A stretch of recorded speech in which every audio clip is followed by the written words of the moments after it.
Yo. Oof. Oof. My voice is a bit rough today. I think today, a little bit of a shorter stream, everyone. In fact, it definitely is. Ooh.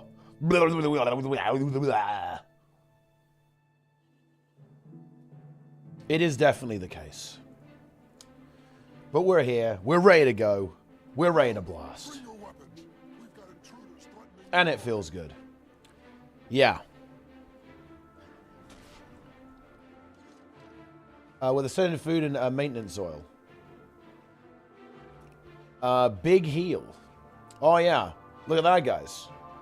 3K heal. Man, yeah, Relic of Karakos. It scales really well, doesn't it? It scales really, really well. It has a, like, 0.8 healing power scaling or something like that. It's pretty good. It is pretty damn good. See, I can definitely see that being good on Elementalist, right? On, like, Heal Tempest. Because you have quite a lot of blast finishes that you can do there. And, yeah, I guess on Druid, too. You got a lot on Druid. Boom. Maybe Engie as well, right? Mech? Honestly, I feel like on Mech it would be really good.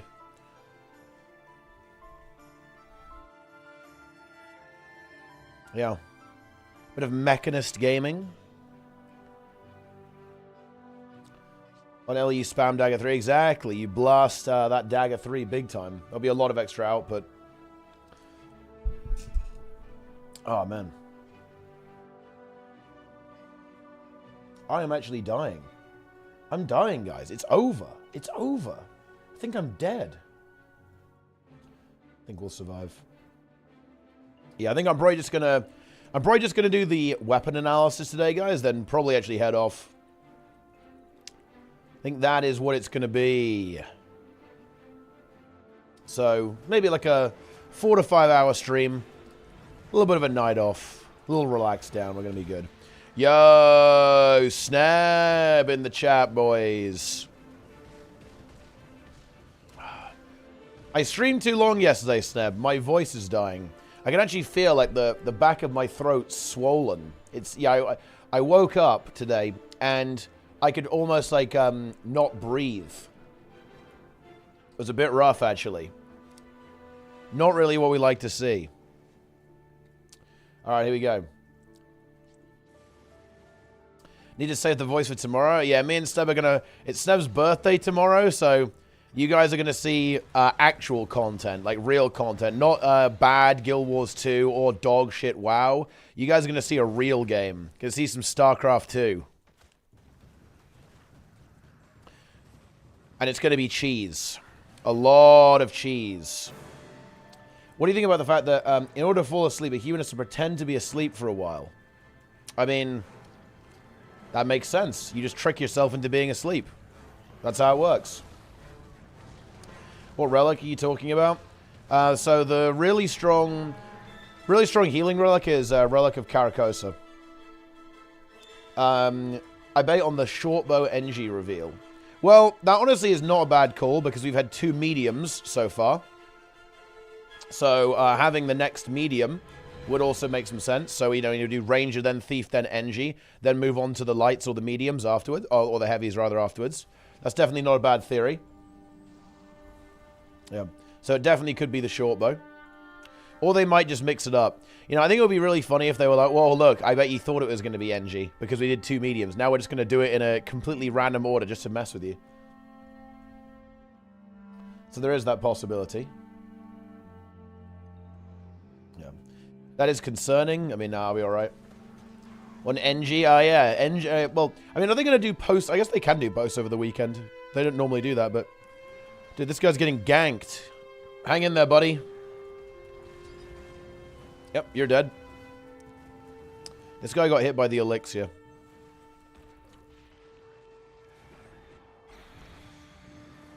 Can we actually kill him? That actually hit him.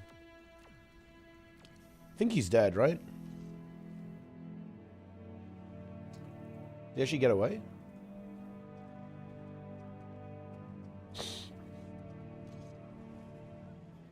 Here we go. But we got him. All waterfields, same value for Stone Spirit. Look at that, guys. See, 3k healing. It's pretty juicy, right?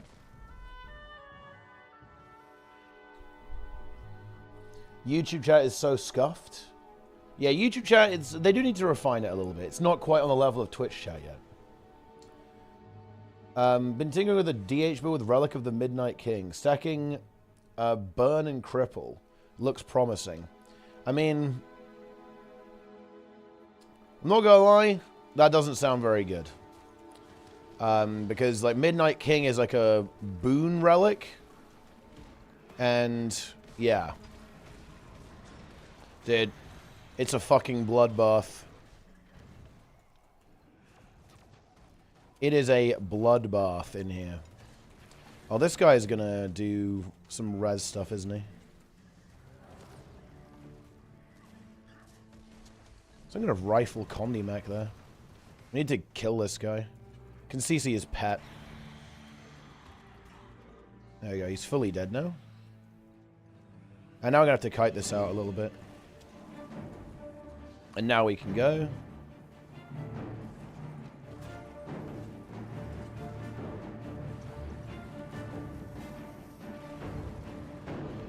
This should be pretty easy. Oh, he has projectile block, so we actually have to wait a little bit. Whoa. We have the Condi clear here. We can actually just transfer. Yeah, transfer that. Oh, shit. There's a Reaper. Wait, I like how he's immediately gone for the mech. He sees me as a necromancer, right? So, like, we're allies. We're inherently allied. However, well... Wait, what? Dude... This was actually kind of a really epic world versus world moment. He's like, yeah, I killed this mech and I'm out. See ya. Oh, wait. What is this? That's a gamer move. He's like, yep, I'm gone. Goodbye. Oh no, dude, it never ends. This is bad.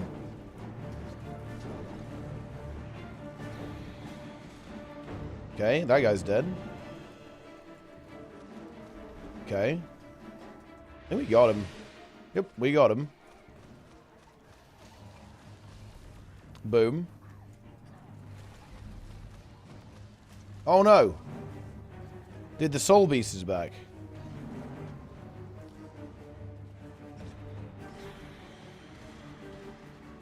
I think we got this guy though. Okay, we did. Oh! See, I told you, like, you know, he swapped to Harbinger and now he's returned. I like that. That's pretty Giga Chad. I need to cleanse this. The transfer. Oh no, I got nothing. I had nothing left, unfortunately. It's over. I think I actually could have lived that. I needed to dodge the Shroud 3. I think I could have won. Yeah. The Shroud 3 was not dodged. Would you still do Fungusory where there's no DPS meter? Probably, yeah. I'm not really that interested in DPS, to be honest. I'm interested in winning.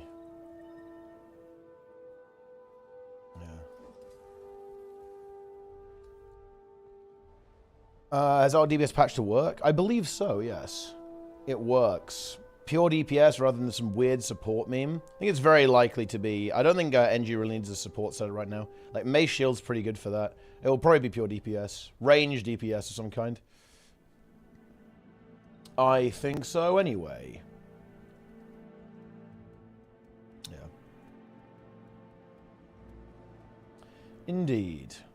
Yeah, I mean, power would be interesting, actually. Because, you know, you have... Yeah, there's a crossbow skin, right, for rifle. The Mega RP. Oh, shit. Need help, Lord. Hang on. Let's go.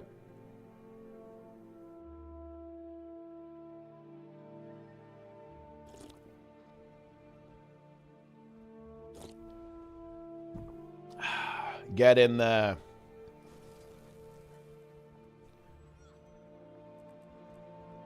It's time.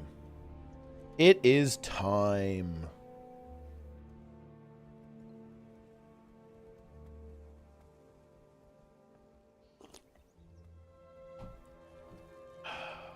Lovely. Prime Order's short bow. Ah, there we go. And yeah, Chuka Chompa is good. That's the good one. Dreamer, not your style. Well, I mean, you know, like that's a good legendary for annoying people. So it really depends on what you're looking for. Yeah. Melee shortbow. If they did make melee shortbow, that would be very funny. If they make it like a shotgun or something. I mean, that's kind of the thing is they wouldn't do that because that's what rifle already is. But it would be funny if they did. It would be very funny if they did. Here we go. How many kills have I got? Oh, look, nearly less than 1,000 to go, guys. For 250,000 kills. Insane. Rifle is 1200 range. Yeah, but blunderbuss. Like the way it works with, notably blunderbuss, is that it has that kind of shotgun experience. Oh.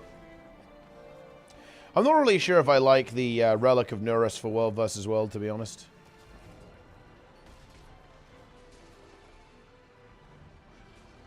It just seems a little... just a little too unwieldy to really get value out of. It's definitely a fun relic, though.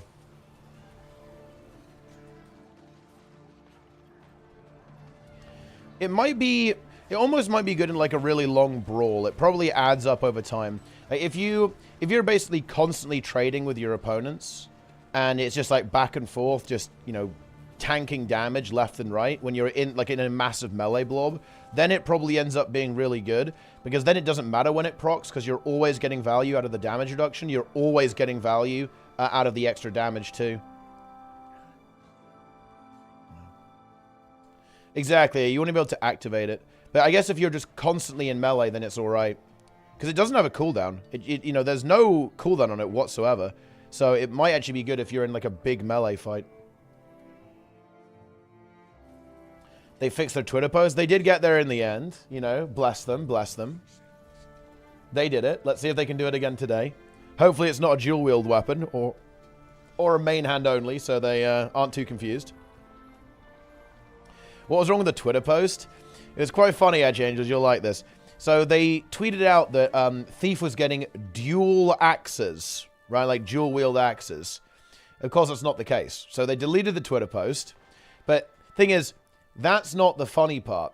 Check this out. They made another post to replace it that had the exact same error. So they deleted it, tweeted again. It had the same error in it. And then they deleted the post again and basically gave up and just didn't post anything for a while. So, yeah. That's basically the situation. It was quite a funny moment, yeah. Oh, no, that did happen. No, look, I'm not making that up. That actually did happen. It was pretty funny. A little bit of an oopsie. But they did eventually manage to get another post. Towards the end of the day, I'm not sure exactly what the systems are there, but they were able to replace it.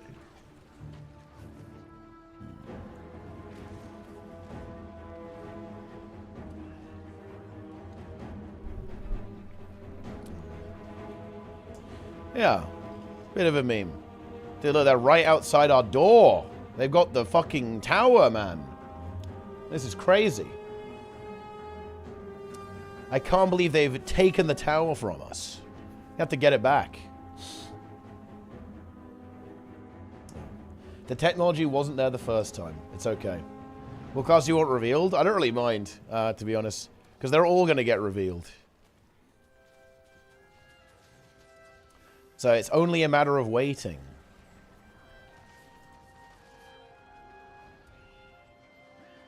When are they going to be done with these reveals? Is the good question, actually. Because the thing, how many more have we got? We've got 7 more. So I guess they're going to be done, well, yeah, next Friday then. Exciting stuff.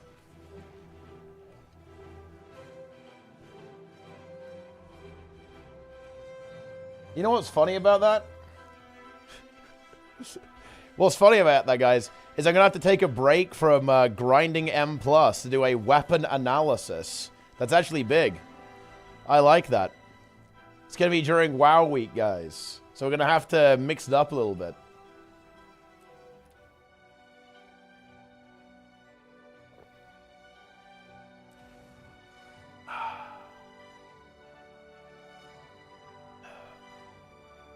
Two meaning cards, maybe one more. Yeah, who knows? Yeah, it's a good theory, to be honest. Do NG up next.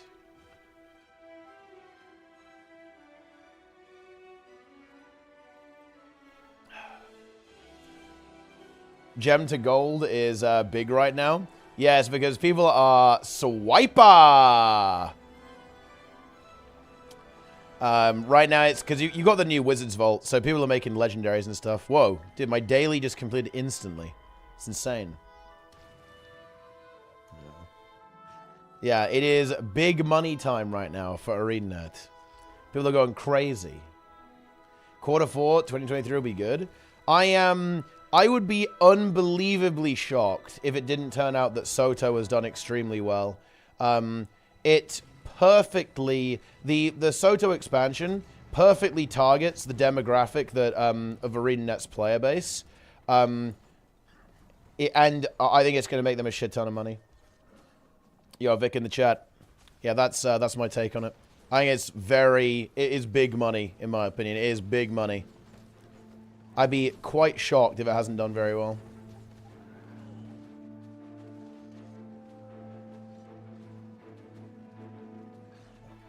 We'll see, I guess. You know, the truth is that a lot of the people who are like kind of stressing out about the game, you're not the target audience. Unlucky. They do Christmas sales. I mean, they might do something for Black Friday, right? But it's pretty soon. It's pretty soon after the expansion. They'll probably do stuff in the gem store at least, but we'll see if they sell the game for cheap. Here we go. Oh, look, I'm giant. I'm huge. Yeah, I can't really connect right now, though, to be honest. Oh, dude, that guy ported. So I got sucked in. Man, they're just kind of letting me freecast it, aren't they? It's actually really surprising, like, how aggressive you can be in a Zerg, and they just leave you alone, pretty much. They don't really do that much. Not a lot of cleave. Yeah, I think how giant you can be with the Relic of Nurus and the Ranger Mace. It's true. You're gonna be massive. Oh. Is 2024 the year of Guild Wars 2? I guess it depends on your perspective. I actually do think that the game will continue to get better at serving its target audience, that's for sure. But I actually pulled all of them. That's crazy. They had no stability. Where was the stability, guys? Oh, I'm now immobilized, though. That's not good. Oh! Get me out of here. This is a go down stay over here angle. Boom. Easy self-res. Why didn't they chose no title for Dagda? I'm not actually sure. I don't know. It's actually one of the weirder things to me. It's such an obvious thing that's missing. They've had a title for every single one. Why no title this time? Really weird. I imagine because it just is it's more work, right? It's just going to be more work that I guess was just deemed unnecessary.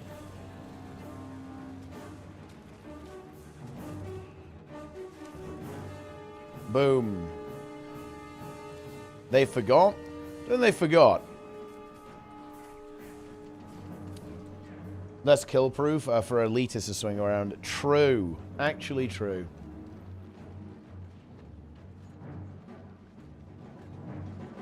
Do you think that's a good spot for difficulty in Guild Wars as encounters get outgeared in WoW and easier over time? Not necessarily, no. I mean, like, there's stuff in Final Fantasy that's much harder, and you don't really get to outgear that.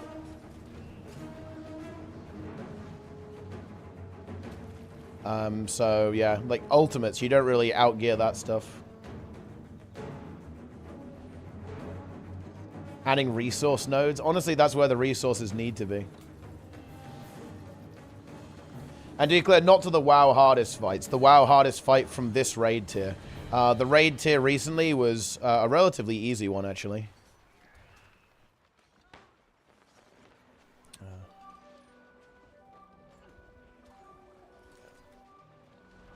And it didn't talk about legendary armor variants. That's because there aren't legendary armor variants. There's just the obsidian armor. They wait to see if Dagda was bugged to give us a title. I mean, I just think that it probably was seen as like, not the point. Okay, if you want to know the actual answer, I can give you the actual nuanced take here. So, they probably said, well, this title, does it really make the gameplay better to who this content is supposed to serve? And they probably said, honestly, it kind of doesn't. Like, it's a reward, but does it make the gameplay better? No, not really. I would say the exception to that is if they were going to go for, like, a mega hard one. So basically make it very challenging to go for the title. I guess a little bit like Gaze into the Void. So you kind of have, like, a CM on top of it, like a double, like an extra setting of difficulty almost. But Anka CM is actually the only example of that, really. Like, the other ones are just kind of, like, do a little meme inside the fight. And then you get the title, rather than, like, even Voidwalker, right? Even Voidwalker is basically don't completely fuck up the orb phases. It doesn't really make HCCM harder in any meaningful way. But then again, why would they just not add a title for clearing it if they felt that way? Oh, no. It was probably just not something that was, it just wasn't really a priority, I guess. It was not a priority. But that's how it is.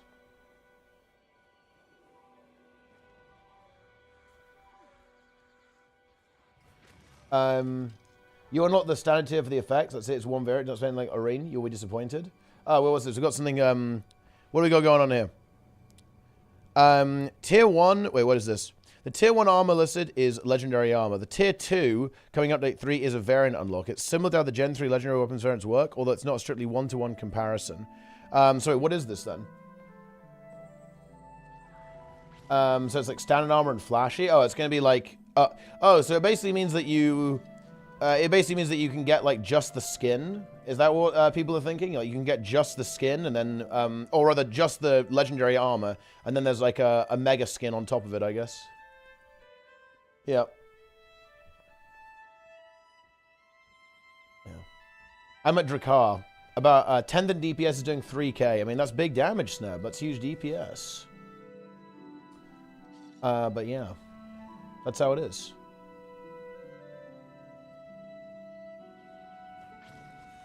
Yeah, when it comes to instance content, guys, it's... I don't know. It's a bit of a weird meme.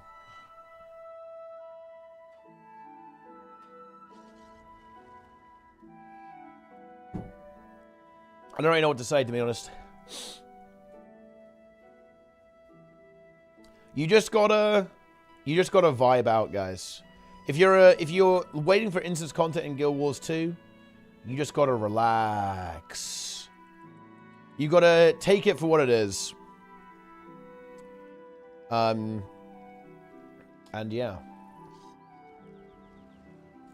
What's the weapon reveal thing? They're revealing new weapons every day for the weapon expanded weapon proficiency. So there's going to be a new weapon. They're going to show it off. That's what it's going to be. 10 people are doing less than 3k. I mean, less than 3k DPS. I mean, you know, that can happen. You've got to watch out for that. But nobody uses it. I mean, that's not really the point of Club Canak. Like, that's the point of the AFK spot right outside the portal in Arborstone. Sword Necro yet? No. Sword Necro is still on the table. It is still on the table.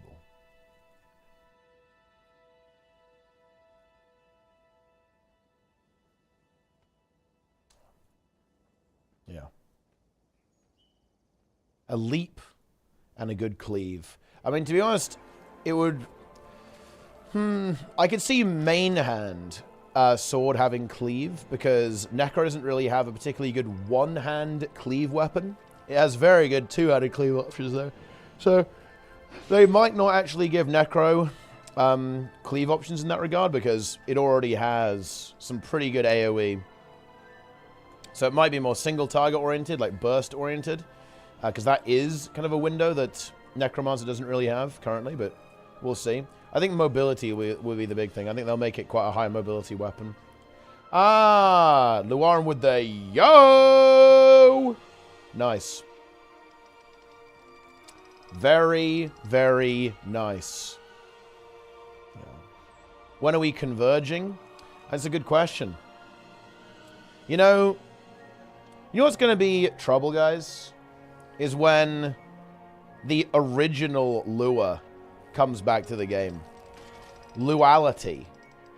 Now, Baldur's Gate 3 streamer, rabbit enthusiast, Luality. Okay? Then what are you going to do? There's going to be two of you. Two lures. Because everyone calls her lure as well. So it's over for you. You're going to be out-competed. What relic do you use in that build? I have Relic of Nuris on right now. I'm not really sure if it's that good, though. But it is quite fun. I think Relic of Speed is very good. I don't think Relic of Nuris is actually bad. But yeah, I'm not sure if it's good either. Yeah. Okay, here we go. Boom. It's time. We're being attacked. I am a Boon Corrupt. Ow.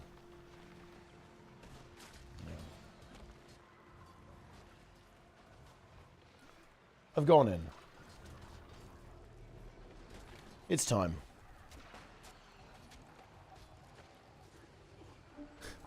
Louis, what the fuck? Okay, looks like we're gonna get these kills. We have killed them. The tower will be ours, my friends. We will obtain it. And they got some siege in here, but it should be fine. Get in there.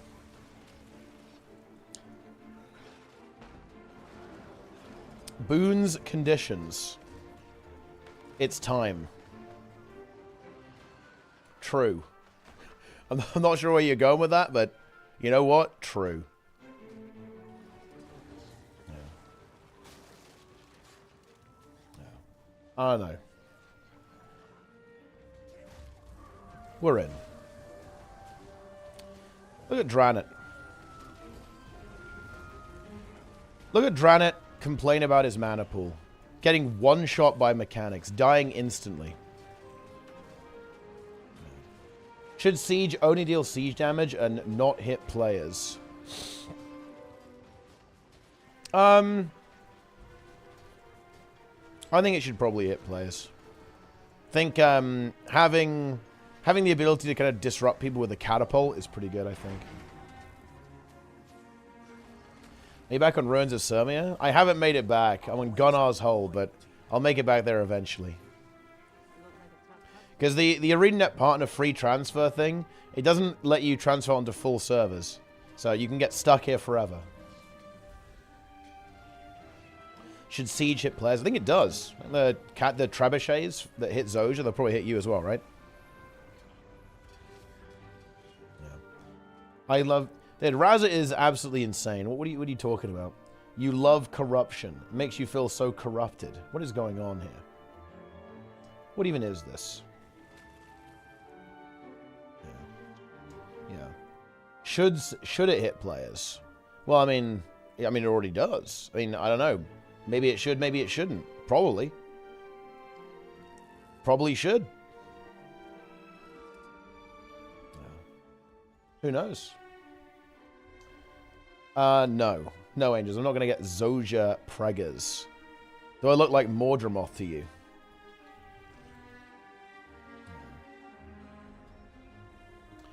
Mordramoth. A bit. Just wondering? Well, I mean, that's, you know, it's a little bit sus. He's been playing too much WoW. He's now obsessed with, like, laying eggs and dragon queens. Last movie you've seen? What was the last movie that I saw? It's actually kind of a good question. I haven't really been watching movies recently. Oh, actually, that is true. I'm really late on this, but I watched Paddington recently. It's not a new film. I just hadn't seen it. I was like, oh man, yeah. I forgot about that film. And you know what was actually very sweet? It was very heartwarming. I liked it a lot. Nice. Is that Necro build on HS website? Yeah, it's just like the normal Reaper build for World vs. World. Cute gamer girls are watching Barbie tomorrow night if you want to join. A full watch party. I actually haven't seen that film. You know, I haven't seen that. So maybe I should. Maybe I should watch. Yeah. I like Ryan Gosling. Ryan Gosling is always good and stuff. Barbie is a high-tier movie. Oh, well, there you go, then. Maybe I should watch it. Barbie is S plus tier. Oh, my God. High praise from the chat. That's insane. Literally me? Oh, yeah, yeah. Like, people say they're literally him because... Well, yeah, but I guess because of Drive and because of Blade Runner, right? Like... I'm not gonna lie, I love all the stupid, ironic memes, man. They're so good. Oh, they're so good. Man, I'm literally the guy from Blade Runner. I am literally the guy from Drive. Hell yeah, it's me. Yeah. And now you can be Ken as well, I guess. Although I guess that doesn't work as well, because Ken is kind of the Giga Chad, right, if you think about it. And I feel like people who use that meme are not, they are, you know, self-deprecating. They do not believe themselves to be the Giga Chad. Yeah.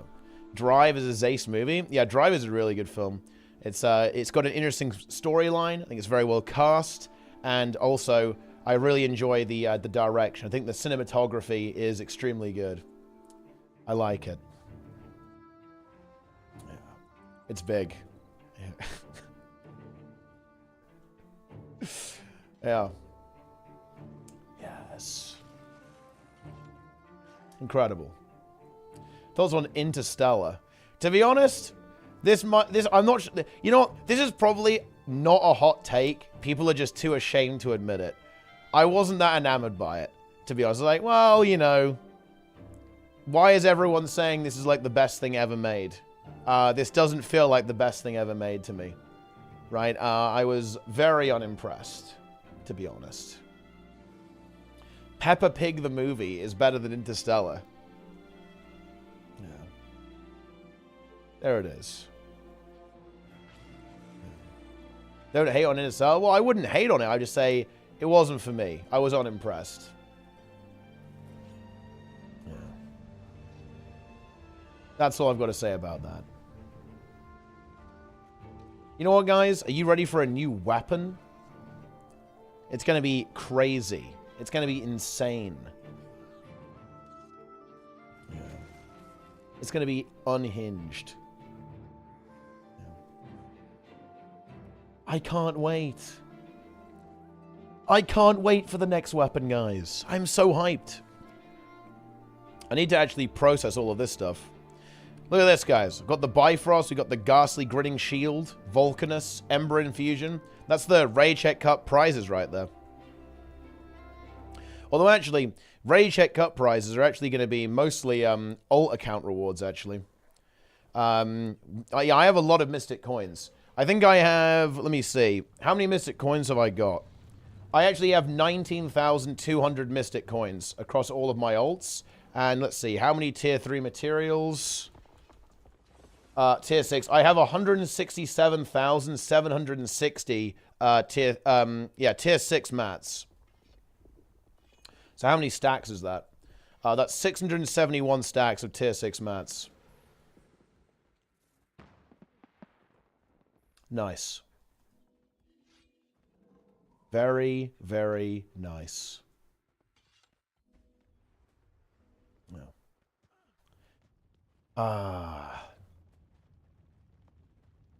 You know, I remember when Angels wasn't a weeb. I remember when Angels would actually actively ban weebs from Twitch chat. Look what's happened to him now. He's now joined them. He's joined the weebs.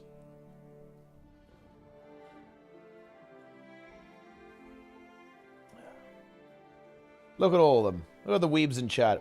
There's a guy called Weeb Lover. Everyone's out of control. One of us. Yeah, I guess so. Yeah, you know, you've got him. You claimed him.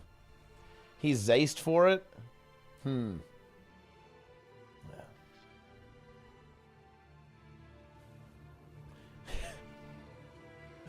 NG Shortbow.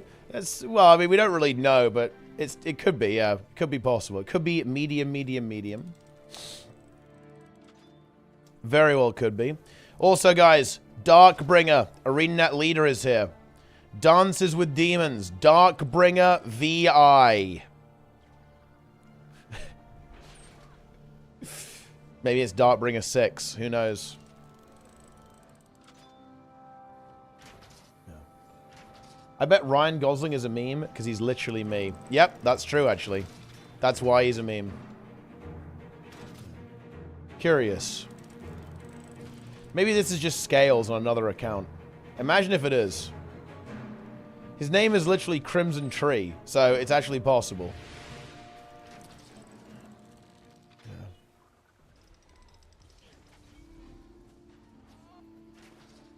Yeah. These cards, take them. Gonna get another email from ANET, bro? It's possible, yeah. Boom. Thanks for the lead, just did Wing 4. All thanks for the 0 to Hero episodes. Helped me a lot to get my character on track. Good luck to you. Boom, there you go. Another satisfied customer, guys. There it is. Yeah. I love to see it.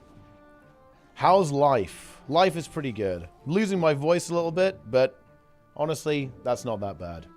Solar. Dude, imagine if Solar actually came back to Guild Wars 2. That would actually be... That might be the content that we need. We might need Solar to actually return. And just give his take on the game. Like, wouldn't you guys want to know that? Like, would you guys not want to know what Solar thinks about Guild Wars 2? Like, what, you know, what's his take? Like... Nice. Good call there from Angels, actually. Huge. I kind of would, you know, I would... It's like, what would he think? Right, like...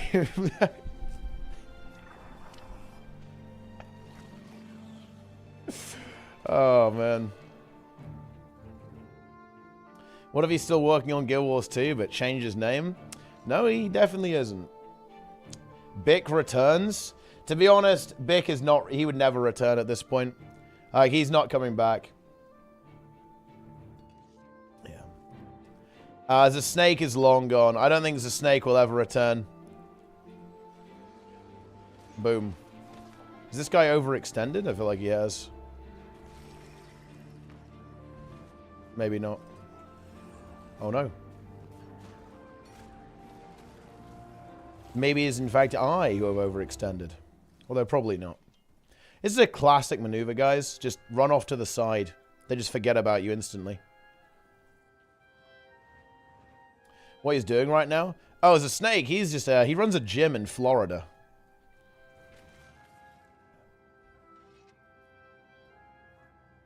Yeah.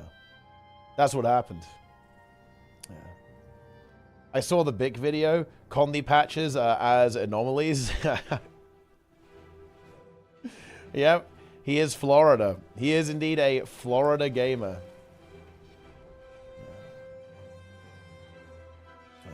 What about Brazil? I mean, no, Brazil's not coming back either. I'm afraid that you're stuck with me. You are stuck with me, I'm afraid. Realistically, guys, when it comes to the content era of Guild Wars 2, the content era of Guild Wars 2 is over. I describe it similar to Hearthstone, guys, right? Like, you know, the Hearthstone content era is over and it's never coming back. You know, you're never going to have, like, Reynad streaming. You'll never have, like, Reynad, Forsen, and Trump, right? Like, and all the gang, right? Like, Life Coach, Dog, right? Firebat, right? You're not going to have all of these guys streaming at the same time. Yeah, Crip, obviously. I think Crip still streams, but he does, like, that shitty version of Hearthstone, like the stupid Battlegrounds shit, or whatever it is. Yeah, Trump, obviously, yeah. Dude, honestly, this is kind of fucked up. Like, you know, Trump is basically retired at this point. And I mean the streamer, not the former president. Yeah. Ah, yeah, Toast. Yeah, Toast is like, he's all over the place, though, now. Looks like a goddamn model, too. Pretty Giga Chad. Yeah. Yes. There are barely people getting a good amount of views consistently. I mean, honestly, views are fine. It's not about the views, it's about the energy, it's about the content. Yeah. That's what it is. The energy. 2013 Brazil streams. Yeah. They had old Brazil, old tea time. That was the good shit. All the old memes. Weekly tea time. That was good. No one has had to play ranked for 8 hours. Yeah, no. Like, nobody.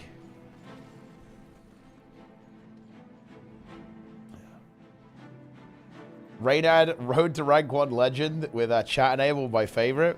Yeah, that was very good. Text-to-speech also got invented then, which is also pretty funny. The SCT Poggers Unfiltered with Chairman Destiny. It's very old, but I haven't watched it. I've seen clips, yeah, absolutely. There's, you know, there's actually a really interesting meme, actually. Oh, man, there's this fascinating clip. It actually parallels Guild Wars 2, basically, where Destiny argues with In Control, Idra, and, oh, god damn it, another Terran guy. Oh, okay. Well, never mind then. I guess my game is over. Yep. Unlucky. You hate to see it.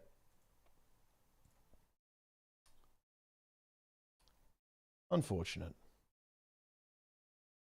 But yeah, they were arguing about the future of the game, actually, and like the way it was. And Destiny was correct, actually. He correctly predicted that a lot of the Korean players were simply going to just move away to League of Legends because like Starcraft 2 wasn't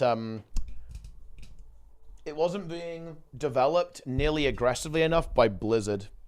And the competitive scene wasn't being sustained and addressed correctly by Blizzard. And Idra and In Control, it was actually really interesting because Idra and In Control were basically saying the same thing that a lot of people in the Guild Wars 2 community were saying for a long time. They were saying, ah, yes, we can make the game. We can save Guild Wars 2, or StarCraft 2 in this case. Like, you know, even if Blizzard won't, we'll take it into our own hands and fix it. And Destiny was saying, if Blizzard won't fix it and Blizzard don't want to maintain this, then it's fucked. It's dead. And basically it's over. And that's kind of where he started moving away from the game. And Destiny was correct. Oh, yeah, it was... Yeah, that was with DJ Wheat. Oh, no, there was another guy as well. There's a Terran player. Yeah, the DJ Wheat was there who then, like, flamed him out in quite a funny way, actually. He was talking with Idra. In Control was in the other room. There's one more Terran guy. I can't remember what the guy's name was. Yeah, that's how it is. The game destroyed itself. Now I got kicked out of EB. That feels pretty bad, man. You hate to see it. It's over.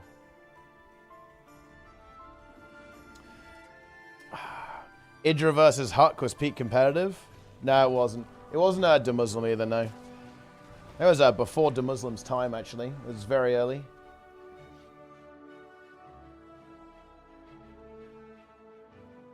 It was Pain User, was his name. Nice. Very funny. Meme. To be honest, no game will ever be good. Ever be good. Unless it has pure PvP. That's the criteria now. I saw a clip from an ex-Blizzard dev who said that the Star Horse MTX made more money for Blizzard than all of SC2. That's honestly not a surprise. Even a tiny bit. Like, there's not really new players joining SC2. It's mostly just people who like the game. Like, the game's in maintenance mode. There's no new content, right? They're not releasing new microtransactions, and the game is free to play. Right, the game is entirely free to play. It's basically making no money. Blizzard is basically keeping that shit up, basically for free at this point. Because, yeah, they're not selling anything. So that's not actually as bad as it sounds. Because you got to bear in mind, like, WoW is massive. WoW is absolutely huge. And Starcraft 2 is very, very niche and in maintenance mode, and it doesn't have new players. They're not selling anything. It's a free-to-play game. Think Microsoft will just develop StarCraft 2? No.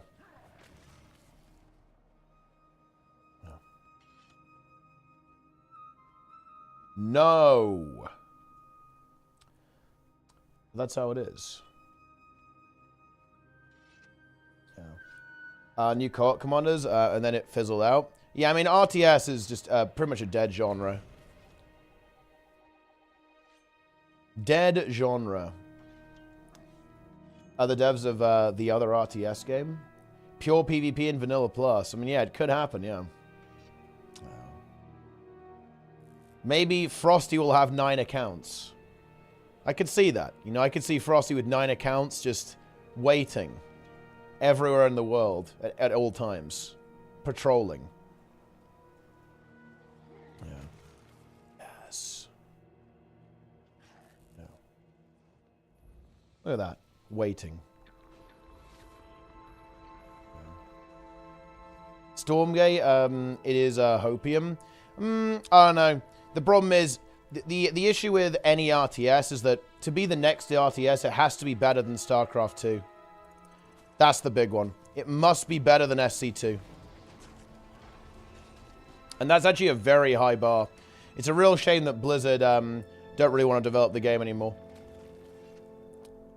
Because that's the game that you've got to be, and it's a very high bar.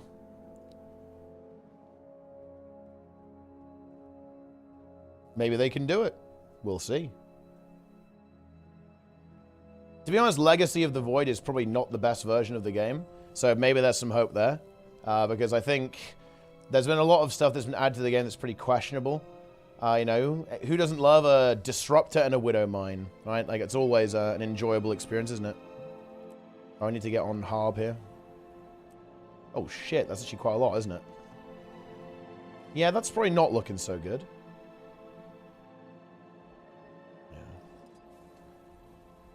They've overdeveloped SC2. The game was better before they increased the worker start and wiped out the early game. I actually agree with that. The reason they did that was to try to speed the game up and make it appeal to basically the modern demographic. It was definitely a mistake, though. Like, the game is way too fast right now. Starcraft 2 exhibits a massive problem. They didn't used to, actually. The game is just so fast-paced compared to how it used to be and other RTS as well. Like, I think that's why people like Warcraft 3. Warcraft 3 is a much slower game. So it's a lot easier to get into, I think, compared to Starcraft 2. And it's less punishing. Like, a mistake in Starcraft 2 is brutal. Like, if you are not looking at your army, your entire army can die in 2 seconds if you're not looking at it. And that's just not a thing in Warcraft 3. Which makes the game, honestly, it's better designed. Yeah. But yeah. A lot of the drama happens and they killed it. They really didn't, though, actually. The early game is insanely aggressive right now in StarCraft 2. It's, like, insane. But that's actually kind of part of the problem. It's very fast. And a lot of the attacks early on are very hard to defend and absolutely brutal if you don't see it coming and don't know the correct response. It's kind of part of the issue. Yeah. It's very fast, which is not ideal. UI control that makes it faster and why it's more brutal, indeed. What sets it apart from other RTS? It's most, if you want to put it in one thing, it's unit control. The game controls better than any other RTS. It's not close either. It's insane. The control. It's basically the Guild Wars 2 of RTS. The systems are smoother than anything else. So the pathing is good. The macro is good. The way units are very incredibly responsive, like everything is like mega responsive. That kind of stuff, basically.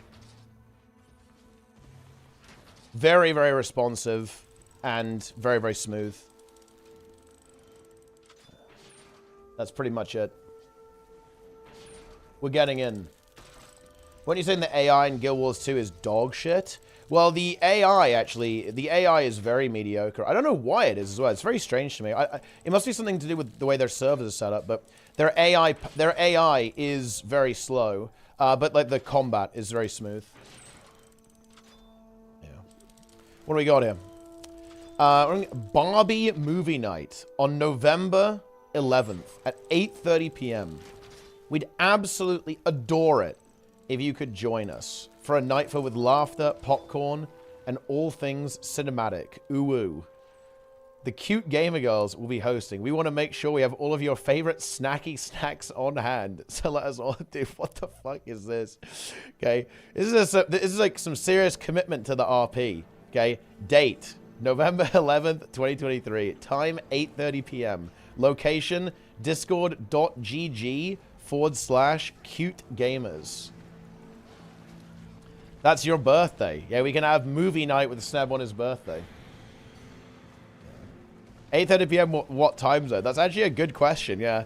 But, I mean, it's probably UK time because that's where the Warren is from. Report them, please. Yeah, this is actually, you know, no solicitation is allowed. This is instant ban.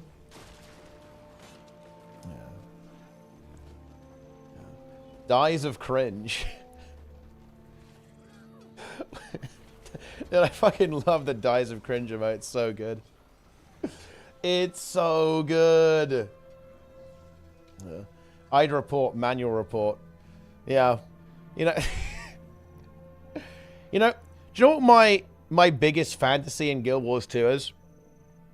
Is that enough people report Sneb advertising SG that he actually gets unbanned and unpartnered.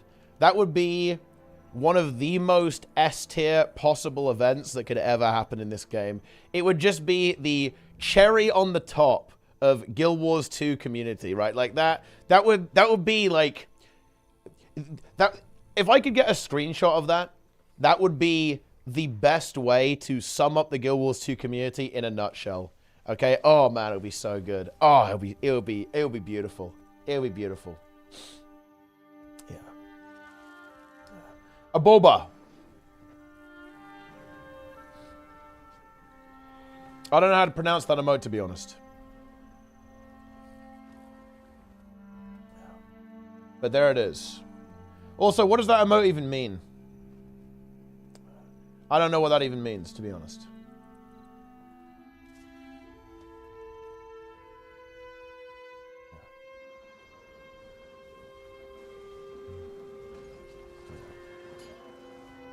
You guys think it's like, oh yeah, woo yeah, baby?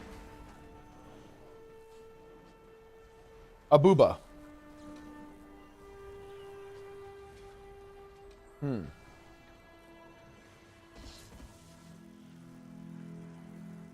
Dear Anet, please make Aqua map. Can you show which Necromancer build you use for World vs. Roaming and groups the gear you use? And your opinion on how Necro is in World vs. World? I'm playing Celestial Harbinger as a roaming build with Relic of Akeem. There you go. And for Zergs, I just play Reaper. You can find that on hardsuck.gg. What do I think about Necro in World vs. World? Necro isn't very good at roaming, to be honest.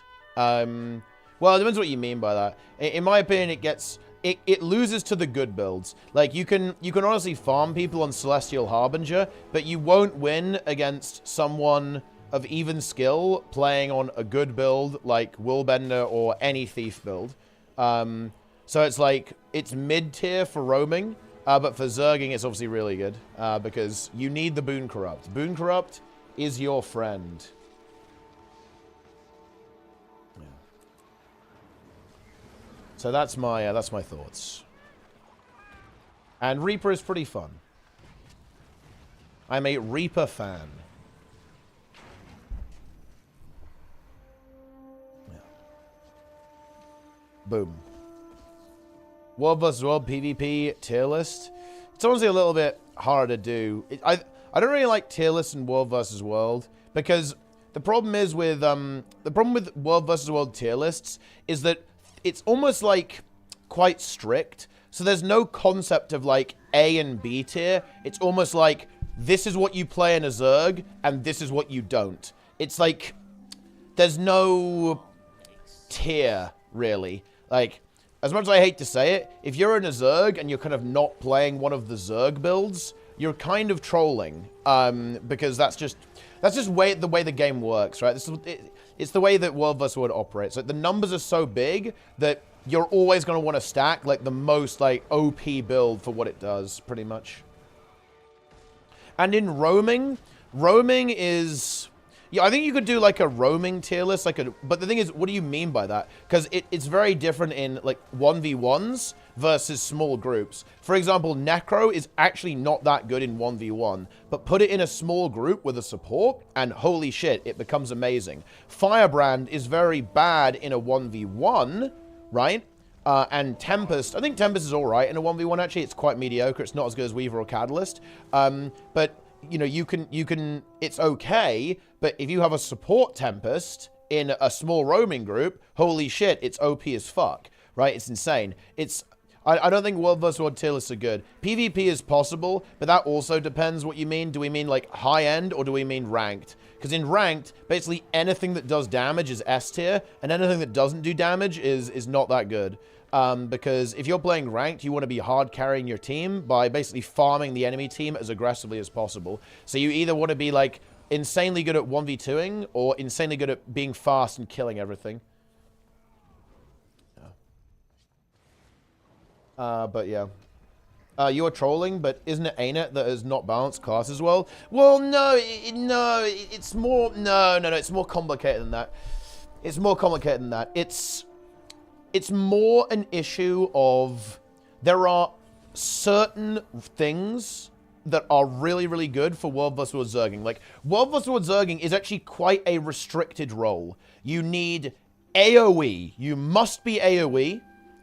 And you must, a lot of the time, have some kind of group utility.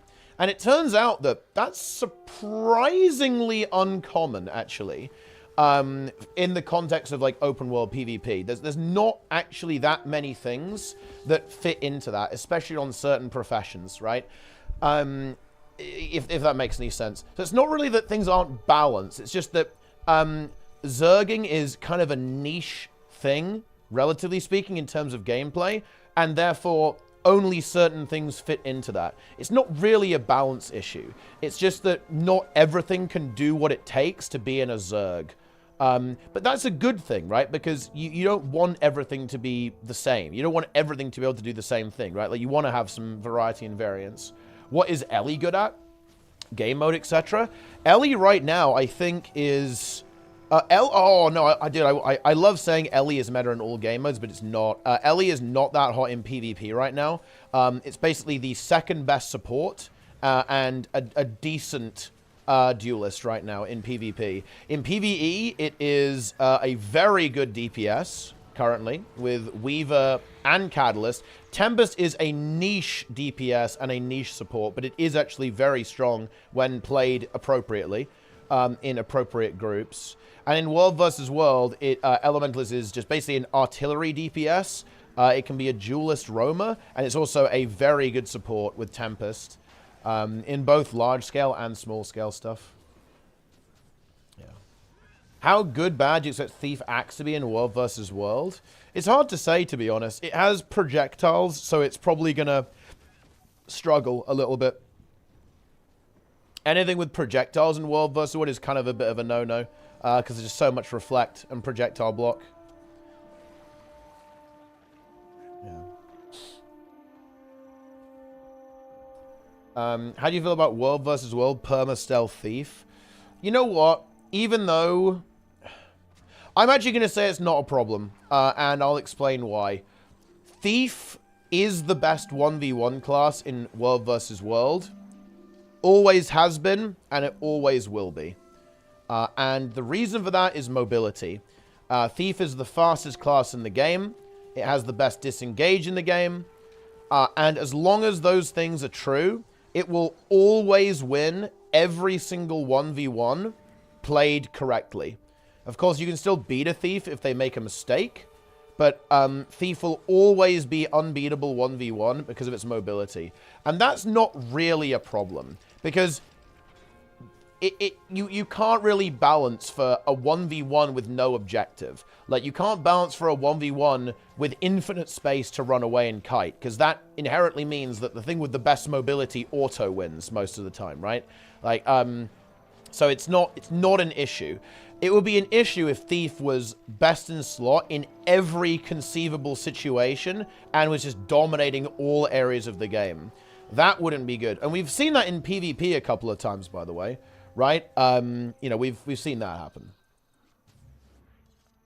All over the place. But in World vs. World, I actually don't see it as an issue. I don't think it's a problem. Because something has to be the best 1v1, and it has been Thief forever, and unless Thief design changes, it's actually very unlikely to change, I think. Willbender is more annoying to 1v1. I mean, you're not wrong. It might be annoying, but at the end of the day, Thief is just it's simply unstoppable. But yeah, Willbender. I think in general, like, Celestial builds can feel very frustrating to play against for sure. Are we assuming we're getting NG? That's the current assumption, but who knows? Also, attacking the next the tier 1. I appreciate it. Rev roaming builds. So Rev, I think, has some pretty good potential in terms of roaming. I'm not sure what you really... I imagine you'd play Condi Herald. I guess you could play Vindicator as well in roaming. I'm actually not really sure what people are doing these days on Rev. But you can obviously do the good old Power Herald as well for DPS, but it's probably going to be like some kind of Celestial Herald, I'd say, would be your best bet.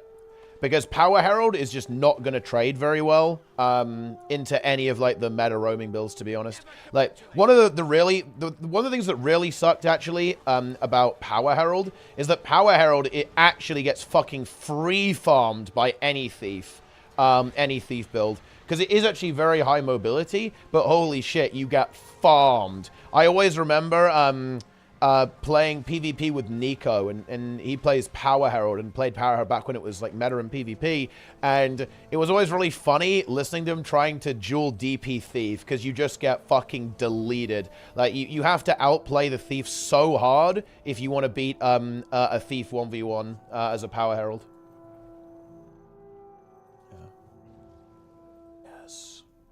Renegade? Yeah, I mean, you can probably play Renegade. You can meme people with like a 7-shot, 1-shot, but that's not going to beat good people. Yes. Let's go. What are these beans? Beans to spice up your life. Meet the new Heinz Beans flavors, inspired by the nation's favorite curries. That's big. Spicy beans, guys. Like curry beans. I mean, I don't know. I mean, maybe it's good. Who knows, guys? It seems a little bit weird to me, but I don't know. Vindaloo on toast. Yeah, I mean, it's nice. I like the packaging. It's nice packaging, actually, isn't it? It's got a nice, nice graphic on it. Nice, good pink. Some good kind of really powerful pink here, yellow over there, green. Looks pretty good, actually. Yeah. Ah. Woodpecker and Finnish. Ah, Birdger. Yeah. Thanks for the gifts, by the way. I appreciate it. Do you ever force into running Selly gear over Power Gear in World vs. World? Do you feel fine no matter what? Honestly, you're alright. I'm going to tell you a secret, guys. In World vs. World, the thing that's... Sometimes you're going to go into a 1v1 and you're going to get hard countered. And there's just... It's actually like a 100-0 unwinnable matchup. It happens in PvP too, by the way, guys. It does. Absolutely does. If you don't want to get hard countered, don't roam solo. Okay? If you want to essentially play a balanced situation, like, you know, like a balanced matchup, play in like a group of 5. In a group of 5, the better team is almost always going to win, right? When it comes to World vs. World roaming. But if you play solo, you're going to lose. And there will be a couple of times where there's nothing you can do about it. So that's kind of the trade-off you have to make. It's just the nature of the game mode. Like, 1v1s are rock, paper, scissors, inherently. That's just the nature of 1v1s in any game, by the way. It's rock, paper, scissors. And sometimes you're the rock, and your opponent is the scissors. And unfortunately, sometimes your opponent is the paper, right? And you're going to have a really hard time. That's how it is. Balls feels free, just can't wipe. Yeah, I mean, that is basically the case. This game has no 1v1 balance. For that, I prefer WoW. I mean, realistically, WoW doesn't have 1v1 balance either. Or I very much doubt that it does, to be honest. It definitely doesn't in vanilla WoW. Maybe in retail? I don't know, though. I don't know enough about PvP to make that call. 5v5 deathmatch game mode. It's called World vs. World. You can just do like 5v5 or like 5v7s or whatever. Thanks to the tier 1 and the extra gift does while they're attacking, and I appreciate that. But do you feel forced to play Selly? I mean, it kind of is what you mean by that. Oh, also this is bad, isn't it? It kind of is what you mean. Like, if you wanna have like yeah, I'm very dead here. Whoops. If you want to kind of have some potential win rate, then I'm not gonna lie, yeah, you know, you're probably gonna want to play Selly, like, just because that is gonna give you that higher win rate, to be honest. However, you can definitely win on power builds, especially if you're playing something that's like relatively high mobility. Again, if you're Jesus Christ, okay, if you're playing if you're playing something like a Thief, you can get some really high win rates on that with power builds. But yeah, no, I don't feel forced to play that way. Often I'll just like run around on Reaper, you know, I'm just going to be doing my thing. Just like going around all over the place on my Necro. But if you want to play Selly, it's obviously really good for like 1v1s and stuff.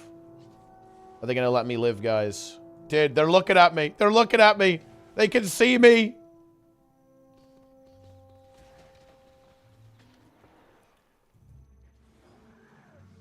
Get him out of here. Wait. Oh, oh no. This guy thought he could meme me and he jumped off and fell to his death. What are you doing? Like, wait. All right, here we go. Guys, I'm going to make it to the tower. I dodged in midair. You thought I didn't know I could do that, you fool. He's going to try and grip me here. Yeah. Okay, there we are. We're out. Yeah. Not a lot of people know that you can dodge in midair. That guy also didn't know that. I knew that. Wait, dude, this guy laughed and then actually died. Okay, you honestly hate to see that. That's just a little embarrassing, guys. That's why, in my opinion, BM, disrespecting your opponent is always a mistake. Because there's going to come that time, guys, okay, where you will humiliate yourself. How do you survive that? Keyboard. Yeah. Keyboarding is always the way. It's always about WASD. Yeah. Yes. Selly Buncomps are mid, no much skill in face tanking clouds. Well,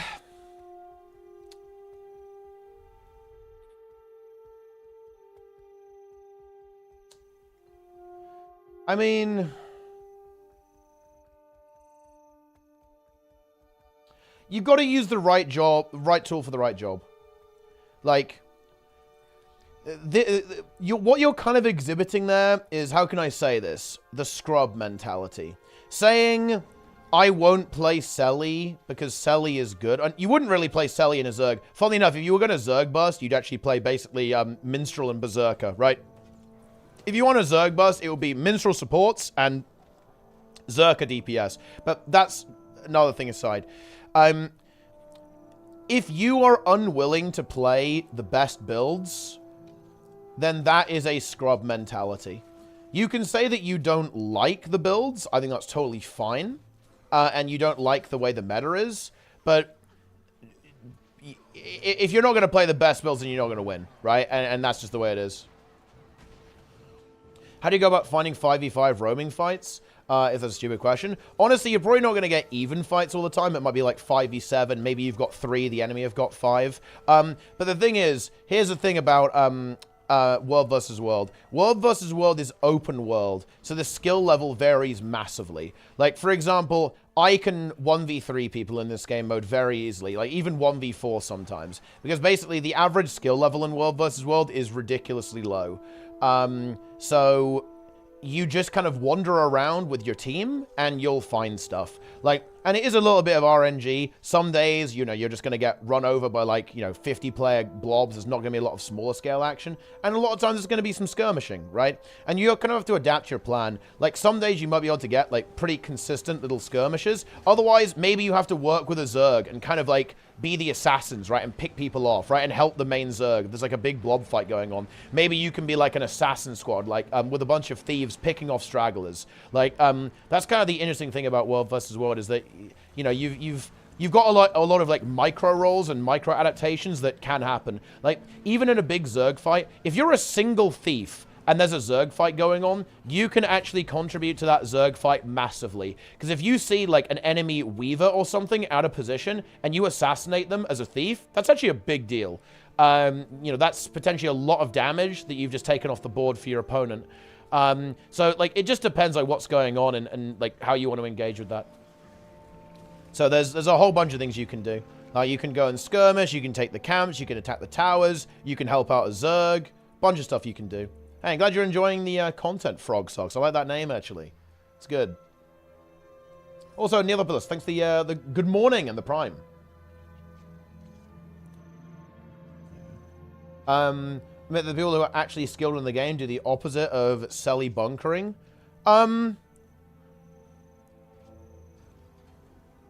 I mean, do they, though? For example, when Celestial was strong in PvP, all of the top PvP players were playing Celestial. Are you going to see a lot of people running Celestial in GVG? No, but that's because you essentially play, like, you know, like Zerg builds there, right? It's going to be like, your supports are going to play Minstrel and you know, everyone else is going to play DPS. That shows that a mediocre build can be good in the right hands. Well, no, it's just, we're talking about two very, very different contexts. Celestial was meta in PvP, Marshal Legrand. It was the best in slot. Like, Celestial Renegade was not like a mediocre build. Celestial was the best build in this particular context. This was like, yeah.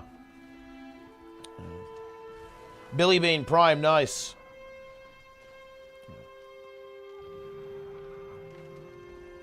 Boom.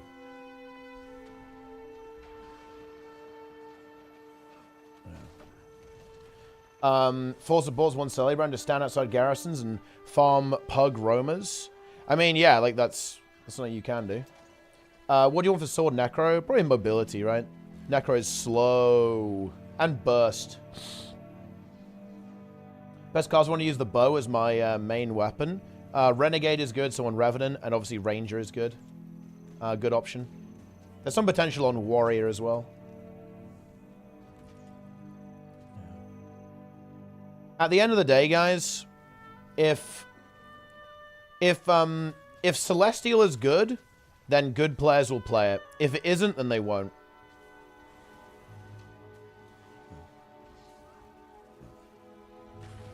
That's how it is.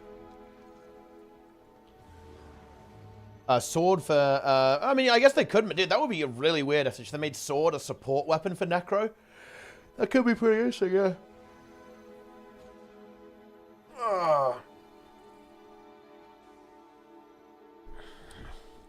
Can be a block. I think giving Necro a block is actually quite scary. I'm not sure I'd do that. Because Necro, the way Necro works is that you mitigate with kiting and you mitigate with Shroud. So giving it active mitigation is actually a little bit of a rule break that could be problematic.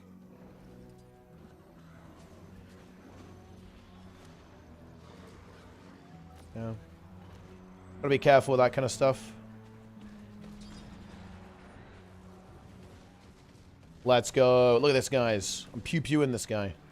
Boom.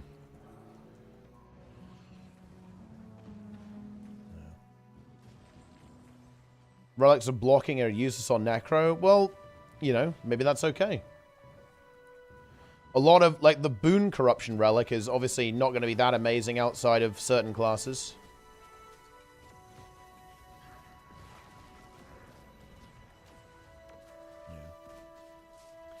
Hope Sword or Necro will have a Willbender, like mobility and damage. Yeah, maybe. Also, Planets in the chat. Boom. But yeah, people like to play with the meta, the best option. Use the choice for better players. It allows for easier counterplays. I mean, the stat accumulation probably is a bit OP, to be honest. But this is kind of my point, right? Like, can you see that you're agreeing with me? It's like, yeah, like, people play the meta, right? If there was, like, a dueling tournament, like a roaming tournament, you'd see a lot of Selly builds from top players. And that's pure... Well, to be honest, you'd actually see a lot of fucking Thieves. Which, funnily enough, might not necessarily run Selly. I guess you probably would on Spectre, I guess. But, well, you know, if people were playing Daredevil or Deadeye and stuff, they'd play Power. But if there was a roaming tournament, you'd see Selly. Because Selly is good. It's just it's good build. It's a good 1v1 spec.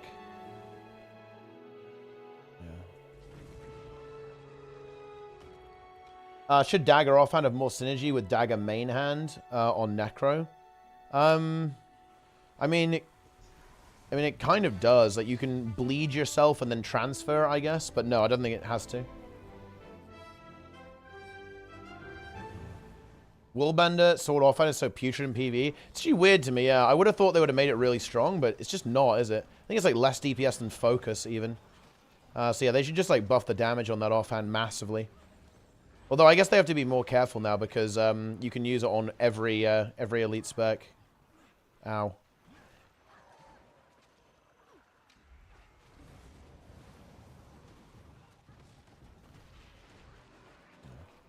Doesn't even hit 9 times. Unfortunate. 10 of new NG weapon? Yeah, it might be, yeah. We don't really know, though. We're about to find out in 15 minutes. Yeah, the pistol Willbender. That's probably going to be a very popular spec, I think. We'll see. We shall see what happens. Willbender. Willbender. Meme bender. Yeah. Tracer from Overwatch. Blobbers 6. Yeah, that's what they've been doing. So we got 45. Well, 43, I guess.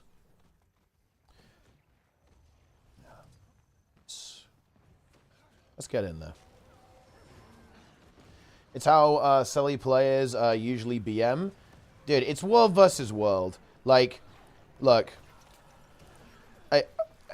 Roamers and being insecure is a fucking cliche. Of course everyone BMs in this game. Holy shit. You know, one of the best things that would actually, in my opinion, really help, like the BM would be, well, nah, you can't really do anything about it. The thing is that it's very hard to actually determine who's the best player in world versus world. It's very easy to do that in PvP because you have them monthly and you have tournaments. I think GVG tournaments are probably a really good way to kind of reduce toxicity, because what happens in world versus world is you have a lot of tension because you have a lot of unresolved conflict. Because if you win a 1v1, it doesn't necessarily mean that you're better than your opponent. And deep down, everyone knows that, by the way. And if you lose a 1v1, or even if you lose like a fight, like an open world field fight or something like that, it doesn't mean that you're a better commander or a worse commander. There's too many variables at play. Like, this is why a lot of toxicity in PvE and PvP, it can actually resolve, right? And what I mean by that is that you get to a point where you know that your opponent is better than you.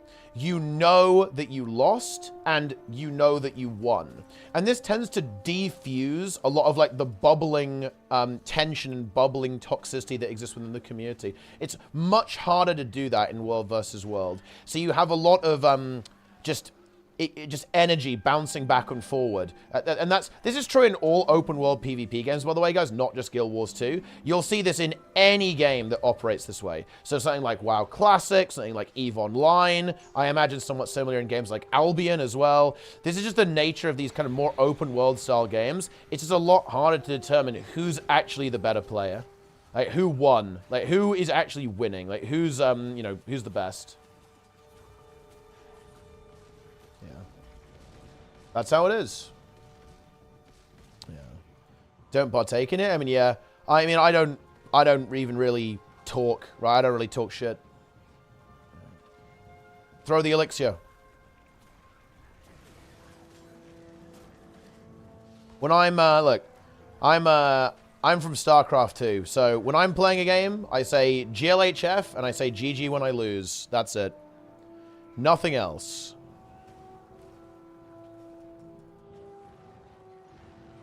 Sneb is toxic, though. Sneb will actively flame or leave the game without GG. That's fucked up. Is support scrapper a good thing for Zergs? Yes.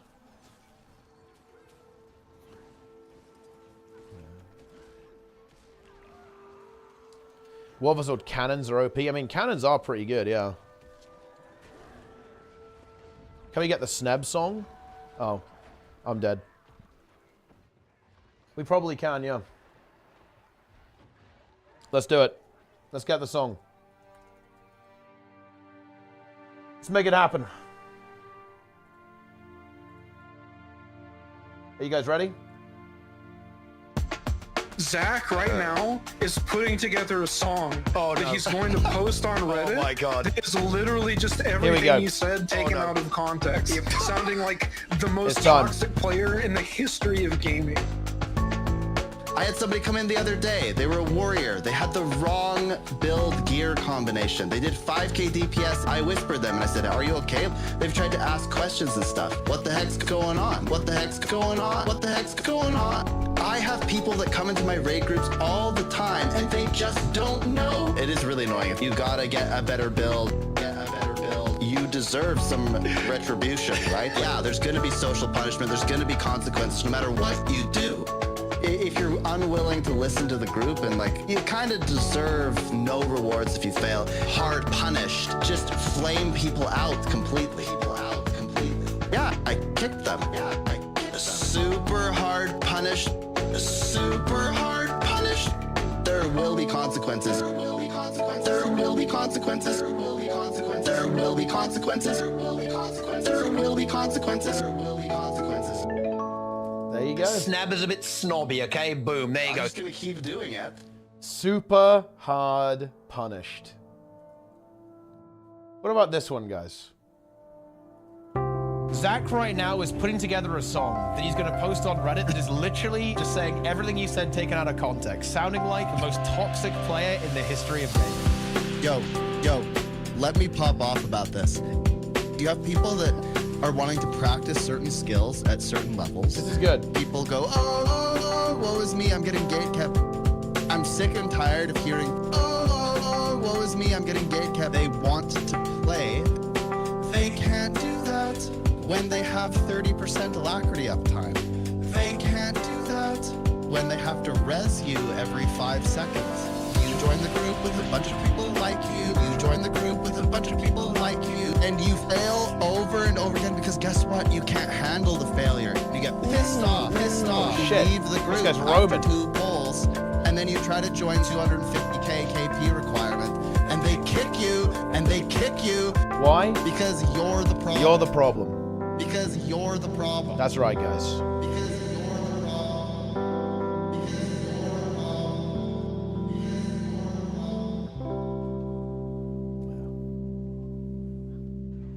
Beautiful. Goose Rave. What do you guys prefer, Goose Rave or Goose Jam?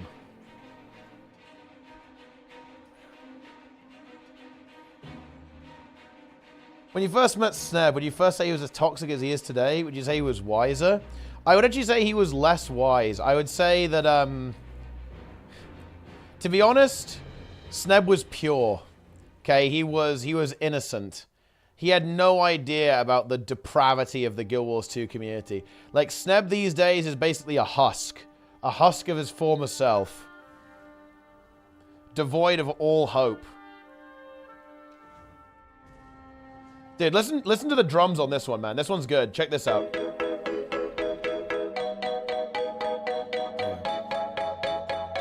This one's fire. Here's an interesting question. Why? Why are the forums so insane? If you go on the forums, you will see people who are actually insane. Actually insane. And it's not a joke, and it's not a joke, and it's not a joke. You aren't really allowed to disagree with people. They are very if draconian. If you disagree or say, no, that is wrong, you will actually get banned. They are very draconian. Why?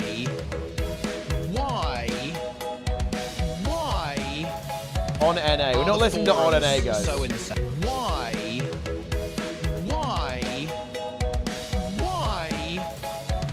are the forums so insane? What is it about them that causes like this build-up of insanity? Why are the forums so insane? Beautiful. Absolutely beautiful. I have never heard On NA. Well, we can listen to some other Sneb. We can listen. I think those are all the Sneb songs, though. What other songs have we got?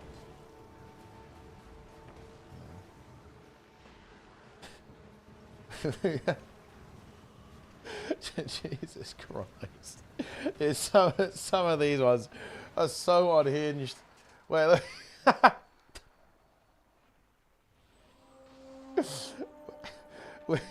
What? Look at the thumbnail for this one, guys. 3 builds at the same time, but every 3 is replaced by the debate. Let's listen to this. So let's go ahead. There's a post on Reddit right now with about 300 upvotes that says Necromancer's like not trash after all. Yeah. It's not true. The fact that you can sit there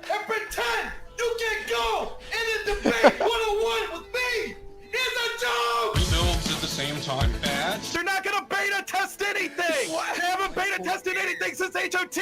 Where have you been for the last 5 fucking years? 3 builds at the same time. Stupid, stupid. Zorik was right, man. He was right. Bad, bad, stupid, stupid. Bad, bad. Scepter, dagger, Connie build. Doomfire Shrub build. Doomfire Shrub build. Greatsword build all at the same time. That's pretty dumb. That's pretty dumb. Ridiculous. Ridiculous. Yeah. Bad, bad, ridiculous. Stupid, stupid, bad, bad. Stop with the division, and you need to get them focused on these areas. But when you're sitting there going, I'm quitting the game, look at me, after making a fucking video trying to pull a bunch of people in, you're a big giant hypocrite to the system that's in. I think he was talking about George. Yeah, he was talking about Georges there, wasn't he, actually? 3 builds at the same time. That build should not exist. It's trash. Build should not exist. It's trash. 3 builds at the same time. Judges, every time you try to talk to me, you try to talk down, but I know it more than you sometimes, and it really pisses me off. Yeah. I'm just saying, shit, just said, you have an entire sorry, but it's not gonna happen. It's not gonna happen today, Judges. It's not gonna happen in this. 3 builds at the same time. I think he was arguing with Jor there. Yeah, he was arguing with Georges, I think. Yeah, when we got like the other, let's see, where's the debate? Is it okay? Hang on, this one's pretty good actually.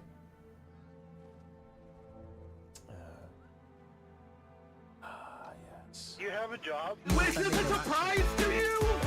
You have a job? You've already just memed yourself. Oh man. You do not know Arena. Ah, Lorcadoo. I saw your comments on Reddit. That's what they always do! You have a job? They're not gonna back it up beta test anything! They haven't beta tested anything since HOT! Where have you Dude, this remix is so funny. They haven't beta tested anything since HOT! You're literally saying you wanna fuck me. Stop talking, thanks. I'm a meg. I'm a meg. Yeah, you are.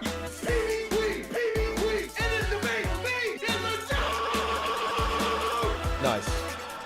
Argue with me, scrub. Argue with me, scrub. I'm a meg. I'm a meg. Yeah, you are. It was a different time, guys. A different time. Argue with me, scrub. Argue with me, scrub. That stream was the most insane night this channel ever experienced. It was pretty insane, yeah. It was pretty unhinged, that's for sure. Ah, history. It's a good, honestly, Zach's channel is a little bit like a history lesson for the game, to be honest. History. The game will never have this level of energy. You know, can we go back? I mean, maybe. I mean, I don't know. I think it's really hard to recapture that. I think games can get their energy back. I mean, RuneScape kind of did, and Final Fantasy did, and World of Warcraft did. However, I'm not really sure it's much of a goal for ArenaNet to do that. I don't think ArenaNet are really looking to capture this type of audience. Yeah. The NG feeding far at Respawn. I believe it's ! ranked. Yeah, exactly. You kind of need tryhards and like mega engaged players to get energy like that. !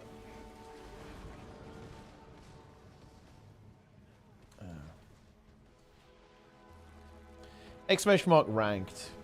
Is the weapon preview out? It will be out in about 30 minutes. This guy's gonna leap away with his DH. Yeah. I'll be able to get him here. Here's the stability though. Look at the speed, guys. I'm too slow. Can't catch him. The Club of CMC. It's on his Twitch channel. It's CMC gw2.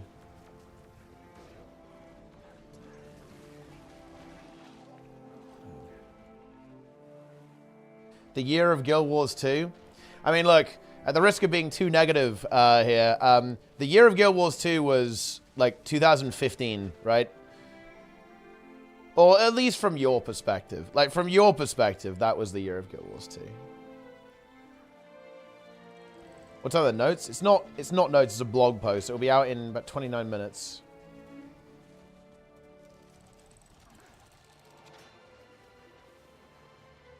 Bring a streamer, Roy. Oh, man. That would be good. He's too busy these days for us, though.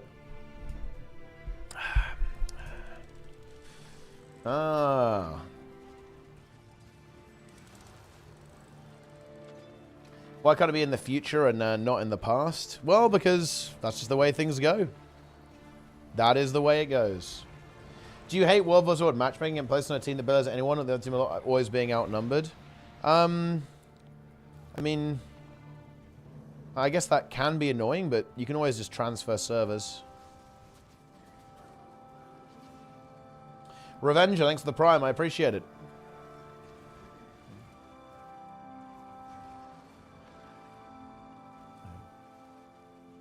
I do indeed. Yeah, I don't think we can really engage this group super well.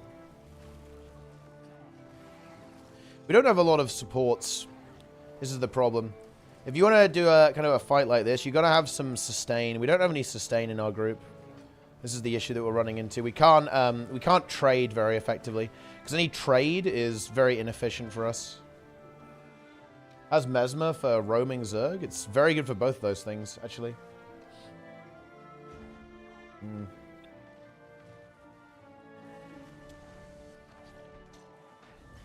Run away!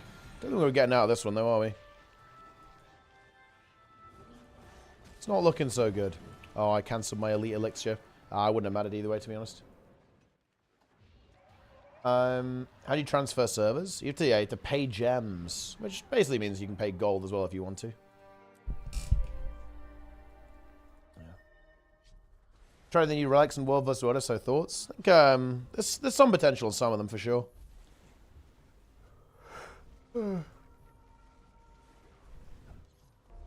Another content drought for another year. I mean, look, I don't really want to have this conversation every day, but look, a lot of people for some reason are still clinging on to this idea of Heart of Thorns, right? It's not that game anymore. Like, Soto is the best expansion or the worst expansion, depending on what you're looking for, right? Okay? It really does come down to perspective. It's pretty easy to understand this. It's actually, it kind of blows my mind that this is such a difficult concept for people to grasp, is that maybe they're not making the game for you.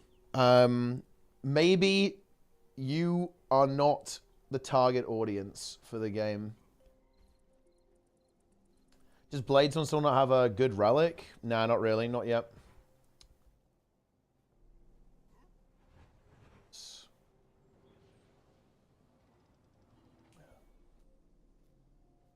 Big HOT. Wait, why would that be your copium? That makes no, Raza, this is a failure to understand the state of play. I'm actually so lost. How? Whoa! Oh, no, this is not ANET's fault. No. Look, they are shifting to this, Raza, so there is more content for their audience. This is not a compromise. ANET is not saying we have to give you less content. They're saying we're going to give you more content. It's just a specific type of content. It's going to be a lot more focused. Yeah. I mean, it's copium. Yeah, but the underlying assumption the assumption they're making is that this is in some way like a downgrade, and that ArenaNet views it as a downgrade when the opposite is the truth.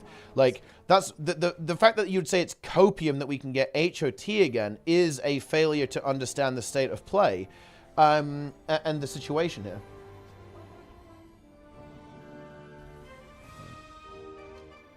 Vaynit revealed the names of the next 3 expansions for the next 3 years. And honestly, no, I think it was weird.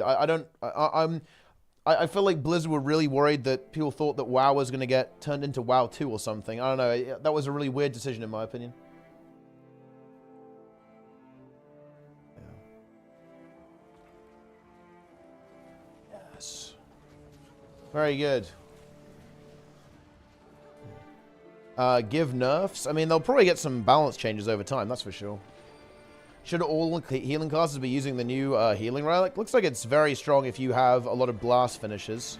So Druid can get a lot of value out of it. Elementalist can get a lot of value out of it. And Engineer builds can too. I mean, Mech is alright. Maybe it's not worth on Mech, actually, because you only really have... Yeah, well... Yeah, you don't have that much on mech, do you? Like Shield 4, I guess. Which is not that good. Not that hot, if you ask me.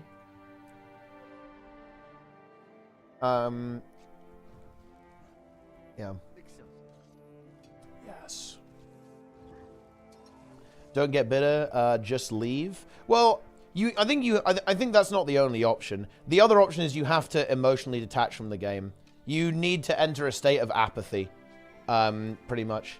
Yeah, you either need to leave the game or just don't care, and just like not take the game seriously.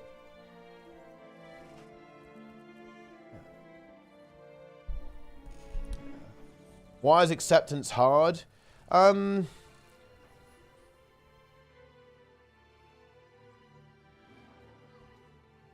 Acceptance is quite difficult for people, because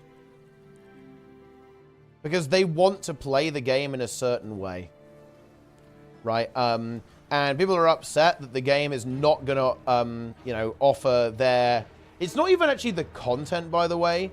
It's actually the way the game wants you to engage with it. That's the deal. Ellie, we got new downstate skills. That would be very funny if they did that. Yes.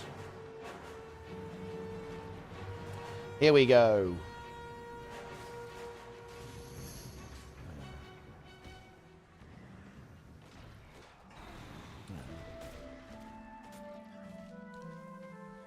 Ooh, SI3K. Thanks to the Prime. No one should take gaming seriously. It's a hobby, so chill. I mean, I don't agree with that because, I mean, I think taking your hobby seriously can be really fun. Like, for example, I take my sport very seriously, but I'm not even a professional athlete, right? In fact, the most money I've ever earned from sport was £20. But I still take it very seriously.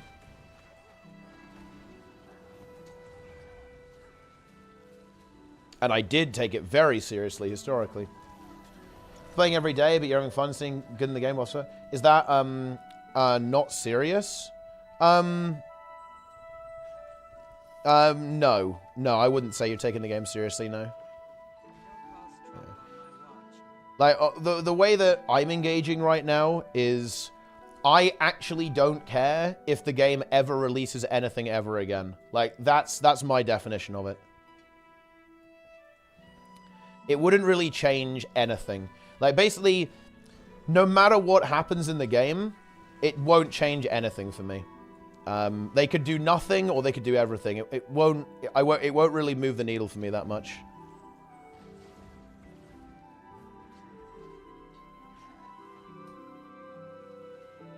I make hard content when T-Wit cleans his bags? Yeah, that's never gonna happen. Maximum jaded? Well, no, that's not what that word means.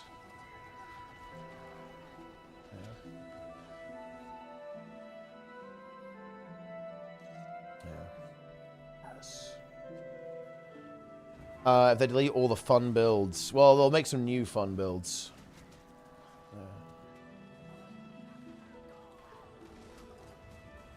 They'll delete them and replace them. Nice.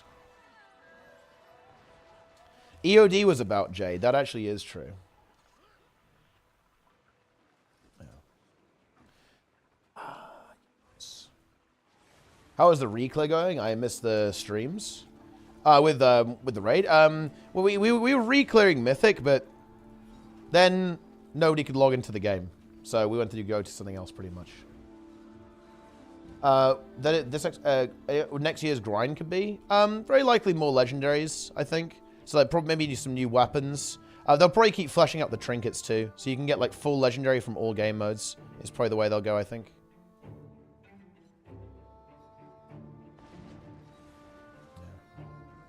Declare Dagda after they buffed her? Nah. I'll do it on the weekend. But I mean, they just made it more. They just gave it more damage. It's still tea time on Sunday. Yeah, I'd probably do a tea time on Sunday. Yeah. Indeed. Should move to get... No! Okay, this is what's bothering me. Guys, you need to all just watch Nike's YouTube channel. Guys, this is it. This is ArenaNet focusing on Guild Wars 2. This is what you must understand. This is it. This content release schedule is aimed at delivering the maximum Guild Wars 2 experience to the intended audience of the game.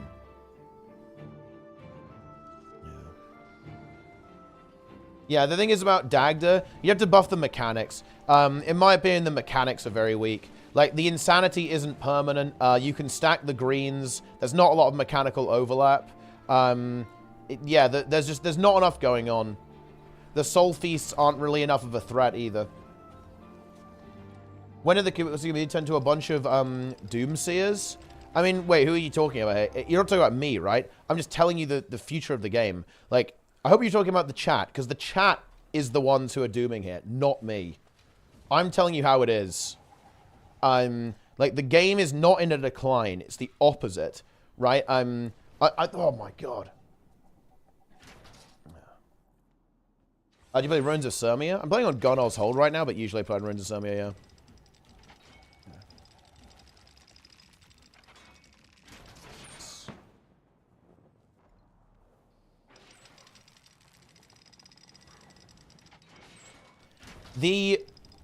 I mean, I don't know. We'll see with the quarterly reports, I guess, in quarter 4. But at the end of the day, guys, there's going to be more Guild Wars 2. I doesn't get the concept time. I honestly don't understand how they don't get this. I've explained it to them like 50 times. Do you take fault for the chat being Doom? No. It's more like...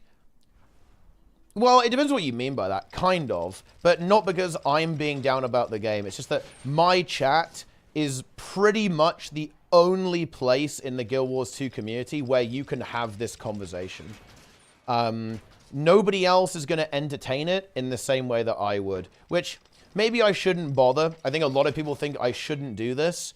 But, I don't know. This is kind of like part of my personality. I feel an overwhelming urge to engage. I struggle to resist it a lot. A huge amount. It's like, when I see someone who doesn't get it, I must explain it to them, right? And, more importantly, I need to keep explaining it until they get it. I'm actually very relentless in this regard. If someone doesn't get it, I will not stop talking about it until they do get it. And that might be something that a lot of people don't like about my stream. I know it's definitely something that people don't like about my stream right now. There's even been Reddit threads about this, which is quite interesting, actually. But that is my stream. That is me. And funnily enough, I'd actually say the exact same thing. Like, if people don't like that, I think that's completely fair, but that is the stream. That is my content that I want to create, and I will keep doing it. And I won't stop doing it. Until they get it or you ban them. Thing is, I don't ban people. No. In fact, funnily enough, actually, this is something that I also get criticized for. And funnily enough, this is actually criticism that I actually kind of agree with. I don't think I ban people enough in this chat. You could honestly... I'm maybe a little bit too charitable, actually, with people. I will assume that someone is acting and engaging with me in good faith, maybe a little bit too much, to be honest. And so I will argue with people who aren't actually serious, basically, a lot of the time, which is not always good. Yeah. Yes. But that's how it is. Best way of making Gift of Might and Magic for the new legendary arm without breaking your bank using gold. So I don't have much of gold to spare. I mean, it's farm gold and then buy materials that you need. Farm gold, and by doing that, you'll be farming materials. Sell the stuff that you don't need to buy the stuff that you do need.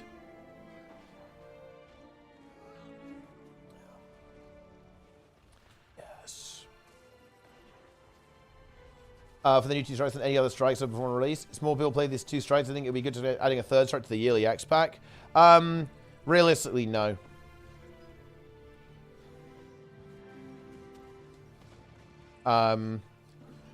I think the Vault really helped with Pugs. And, like, the special achievements and, like, the weeklies and stuff. And also that the strikes are ridiculously easy. Like, genuinely unfailable. They're easier than Icebrood Saga. I think the reason that they're the easiest to pug is because they are the easiest in general. They are absurdly easy. Like, I think the only strike... I think it's probably actually easier to wipe on... even something like Codens, right, than it is to wipe on the new Soto strikes. A bit of a funny tension, isn't it? Essentially, generally engaging people in the assumption that they're arguing in good faith, but also on a meta level, assuming most of them aren't. Weird. No, I wouldn't say that on a meta level, I assume that they aren't. It's that sometimes in retrospect, or sometimes I'll be going through a conversation and I'll be engaging in good faith, and I'll go, do you really think that? But it's like I tend to err on the side of caution with this. I don't like to assume people are trolling, right? But no, I don't go into it on a meta level assuming that most people are trolling, but I definitely sometimes have my doubts mid-conversation, basically. Yeah. NG or Necro, which is the better healer at the moment? Necro. Most of the time.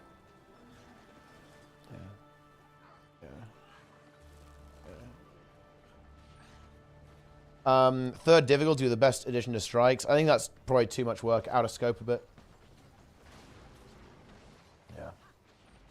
Yeah. Pugs who panic at split will wipe. I guess if you touch the red in the middle, you're going to die. Way more than new strikes than the Icebrood. Just my experience. I think it's because people... I don't know. Yeah, maybe. I don't know. I feel like they're really, really easy, though. I guess they have quite a lot of health. But maybe people don't have good comps. Dendra's harder than Bears. I mean, it's probably a bit harder than Bears, I guess. It's harder than Freynir. It's not as like you're gonna die more on Bone Skinner probably and Whisper of Jawmag. Whisper of Jawmag is harder than the new stuff.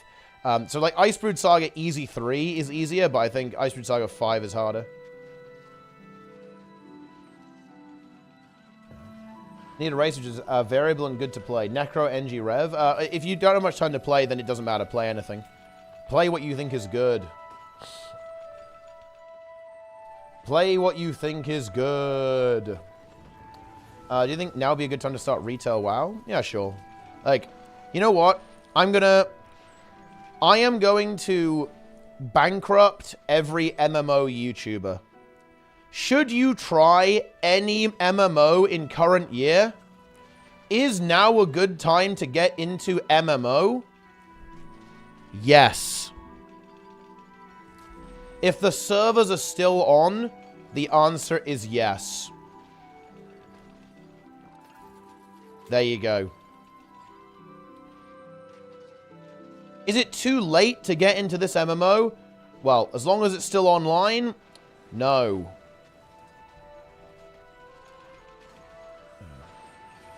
Rift servers are on. In that case, it's probably not too late to at least play the game a little bit.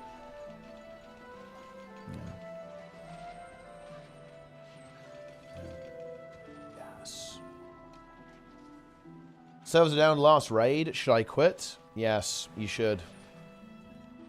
What do they really mean? To be honest, I think it's actually really hard to tell what people really mean when they say that.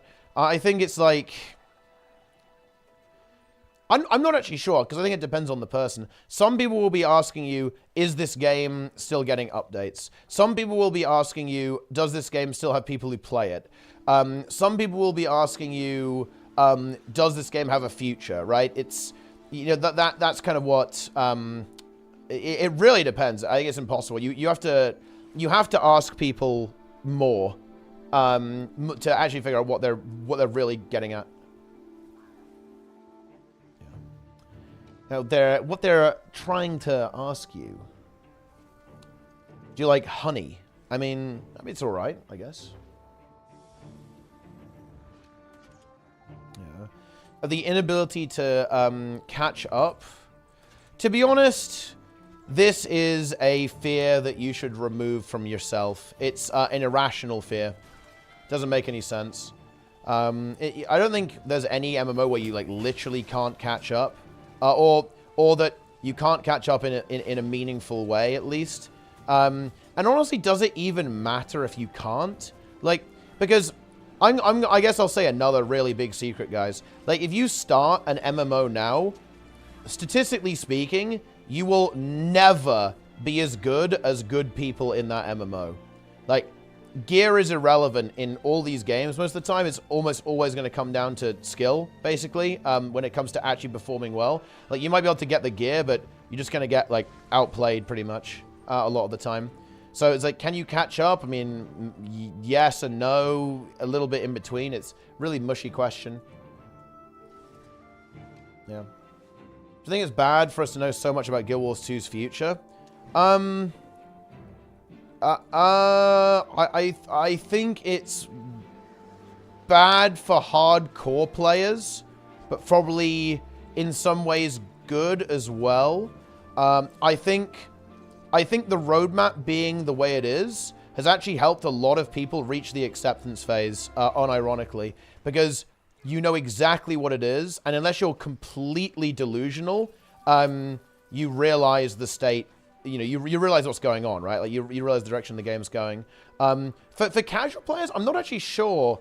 I'm not actually sure about this. I'm not sure people really pay attention to this stuff. Like, I get a lot of... I think it's actually one of the reasons why Ain't It doesn't bother to actually do a lot of, like, pre-marketing, like, before they release something. I think most Guild Wars 2 players basically engage... as and when something happens, not really like ahead of time, if that makes any sense. Like, I don't, yeah, I think that's why they don't do it, or part of the reason they don't do it. Easily, like LoL, new players actually catch or replace veterans in the teams. Yeah, that's why it's really important to listen to the full statement. I very explicitly said, statistically, it's going to be very unlikely you ever catch up. Obviously, it's going to happen with, like, exceptional players. Like, you can obviously catch up in terms of skill, but statistically, that's not you. Almost all the time.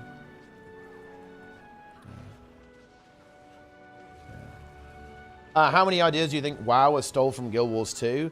You know, I always find this to be a really cringe thing. Like, you know, like, World versus World isn't original, by the way, guys. As much as I hate to tell it to you, it's not.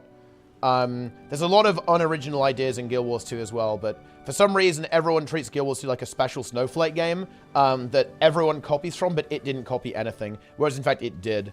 A lot of things, actually. But this is a good thing. Like, this is dumb.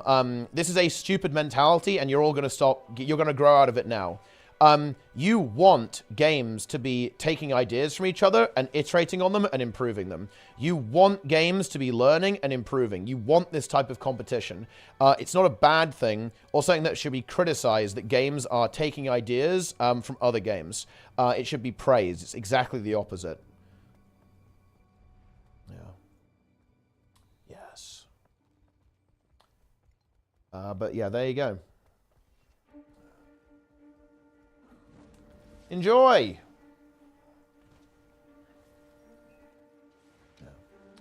People complain about the former, not the latter. No, they don't. They, you know, like, you can 100% argue that dragon riding is an iteration on flying mounts in Guild Wars 2, especially when you consider, like, the body of content around it. 100% you can, yeah. In the same way that I would say World versus World is a pretty clear iteration on the ideas of games like Dark Age of Camelot.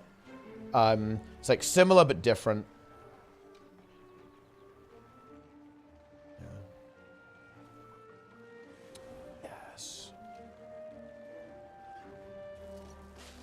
Enjoy. Go back to Eve? Maybe. I'll maybe stream Eve at some point. It'll be a game that I actually want to really get into, though, so not right now. Yeah, and Warhammer Online. In fact, Warhammer Online is actually probably a better idea. Fun fact, guys, they even took some of the devs. Ben P, like one of the really big competitive guys, he was actually a dev for Warhammer Online, and that was like the really big Realm v Realm game that was... like, there's definitely some inspiration there, that's for sure. Ben was even a dev from that game who then went to move and work in competitive at Guild Wars 2. Yeah. Yes. And people talk about, like, how Mythic Plus is a ripoff of Fractals. Mythic Plus is better Fractals. I'm sorry, it is. Significantly better Fractals.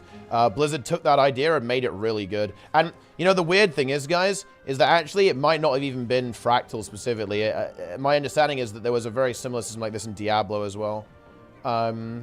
So it might not have been even in Fractals that were kind of on the radar of Blizzard at that point. Yes. That's how it is.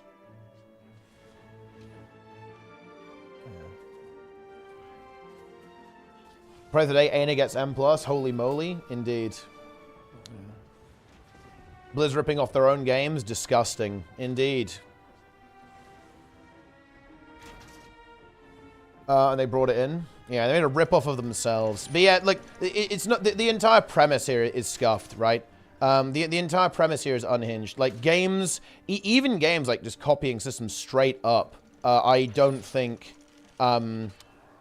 it is even necessarily bad, right, to be honest. Like, unless you're literally ripping the source code, I think games stealing ideas from each other is a good thing. Makes games better, which is good for us as consumers.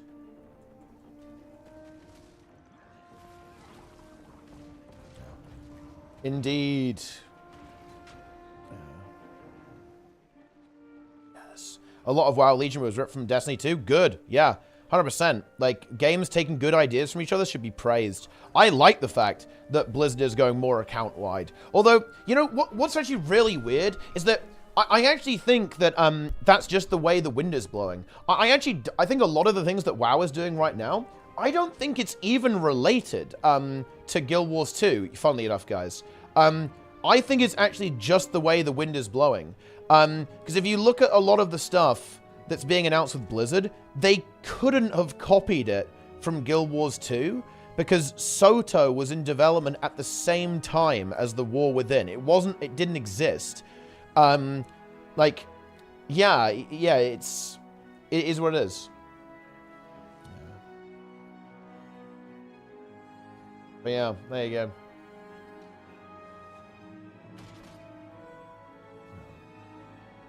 LoL was based on Dota, and look how well that turned out. And yeah, and you know what Dota was based off? That's right, it was based off Aeon of Strife from Starcraft 1. Like, we think Dota was the original? Hell no, Dota wasn't the original. There was a Starcraft 1 Broodmore War mod that was actually, even predates Dota.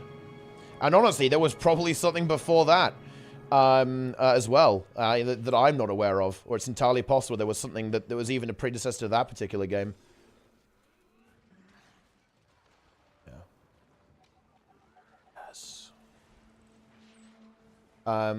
Warcraft? Well, no, I'm talking about the MOBA concept, guys. I'm not talking about RTS. I know that there were RTSs before StarCraft 1. We're talking about Dota. Dota was from Warcraft 3. Yes, Dota was a Warcraft 3 mod, and Dota was inspired by Aeon of Strife, which was a StarCraft Brood War mod.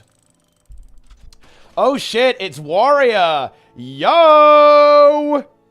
Look what we've got here, guys. Oh, that's big. Now, that actually is pretty big. Check this out. Okay, what do we got?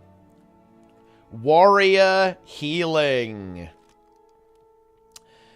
Okay. Warrior has been lacking a strong weapon using its support builds, and staff starts to develop some of the tools warriors need to support their allies. Stuff will be playable, blah, blah, blah.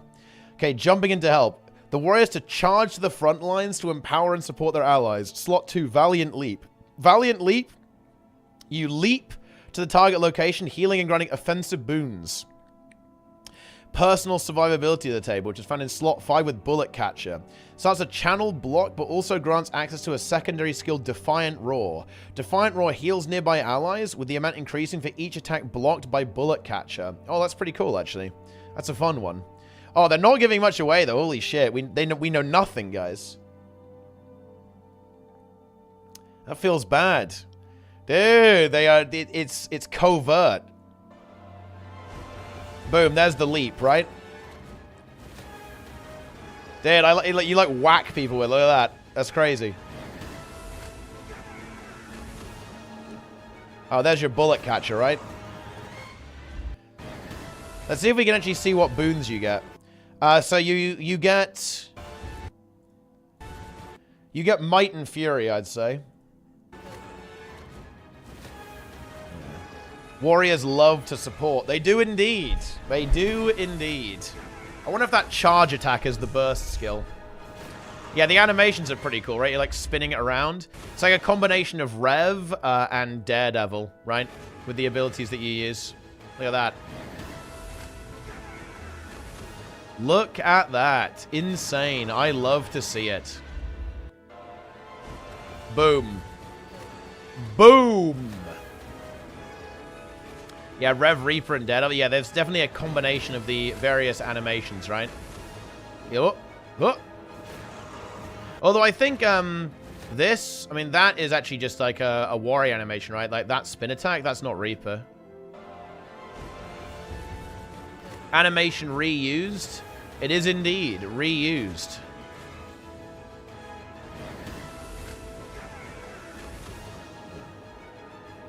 Rev Hammer 5 skill. Oh, man, I do wish they'd give a little bit more away, but I guess you have to wait for the stream here. Like, because this really doesn't say that much. Healing and granting offensive boons. I'm pretty sure it's at least Fury, right? Because Fury, you get the little things around your hands there, right? You hit that sound effect, that's the Fury sound effect. So it's probably Fury and Might. Ah, yes. Yeah, you can hand kite on Warrior now. Very exciting.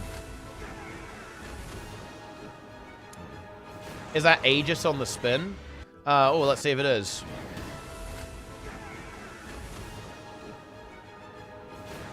Well, that's vulnerability, right? That's vulnerability that it's putting on. So it's applying some vulnerability, although that might not necessarily be from the ability, though, actually.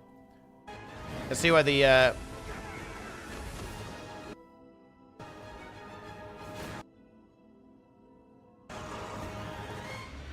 Where is the Aegis? Did I miss it?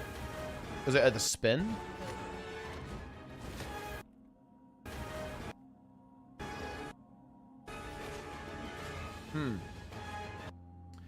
Berserker. Yeah, I mean, I think that, yeah, Quickness Berserker is probably going to be enabled by this a fair bit.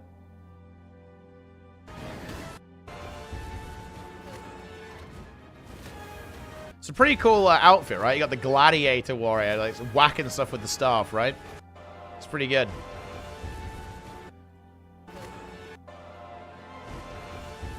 So it looks like you are going to have some good boon application here. I want to see it. I mean, I would have... Oh, man. This is why we always need to see, like, the full setup. And we don't know the burst skill either. So we know nothing. We know nothing, guys. But yeah, I certainly wouldn't be surprised to see Aegis. Because we're basically adding Aegis to every healer at this point. So I think it's very likely that we do see Aegis on the staff. Yeah. Heal Warrior. Will it be a real build? I wonder if it will have enough boons to actually enable Heal Bladesworn as well. Heal Berserker, I think, is much more likely, though. Especially seeing as it will also have a burst skill that you won't have access to on Bladesworn. So people who want to play Heal Bladesworn, you might still be out of luck, but I imagine they are going to push this. Also, does this one not have a mechanic? Is this weapon, does it not have a special mechanic, guys? Because they didn't talk about anything like the axes or Force of Nature here, did they? It does have this flip skill, though. Defiant Roar. So it does have, like, a little extra component there as well. No, that's not the same. It's not like a full mechanic over the entire weapon, is it? Maybe the burst? Yeah, maybe the burst skill is that. I loved your YouTube videos. Ha! I've got you. How does it feel? I'm glad you enjoyed. You have been captured. The game has you within its grasp, and there is no escape. Something being bad won't stop Heal Bladesworn. Well, I mean, it will be a lot better, to be fair. You know, it will certainly be a lot stronger, at least. The weapon generates adrenaline. Well, I mean, it definitely will. I mean, you know, you're gonna need that. You're playing Warrior. Yeah, man, dude, they should have given us at least one more skill. What is going on? CMC, he is teasing us, guys. CMCW in the chat. If the entire chat is full of CMCW, it forces CMC to leak an additional skill to us. He is forced to leak an extra one. God damn it. Maybe the burst transform you into a frog? I mean, I guess that could happen. I mean, it may be. He was like, can I want more? Ah, well, don't worry. There's plenty more of it. You're just getting started.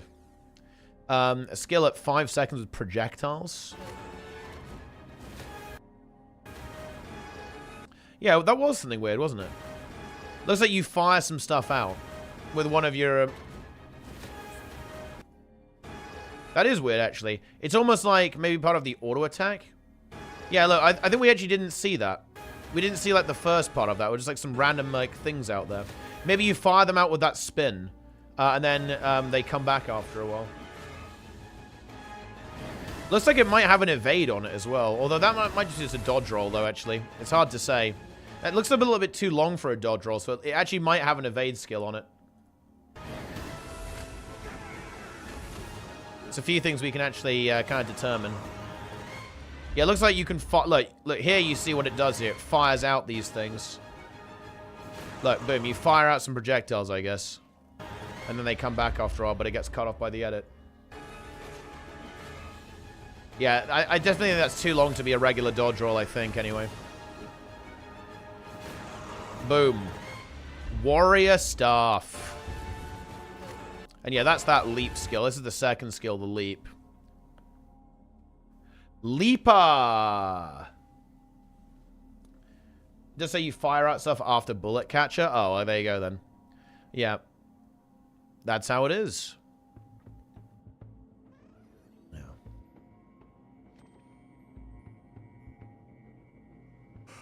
Yeah.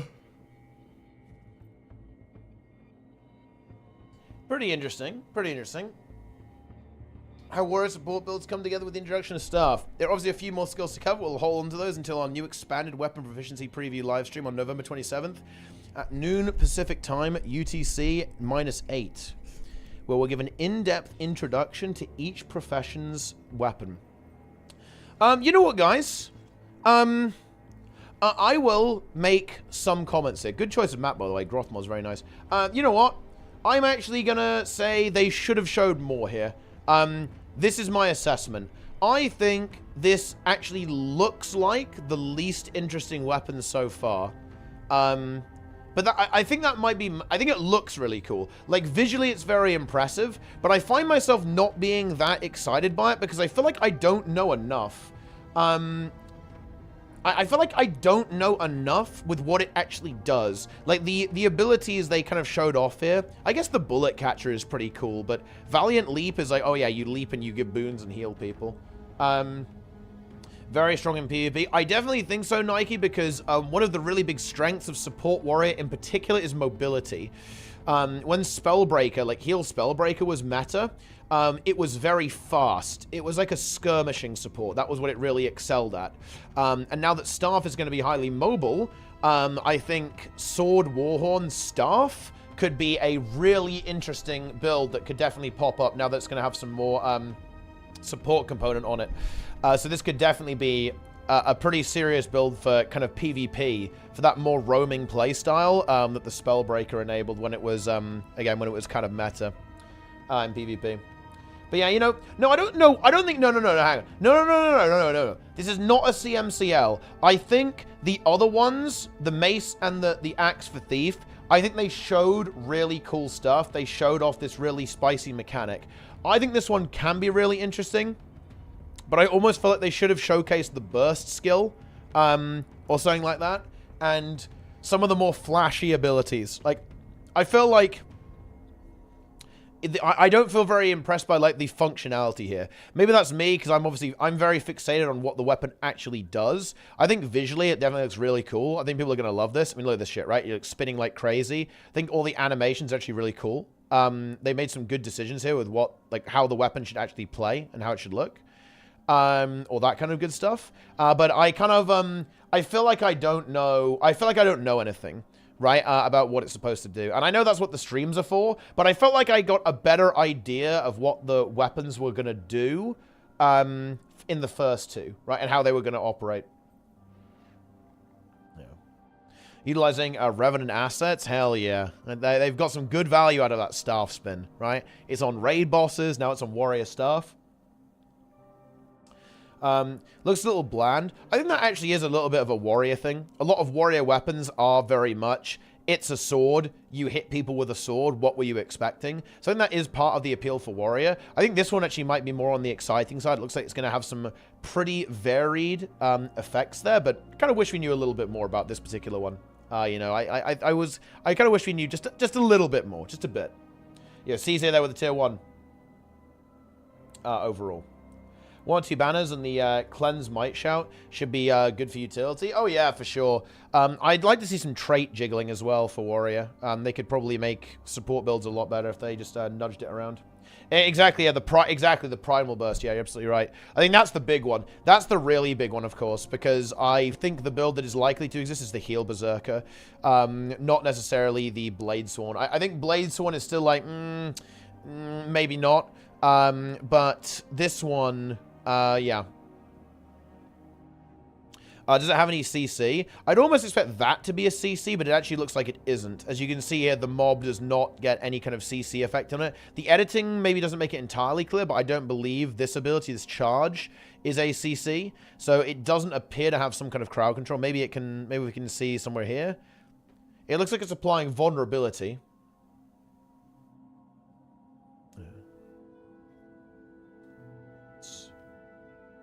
Isn't Blades a complete dog without the pistol to keep up fierce as fire? Well, I mean, you don't really care about that on Heal Blades one, though, right? DPS Hybrid Warrior might be good. I think it's really hard to make a power hybrid overall. It is actually very good, yeah. It is indeed very good. I think they really made this character look the part, actually. I like it a lot. The kind of gladiator, right? Like the gladiator warrior with the staff just going crazy. It's a good helmet, actually. I like the helmet. Kind of reminds me of Dark Elves from Blood Bowl, actually, funny enough. Or like the, or Khorne's Chosen. What trait makes Heal Sworn a thing? Well, honestly, I'm actually going to refer you to an expert on this particular build, Nike.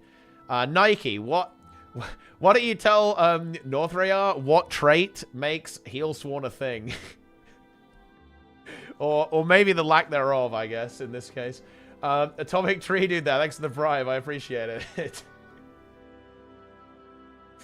Yeah. I mean, yeah, Naigichi gave an actual answer. What the fuck? I was expecting some kind of massive troll. But yeah, realistically, now, Heal Blades one is not really a thing. It kind of. But yeah. Can be on any spec. Oh, if you want to know why Blade Sworn, it's because it gives alacrity, right? Because it can give a lack. That is why. Yeah. Cone. But yeah. Heal Berserker. Heal Berserker is coming. But yeah, this is definitely one that I think we got to wait and see. Right, we definitely got to wait and see on this one. However, if I had to guess, if I was ArenaNet, if I was Triggin CMC, I think I would actually...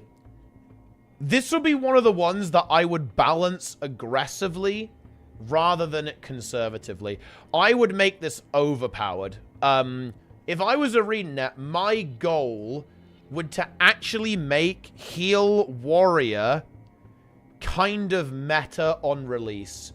In my opinion, it's better to release something a bit OP, so people are really enjoying it and they're excited about it, and then nerf it down a little bit later, right? Rather than releasing something that's kind of underpowered and meh, so it has that bad first impression and people are a little bit, you know, a little bit underwhelmed by it, and then have to buff it later. And I think this is definitely one of the weapons that they will probably want to be good. And definitely, like, I think they want to really enable that Heal Warrior build, so I would expect this to be pretty strong, overall. Maybe I'm completely unhinged, but yeah, I don't know. And obviously the fact that there's a 2 skill that applies offensive boons and healing, that's a pretty good sign. Heal was completely correct, yeah. you need to be able to do prot. Like, prot is a big one. And I think Aegis is also very important too. Warrior kind of actually has the stability down, kind of, with the way that it works. So that should be pretty okay.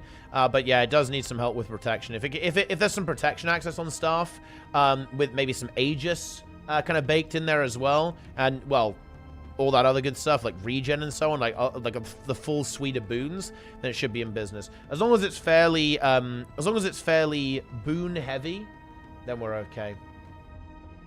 The banner has Aegis. Wait, where's the Aegis in the here? Where is it? Oh, you mean like the banner utility skill, or like something in here? I don't see any Aegis here.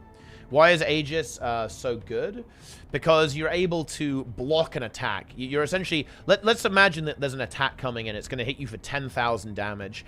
That Aegis will cancel that attack. So you can view that one Aegis application as a 10,000 heal. But it's actually better than a 10,000 heal because it's proactive, right? So instead of someone taking 10,000 damage, then you have to heal them back up. You don't have to heal them. You've already healed them, if that makes any sense, right? Like, you can view Aegis as an uncapped barrier, right? An uncapped barrier, essentially, that will absorb as much damage as hits you, which is obviously really good.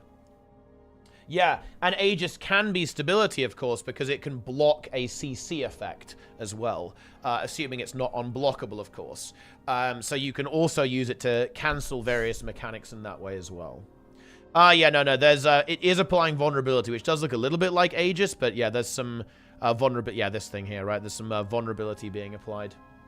Yeah, I know that Banner of Defense has Aegis. However, I don't know, like, my copium for that is, that they'll rework banners so that the boons just pulse, and you can activate the banners to, like, generate an effect around them. Like, right now, banners have this really big problem that they are very overloaded.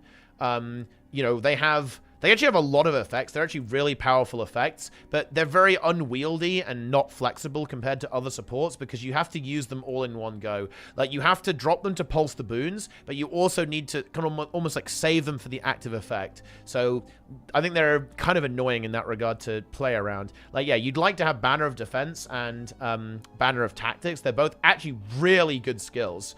If you think about it, they're really powerful abilities. But the thing is like, it's very unwieldy compared to how a lot of other supports work. Yeah. There you go.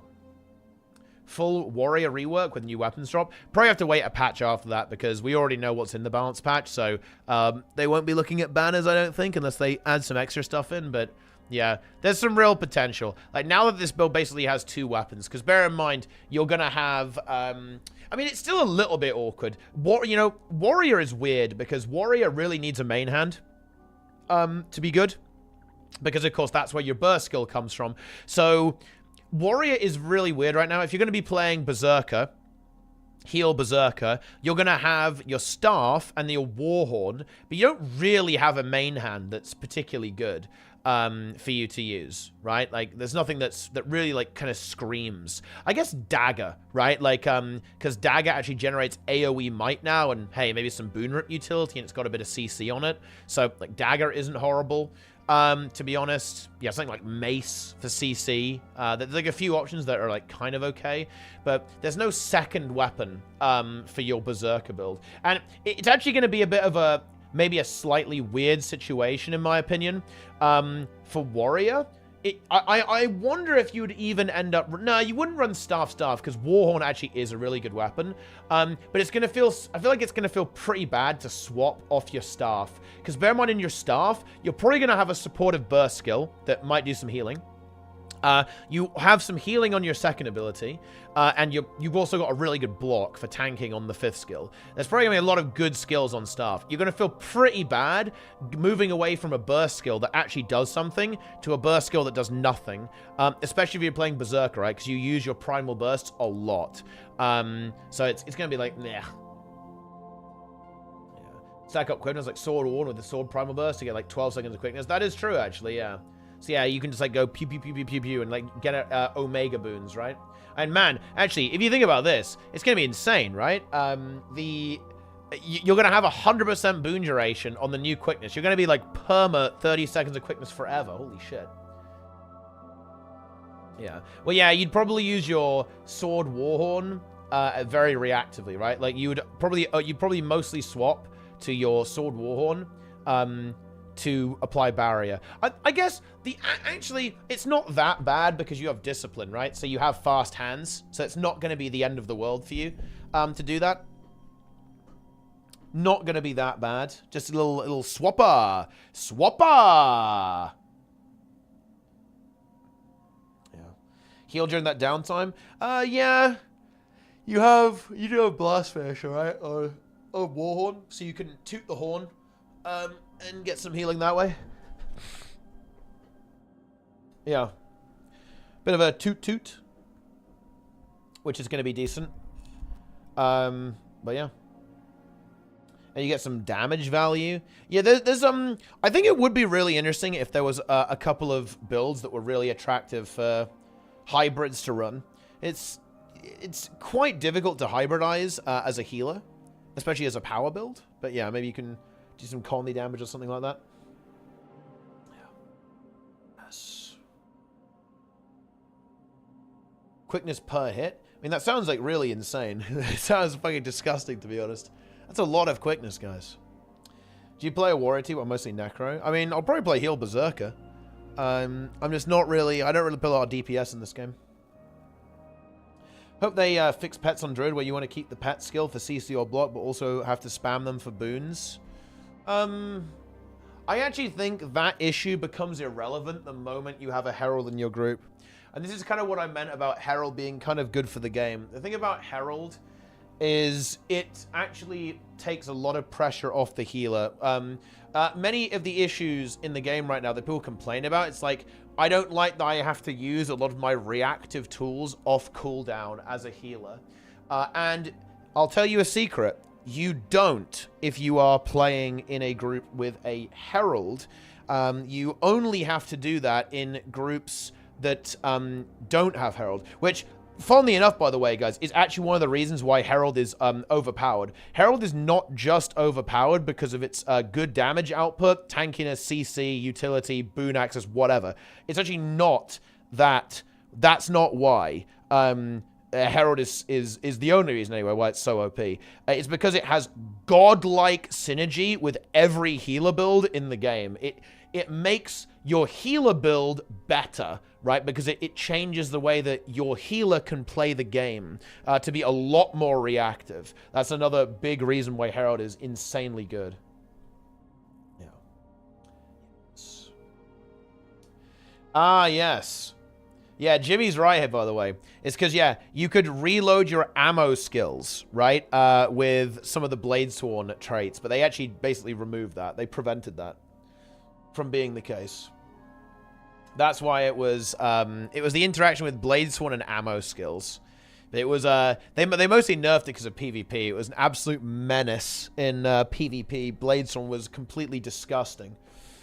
But yeah, there you go. Yes. Do guilds to have healer though? Yes. No interesting interactions allowed. It's honestly a really interesting one there. I know what you mean, but you have to make a decision. Do you want balance or spicy design? Another really great example of this is Scourge in World vs. World. Feed from Corruption is one of the coolest traits the game has ever had. The idea that when you corrupt a boon, you get that boon, it's actually sick. Like, you steal boons. However, that is unacceptable in PvP in World vs. World. No, you can't have something like that exist.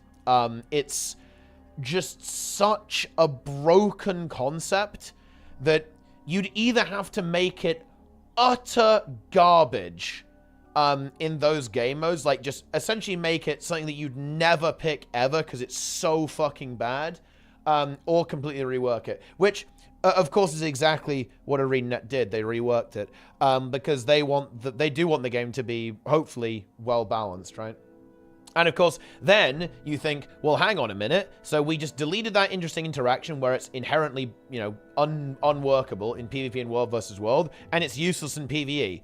So we've got a Grandmaster trait that's useless in the game mode where we didn't nerf it, and also useless in the other two game modes where we did nerf it, because if we didn't nerf it, it would just break the game. So congratulations, we now got a useless GM trait. So you have this push and pull between, do you want really kind of wacky, zany design and a game that actually makes sense? Path of Fire is a great example. Mirage is just putrid.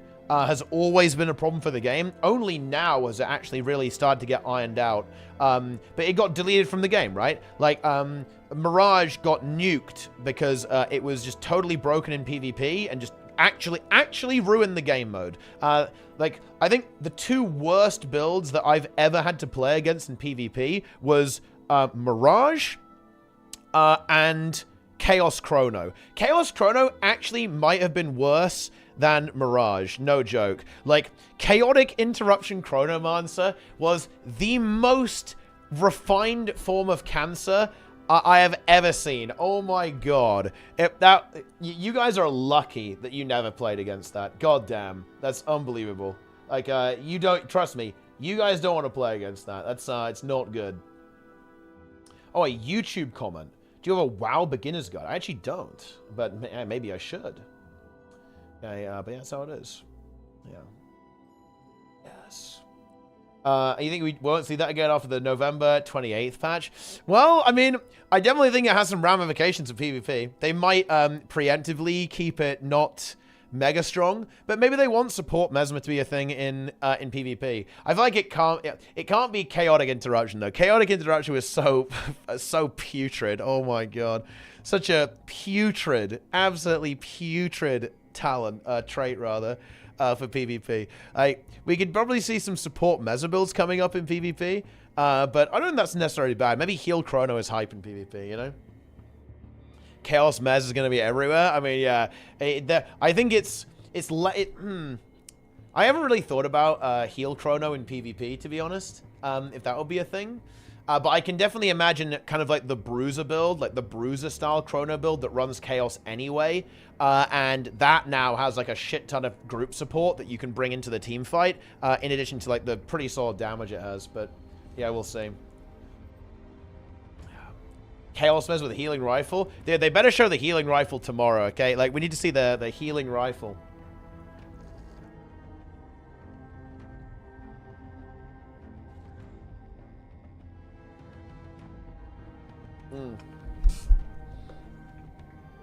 Bunker Necro? Ah, yeah, Minion Mancer. Oh, man, that build was so funny to watch. Honestly, I want them to bring back core, full Minion Mancer. And do you know why, guys? Because it was just so funny to me watching top players just, like, run in fear from this army of minions. Like, nothing they can do. They're like going, guys, I'm playing Weaver. I'm weaving. Guys, I'm weaving. And then the minions just run at them and kill them. And it's like, oh yeah. Like the little bone minion bites you and it transfers 7 burns. Just boom. 7 burns transferred to you from like the necromantic corruption. GG. The Necro's just laughing at you, making fun of you. Like, you're going, oh, but I'm playing Ellie, guys. My class is so hard. Oh, ah! And you just die. Permadodge, Daredevil, Staff Thief. Oh, my God. Dude, I actually remember that. I remember that, yeah, because this was when they did the thing, right, with, like, the endurance refill, right, when you were spending endurance. And they also reduced a bunch of initiative costs across the board. Oh, man, that looked like such an unfun build. That... Oh.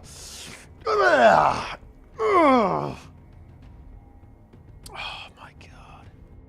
Disgusting. Absolutely disgusting. That is not what we like to see. Ah, yes. Burn DH into Minion Mancer. Self 20 burns. Yeah, that was actually a really weird, interesting interaction, actually, because the Dragon Hunter would actually destroy the Minion Mancer, but it was actually quite volatile.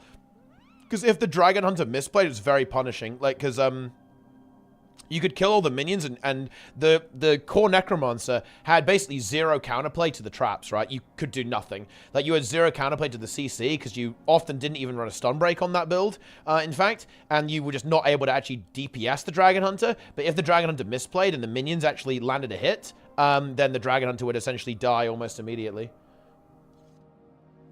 Yup. Ellie and PvP felt healthy only back during the bunker meta days when it was played by non-Ellie mains.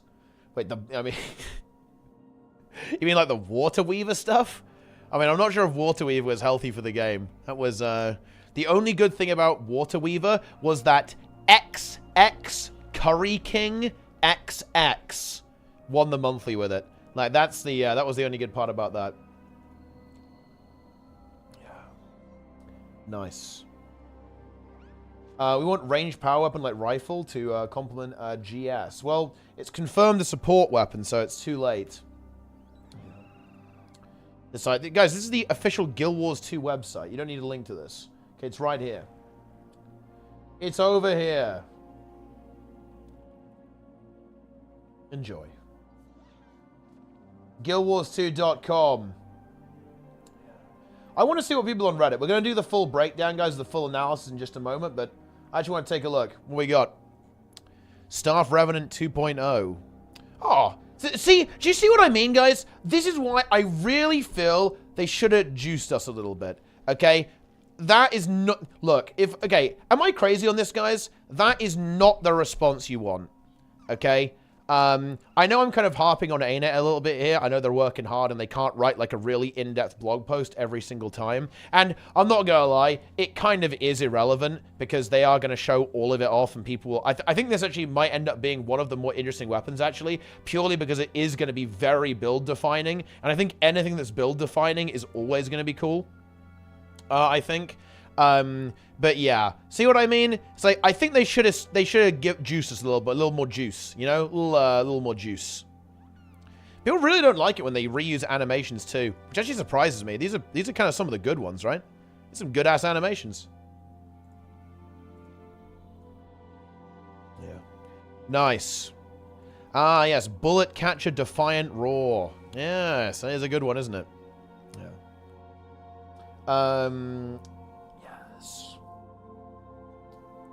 There was a ton of interest. I think there was a lot of interest towards this weapon. I think this is one of the ones that people were very interested in, right? For sure.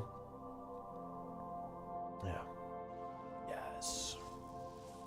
No weapons. I'd rather have no new weapons than reuse animations. True. Actually, true. Yes. No skill should ever animation reuse in a game with combat like Guild Wars 2. I mean, I think it's only relevant if a class had the same animation for different abilities. That would be a bit weird, maybe. But I don't think that's actually the case. You know what's actually funny? I do think this is one of the problems with Necromancer Staff. Staff on Necromancer actually has the same animation for many of its abilities, which is actually kind of a telegraphing issue in competitive modes. They actually do have a different one for Reaper's Mark, so you know when they're trying to fear you. But this is the one that's really important. There's no difference between Chillblains and Putrid Mark, which is very important because these skills are very important to dodge if you can. Like, you do not want to get hit by either of these, but it's also the same animation as Mark of Blood as well. Like, you can kind of tell when they're going to Putrid Mark you, because, of course, you know the functionality of the ability, right? It's a transfer, so if they're loaded up with Condis, they're probably going to try and use it on you. And Chillblades is more like just a general pressure skill, but, yeah, I don't think it's actually a bit of a problem. Dagger 5 and Sword 2 on Elementals. Oh, yeah, Churning Earth, right? Yeah, Churning Earth does have the same animation as Sword 2, doesn't it? That's a good point. There might be a different, animation attached to it, though, like the rock stuff, I guess.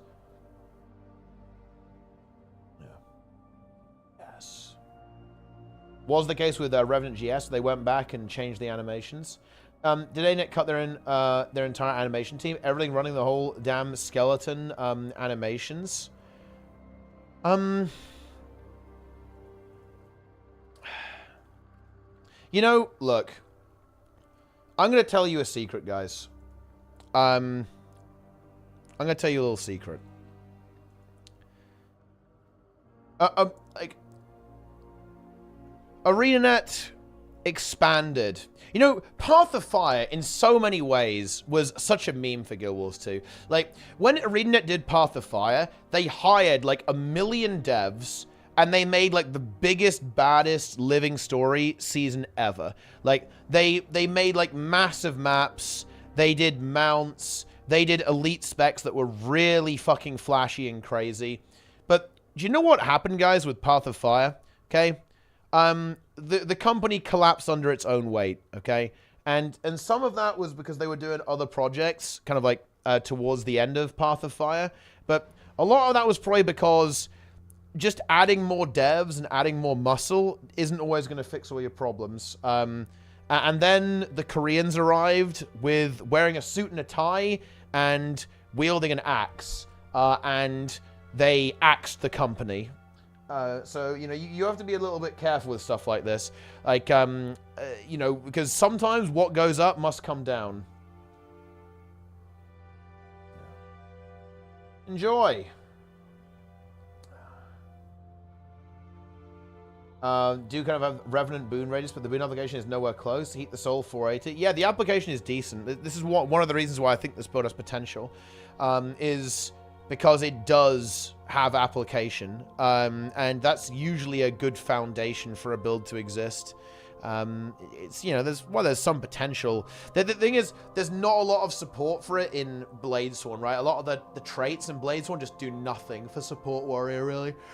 The ones in Berserker, though, there's actually a good amount of trait support in Discipline, Tactics, and Berserker. Like, because Berserker Smash Brawler will probably be good, because you can just stay in Berserk, basically forever.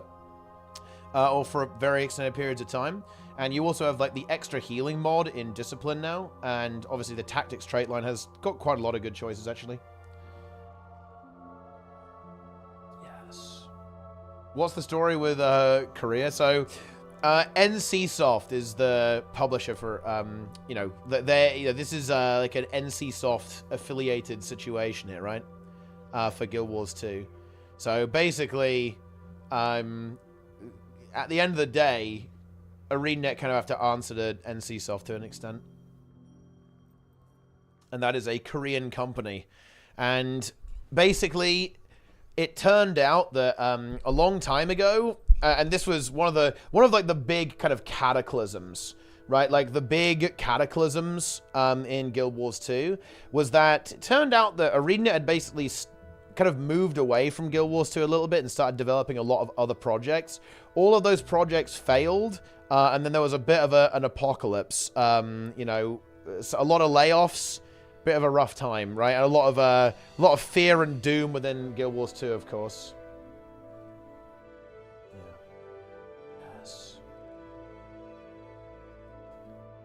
Also, I want to go way back to my comment I heard in chat yesterday. Didn't get responded correctly. Oh. Someone asked if MO leaving is why raids died. And the fact is, MO is the #1 guy who pushed to make raids easier. He is the force for anything anti-toxicity.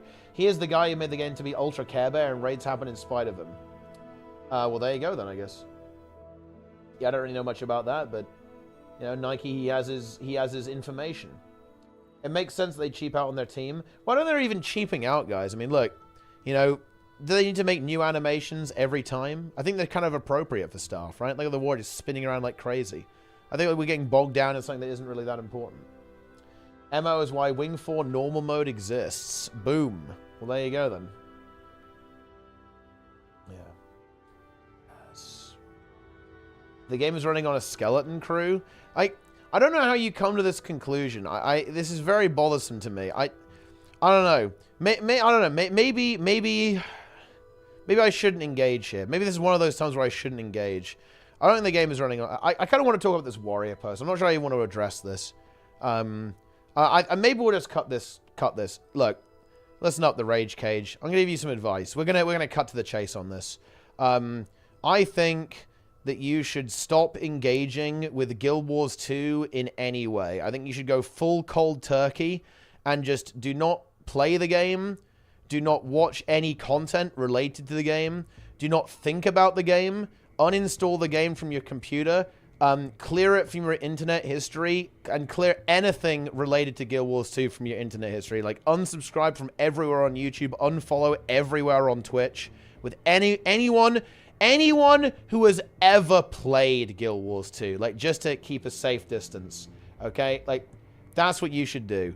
Because, I'm not gonna lie, if that's your engagement with the game, it's not healthy, and you need to get out. Okay? And that's what you gotta do. Yeah. Escape. Yeah. There you go. Or subscribe to this channel, okay? But also don't talk about Guild Wars 2 here either. Yeah. Exactly. Like, if you're viewing the game through that lens, then holy shit. Like, it must be horrible. I can't even imagine how bad it is. Yeah. I don't mind them reusing assets and animations of any kind. That shit is great because it will make their work more easy and they can focus on balance and quality as well. Seeing what we got on release in the past big patch feels like about 1/4 of an expansion, one living story episode, had a very smart compared to the others. I wonder where all that effort and save time from reuse assets go. This is something that I think is really hard for ANET to express, and I think it's going to be a show, not a tell. So what we've forgotten, and to be fair, what's very easy to forget, is we got this expansion very fast. The normal ArenaNet development cycle is make an expansion, do a Living World episode, season, and then do another expansion. But they work on that expansion in parallel, right? They work all of this content in parallel. So we've kind of... When you have a normal Guild Wars 2 expansion, you essentially have a giga content drought afterwards. You have expansion, Living World, uber drought after that, right? Then the cycle repeats. What they've done is they basically removed the uber drought and they've squidged it together. So it's gonna it looks like what's going on. Where's all the extra content? Essentially, the extra content is going to be replacing the uber drought, right? Like, because we're going through all of this, and we're doing our Living World season right now. We're doing the follow-up story in Aeneas, right? And then after this is done, that's where you're going to see the payoff. That's when you're going to see the benefit of the new system, because we're going to go directly from the third update, right? So, you know, the third update into another expansion immediately in August. So, as opposed to waiting a full year instead, because normally, guys, it would be, we're doing this, we're doing our Living World, then we're having a year gap, or more, by the way, or more, depending on, you know, what was going on. So we're replacing the uber drought, essentially. So the content is being filled in there. So you have, like, the game is, like, less spiky now. If we do, like, I should talk about this post, guys, but this is at least somewhat interesting. Like, this, guys, is the old Guild Wars 2 release schedule. You'd have nothing, then, like, a massive spike. That's the expansion. And then you get, you know, you have, like, Living World, Living World, Living World, Living World, and then you have Giga Drought, okay? And then you have another expansion, and then you know, it kind of repeats like that. And what they're basically doing now is something a little bit more like this. You're gonna have a smaller expansion, a little cone here, and then after that, you're gonna have your kind of little mini updates here. Funnily enough, I actually think the second update is actually arguably as impactful, so it's a bit more like that. So it's gonna be like expansion, little update, pretty fucking relevant update, right? I'm not gonna lie. Arguably more impactful than the expansion, because you're getting the new weapons here. Then you get another little update, like this. And then it's going to be immediately into another expansion. So it's going to look a little bit more like this, right? Like this is, you know, the situation. So what's the problem here, right? Like, why is this causing problems currently? Very simple. The issue is that this is our current situation, guys. We had mega spike with, we had Path of Fire, which is like a big spike. And then, I'm not gonna lie, Season 4 was pretty juicy, right? So we had all this stuff going on over here. Then, you know, we did have Icebrood Saga. That was something. And then EOD came out. So you had, like, Icebrood Saga, whatever. And then EOD came out, which is a pretty big fucking spike, yeah? And then, here's the problem. Here comes Soto. Right? And this is where we're at now. This is us here. Right? Now. So, can you see why this is a problem? We are used to this level of cone. Right? Here's a cone. But now, we've kind of forgotten about this, and we're only remembering this. So we're trying to compare the first part here, right? Like, we've done this bit of Soto, yeah? We've done this bit of Soto, but we haven't done the next bit. And more importantly, we haven't done the next spike, right? Because this here, guys, this segment, let's change this to red. Basically, yeah, like this here, right, is going to be replacing this segment, right? So instead of this, we're getting more cones, right? We're getting smaller cones, but more of them. Whereas previously, you'd have nothing for a year, right? So does that make any sense? Yeah. Nice. The issue is that WoW and new MMORPGs get spikes that cover the entire sheet.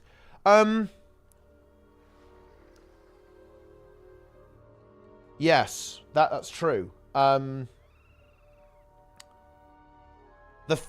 Yes. If you want a game that releases a lot of content, I'm not gonna lie, Guild Wars 2 is definitely not your game. Especially if it's kind of hardcore and competitive content, right? Yeah, I mean, Guild Wars 2 is obviously not the right game. In fact, it's gonna be WoW, right? If you want that type of experience. Yeah. It is, but I'm on copium. Nike, help this gamer. Yes.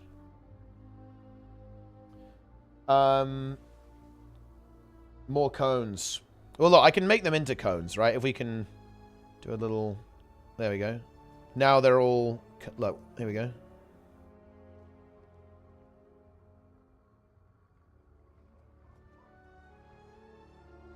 Is that better, guys? Cone. I have turned them into cones. Isn't WoW also getting a drought until the next X-Pack after this tier? Even WoW isn't immune. Well, weirdly enough, WoW is kind of doing the same thing as Sota, right? It's going to like year and a halfly expansions. So they're actually like winding up to do that. WoW is in a really weird spot, yeah. They are going to fill it with basically like reusing the old content, so it's not going to be that bad for me. And the drought isn't actually going to be that bad. It's basically going to be until like the fall, so it'll be like 6 months, I guess, which is definitely not as bad as Guild Wars 2 has been. But yeah, for WoW, it's not good. It's going to be a bit of a slightly rocky transition. Yeah. But yeah, there you go. 2 year expect they convert. Ah, okay, nice. They must have said that at BlizzCon. Yeah, I wasn't exactly sure. But yeah, so it's going to be pretty juicy, right? Yeah, exactly. It's actually really interesting to see what WoW is doing, because WoW is actually doing the same thing. They're also trying to do this. They're also getting rid of this in their model as well. They are going to do this too. Yeah. Yup. Yup. Yeah. All of the old WoW cards become a lot smaller when the next expansion hits. Yeah, but I'm not gonna lie, that's a weakness of the game, but who cares? It's not relevant, to be perfectly honest with you, because the WoW cones are so fucking colossal, and current content, honestly, I hate to say it, but that happens in every game. Guild Wars 2 cones shrink over time as well, because old content simply becomes less relevant and less interesting over time. That's just the way games work, right? Like, fresh content is king in these games. It always is, and it always will be. Like, you've got to think about this. Old content staying relevant prevents Guild Wars 2 from having no content. It's not... It's the other way around, right? The way I think about it is, if old content in Guild Wars 2 wasn't relevant, this game would be dead as fuck. It would be over if it didn't do that. So it's more like something that it's like backwards value rather than forwards value. And forwards value is way more appealing, in my opinion. As a player who likes engaging with these things, I want forward relevancy. I want forward content. I don't want... This game would be dead if not for this feature, right? It's a nice to have, basically. What brings you here? Yeah. Yup.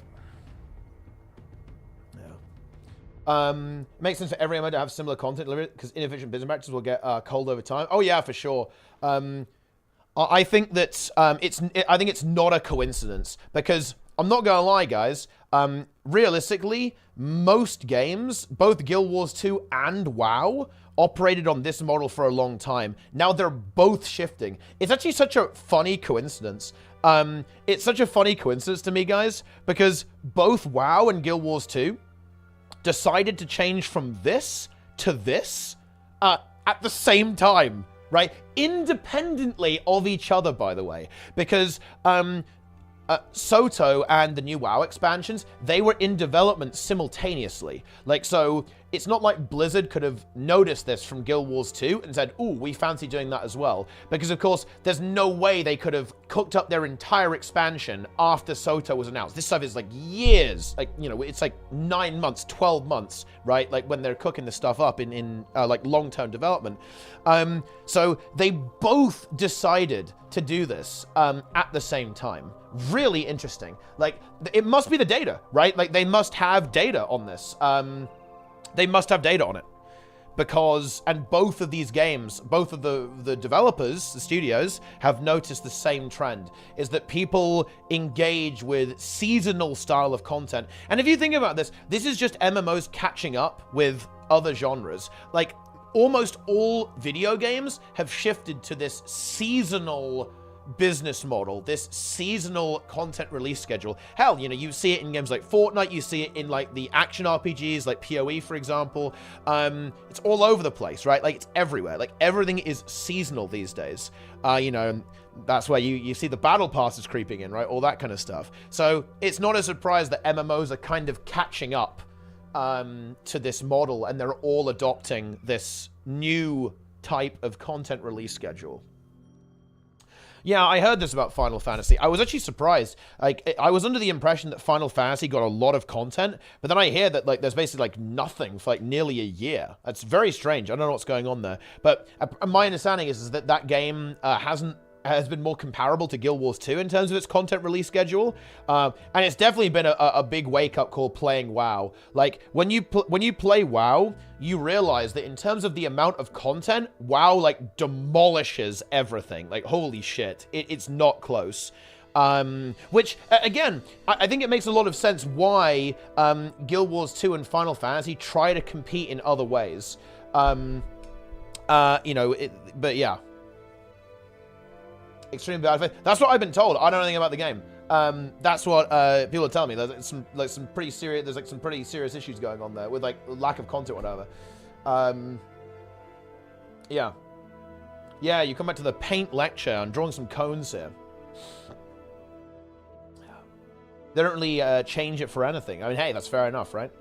It's old data. Was a GDC talk from the PoE developers where they attributed their success to growing the game to regular updates, and that was years ago. Well, I mean, you know, it seems good to me, right? I think the gw2 model is good. They need to make the way the cones slightly bigger. I think we'll feel differently when you get to this point. Now, you know what's interesting though, actually? What's very interesting to me here is that I'll say something.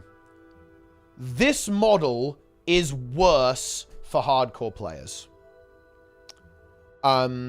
It might not be worse in actuality, but I think it is psychologically, to be honest. I think it's like a big psychological thing. Because I think what a lot of people really want is just to have that kind of 12-hour grinding session. You know what I mean? And just like go, I'm going to sit down and I'm gonna game. Let's go. And I do think that the new model that a lot of these games are adopting is somewhat worse for players who are looking for that experience, right? And that it is something that I think will be lost here a little bit. And of course, that's a minority of players. Make no mistake, I'm not a fool. That's a very small minority of players.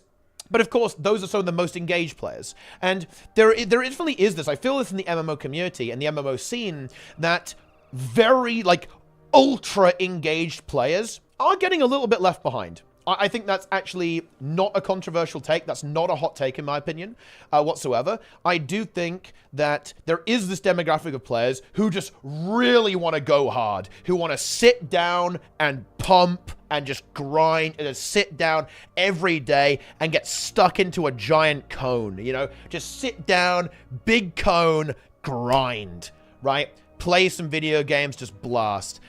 That is going to be diminished in a lot of these newer models, I think. You know, funnily enough, I think vertical progression games have an easier time dealing with this. So WoW is probably not going to exhibit this issue as much because they have go grind gear, asshole, right? Are you not max eye level yet, bro? Are you noob? Are you a casual? And of course, they release really hard content as well. But there's going to be a little bit less potential for that in, I think, games like Guild Wars 2, which of course don't have that vertical progression, that don't necessarily kind of lean into, you know, that more hardcore, like, I want to sit down and just blast all day, all night, with these like really big changes to the game, like loads to explore, loads to get through.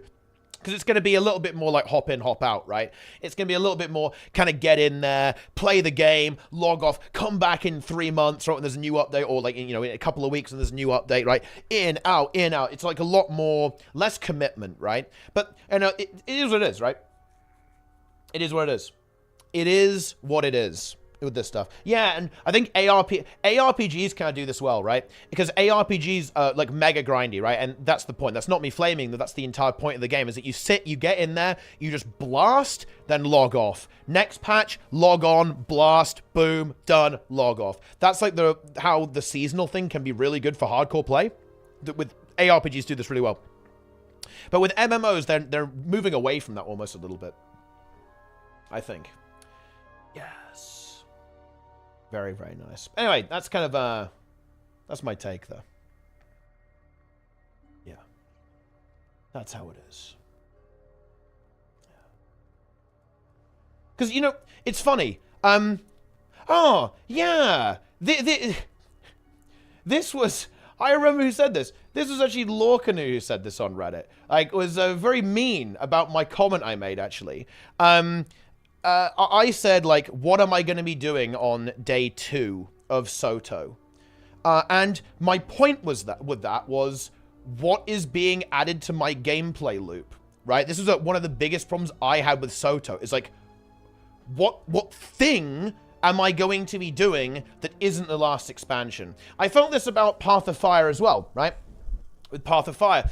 Path of Fire didn't really add anything for me to do. I simply went back to the old content immediately after I played through the story. And that's kind of a problem for me, right? This is a big issue. EOD was much better, right? Because the meta events were good, and that was kind of added to the core gameplay loop. But Soto, again, it didn't really add anything to me for my, like, daily gameplay loop whatsoever, right? And I guess you could say that Rifts was supposed to be that, and Convergence was supposed to be that, but, I mean, yeah, not really. Let's be honest. But, that's it. That's how it goes, I guess. Yeah. Yeah, rifting is that, to be fair, and I do actually think there is some pretty good designs, right, in that regard. I think the design on something like Rift is good, like infinitely grindable content, but obviously that's just, you know, it's just not interesting enough for me, right? It's too easy. I don't find it engaging. Yeah. Yeah, a lot of it is weekly, yeah. You like your strike CMs, 3 weekly convergences, right? So you have like that is what they've added to the loop. But notice that didn't come on launch either. That came like after the fact. But yeah. Yes. But yeah, a lot of Guild Wars 2 updates, it's me, I just go back, right? I just play the old content. Why are convergences not fun for you? Are they too easy? Yeah, they're just not engaging. Like, you can speedrun them, I guess. But, it's not getting the brain juices flowing, right? Like my brain's like it's easy. It's too easy. Yeah. I don't like that it's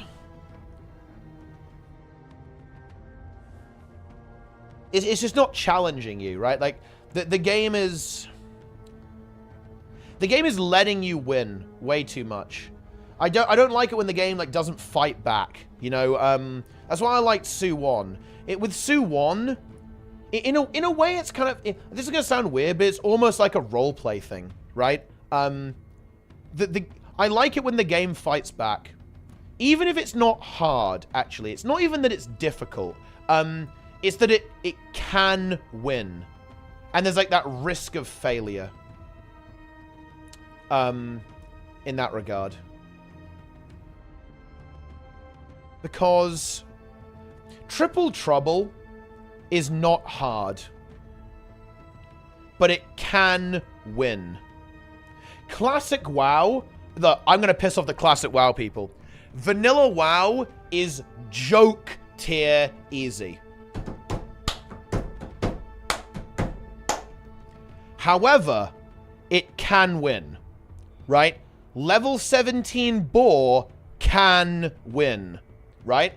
And all of the raid bosses can win. If you ignore that living bomb on Baron Geddon, you are dead. You know, if you don't get that dispel, it's over for you, right? If you refuse to understand how threat works, you are fucked, right? Like, there are very serious consequences to your actions, right? Like, what you do in the game matters, right? Like, your choices, your decisions, both individually and as a team, because remember, vanilla WoW raids are 40-man, right? And say a Guild Wars 2 open world event is 50 players, right? Like, your actions are impactful. Your decisions are important. And that is what I find lacking in stuff like Convergences. Like, I could fucking AFK and who cares, right? We're gonna get there in the end. Like, there's no punishment, right? There's no consequences, right? If you do it wrong, who cares, right? And that kind of makes it, it makes it difficult for me to engage with it. It's why I like Mythic Plus. I'm not gonna lie, I'm really enjoying Blood Death Knight right now, because it's almost like the extreme of this. Basically, the Blood DK, Blood Death Knight in Guild Wars 2, guys, is, if I even press on some of the keys I'm trying to do, if I press, like, an ability at the wrong time, I will die within like less than 1 second, right? Okay, like it can be that punishing sometimes on some of the stuff they're trying to do. Like partially because I'm not that good at the game, but also because it's pretty punishing, right? Like if you do it wrong, you're just dead. A lot of the time, it's exciting, right? You know, it's exciting to play the game that way.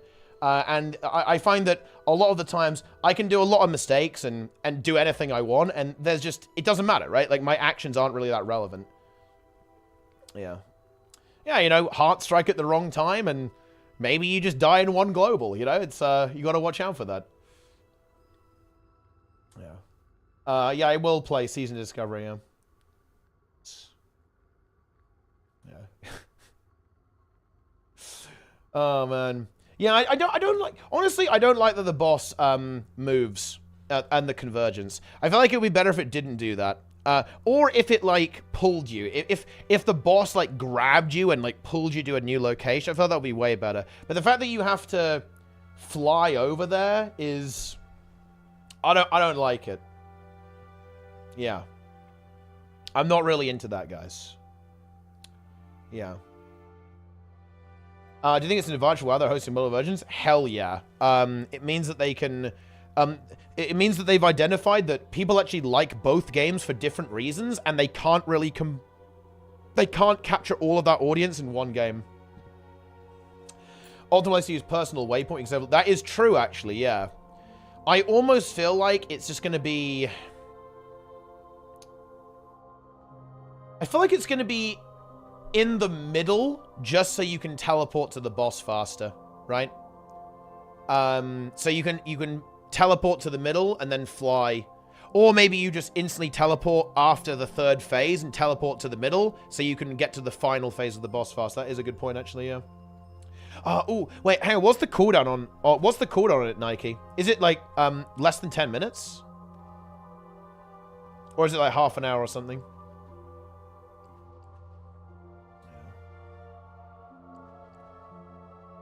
Do you think convergence are a step forward as opposed to release matters? I mean, they're better than the Soto matters, yeah, for sure. They're more interesting than Soto matters. I'd say even that the inner Naos one is, though, as well. Or Nios, or whatever it is. And are they good as... I mean, I think Dragon's End is better, but yeah. It goes northeast, northwest, southeast. You want to use it to shorten?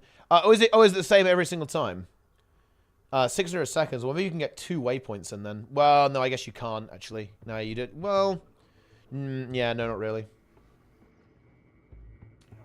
Yes.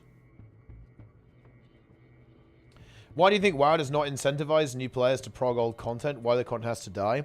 Side effect of vertical progression that they never bothered to fix. And also because... there are a lot of raids in WoW.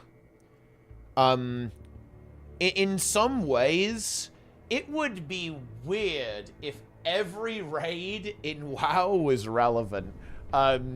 Because holy shit, you're full clear. I'm not even sure if you could even full clear, right? Do you guys know? Look, it's all well and good in Guild Wars 2 and you only have 7 raid wings. But guys, you've got to bear in mind, every single raid encounter in Guild Wars 2, that's 1 expansion in WoW. So that's just to give you like a scale of like how much content WoW actually has. So imagine your full clear is unironically 10 times long, no, more than that. Like 20 times longer than it is right now. Like, can you, me and the boys doing a speed run, it will be like a 40-hour full clear. Right? That... yeah. And you'd probably have to do, like, a weekly system, right? Like, beat 1 raid. Like, any raid. A little bit like, you know, like a generic raid to get loot or something. Or you can only loot so many of them. But, holy shit, it would be absolutely brutal. Yeah. It's a lot of content. And just the way the game works, right? Like, the game just revolves around, like, new stuff, new stuff, new stuff. Play the new stuff, play the new stuff, play the new stuff. I think it would be really cool if you could go back to play old content. And honestly, even get loot from old content. They kind of do this sometimes with time walking, which is kind of, but not really. It would be pretty interesting, I think, to like actually have it back at the original difficulty. But I'm just not sure if that many people would actually be that interested, right? Like most people would, I think, still play the new stuff and not play the old stuff. To be perfectly honest with you. Rage because with a tier 1. I still can be toxic. I mean, you can be toxic before. Boom. But no, I really meant what I said, to be honest, Rage Cage. Look, you can give me money, but I won't back down. Like, the way that you talk about it, like, feeling sad or frustrated that the game is on a skeleton crew, I really cannot emphasize enough. If you feel that way, to be honest, I would stop playing. That's my honest opinion. I'm not flaming you. I'm not saying your feelings are invalid. In fact, I would say they are valid. And I know exactly where you're coming from. I know exactly how you feel. I get it. I empathize with it. And my empathetic answer is that, no joke, I would still stop engaging. Right? Like, no bullshit. It's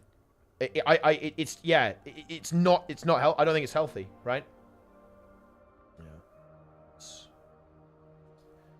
Yeah. That's how it is.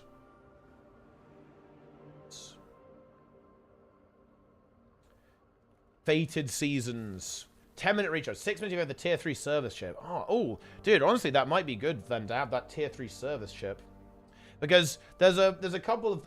Guys, I still haven't talked about this warrior shit. God damn it, I gotta do that. Like, there's a couple of things that are actually kind of interesting. Some of the champions are quite slow to get to, right? Because they're quite spread out or they're really high. So having, like, a waypoint there would be pretty good. Or having, like, the Jade Bot that takes you up really high. It's pretty good. Yeah. Nice. That's how it is. But, yeah. It's definitely a strength of Guild Wars 2 and a weakness of WoW.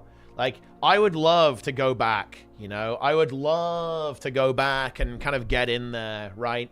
And do, like, the old Mythic raids. That would be really cool. But that's simply not the way the game works, which sucks. And who knows? Maybe eventually they'll do that. I think it's very unlikely, though, because of the way that people engage with the game. And again, their target audience. Like, their target audience is people who want to move on and, like, play the new shit and, like, you know, get in there, right? Like, that's just the way it is. Oh, easy world XP. Look at that. Nurus Relic and ANET's QA already. Are you talking about, like, the incorrect tooltip? Because, yeah, this is a bit of a weird one. It's just that, yeah, the thing here... And you know what's weird, actually? CMC knew this. Because CMC actually read this tooltip wrong. But he read it right. Because he knew how it works. He said, gain stacks of Nurus Hunger every interval and when you remove boons from enemies. That's what he said on the stream. Okay? However, the tooltip in-game is just wrong. It says, gain stacks of Nurus Hunger every interval when you remove boons from enemies. But it should be, and when you remove boons from enemies. And also, the tooltip is very misleading here. It says interval 3 seconds, but it has a 1/4 second cooldown in the top right. This is because the 1/4 second refers to the interval with removing a boon, and the interval in the tooltip is how often you gain a stack while you are in combat. It is actually slightly higher in PvP and World vs. I mean, it's 5 seconds in those game modes. And by the way, why does that interval exist? It's because I think ArenaNet don't want your relic to ever be totally useless. So in other words, even if you're playing a build with no boon removal or anything like that, then you are still going to... It will still activate eventually, right? Like every 30 seconds, basically, or every like 50 seconds in PvP or whatever. So if that's what you mean, then yes.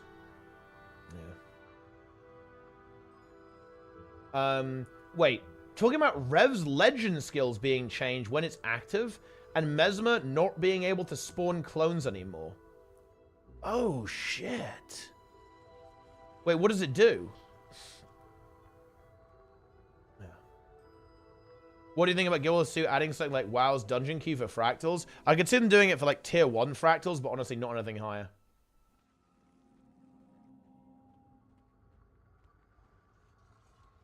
Oh, let's have a look.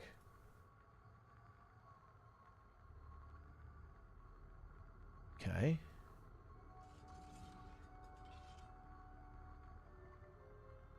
Huh.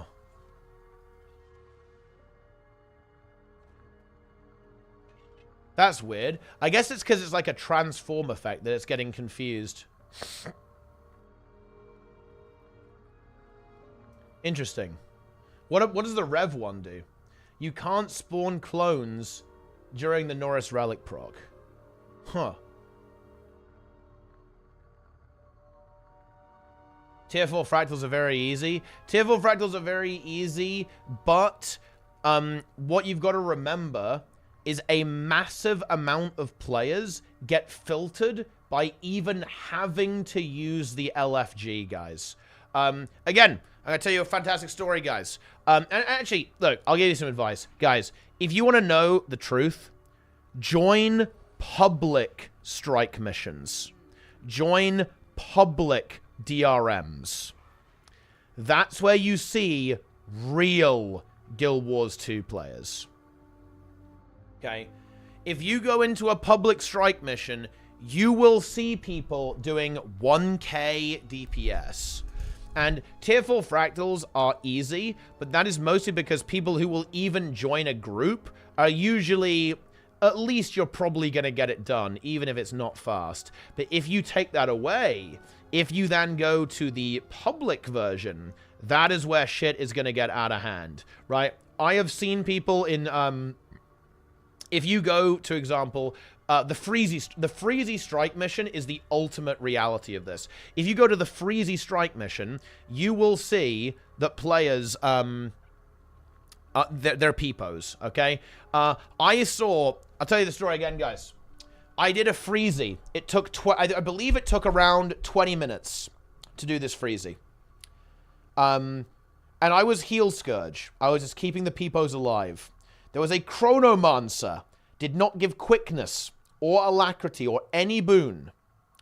They were doing 700 DPS. And I asked him afterwards, what build were you playing? What are you playing? And the guy gave an incredibly zaced response. He said, I am full burn. He then linked me his armor. I believe it was Rabid Stats with Balthazar Rune. 700 DPS. And the reason why you're going to have difficulty with a like an auto finder is that not only will the experience level of players be in those groups be way lower than the regular LFG, you also won't have a reliable way to make sure that your composition makes sense or is indeed good. Like, even if you were able to magically figure out if someone can heal or if someone can give alacrity or quickness, which, by the way, is very non-trivial from a server perspective, honestly not even sure if it's possible, then what happens if you have, like, a bad comp? Like, what if you... I mean, look, not to meme it too hard, but what if you end up in your tier 4 fractal group and there's a heal alacrity warrior, okay? And then, like, a quickness berserker. Congratulations. Your team has, like, no healing, no defensive boons, and no hope, right? Pretty much. Yeah. What is the failure there? Is that a failure on them for not understanding the game and finding out resources, or the game not being clear? It's a compounding series of, I'd say the big one is the game doesn't give you feedback on how well you're doing. So, as a new player, think about this from a new player perspective. You go into the story on your build, everything falls over. You go into open world, everything falls over, right? Like, you know, you meta events are completely free. Like, open world mobs just fall over and die. You're thinking, bro, I'm pumping. Yeah, you get gold participation everywhere. Gold participation, full loot, full rewards. You never see events fail. Right? How do you know that you're doing anything wrong? Right? You don't. You don't know that something is tricky, right? Or that there's something going wrong with your setup or your build or something, right? So I don't think it's the player's fault. I think blaming the player in these situations is almost always wrong. Like, sometimes, yeah, maybe someone is, like, really just not learning. I don't know, maybe someone's, like, a journalist or something like that, and, you know, they can't get through Cuphead, right? Yeah, then it's their fault, okay? But other than that, it's almost always going to be the feedback mechanism, right? Like, the player not being given information as to how they're performing, right? Yeah.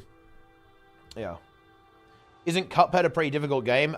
We're referring to a meme here. There's a very notorious little video of a game journalist really struggling with getting through the tutorial of Cuphead, where it's essentially introducing you to the concept of jumping and the various kind of combos and you know, the move set of the character that you play, essentially. Yeah. So yeah, it's yeah. That's what's going on. Yeah. Yeah. Meanwhile, a pigeon. Wait, a pigeon managed to... Dude, oh my god. Yeah. What is the... Shameful 26 minutes of gameplay. Dude, I mean, the guy is a peepo, alright? Ah, yes, yeah. I think this is one of the most painful parts. Like... Oh, there we go. We did actually manage to climb over this this obstacle here. Yo, boys, thanks for the raid. I appreciate that, man. Oh. Snails. Snails. Yeah, look, there's some difficulty is happening here, guys. It's difficult to, you know, kind of get over this this obstacle here, okay? Yeah, oh, no. This just feels bad. Look, he's trying to figure out how to aim at the target, right? Oh, there we go. Yeah, we got it. Nice. Yes. Big.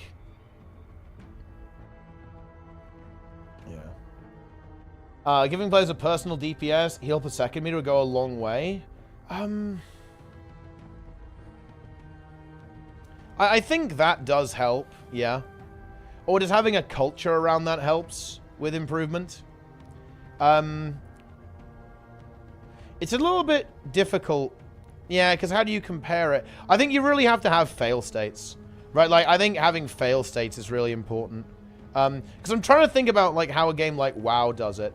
And a game like WoW does it just by having, like, one thing that WoW has that I think is really useful, it has a really good progression path, right? It's like, right, listen up. You do your quests, do your normals, do your heroics, do your mythics, then do Mythic 1, then do Mythic 2, then do Mythic 3, then you do LFR raids, normal raids, heroic raids, mythic raids. It's like, it's very obvious what you're supposed to do, and because the difficulty is quite granular, if you're getting your shit slapped, you know, oh, I should probably try an easier difficulty, right? Like, or and if something kills you, it's usually pretty obvious.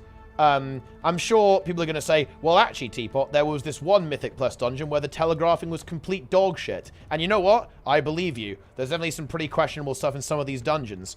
But usually, it's pretty obvious what blew you up. And you combine that with like a good progression path and a good culture around performance and parsing. Basically, they fucking love their parsers over there in WoW. I think it's true in 14 as well. People love parsers in 14. It just leads to this like very, very useful kind of pathway. This progression, like the skill progression, is like very paved out for you in a game like WoW. Whereas in Guild Wars 2, I think it's you really have to go out of your way. This is the big one. If you want to get better at Guild Wars 2, you have to go out of your way to do it. Whereas in WoW, it's kind of going to happen a lot of the time.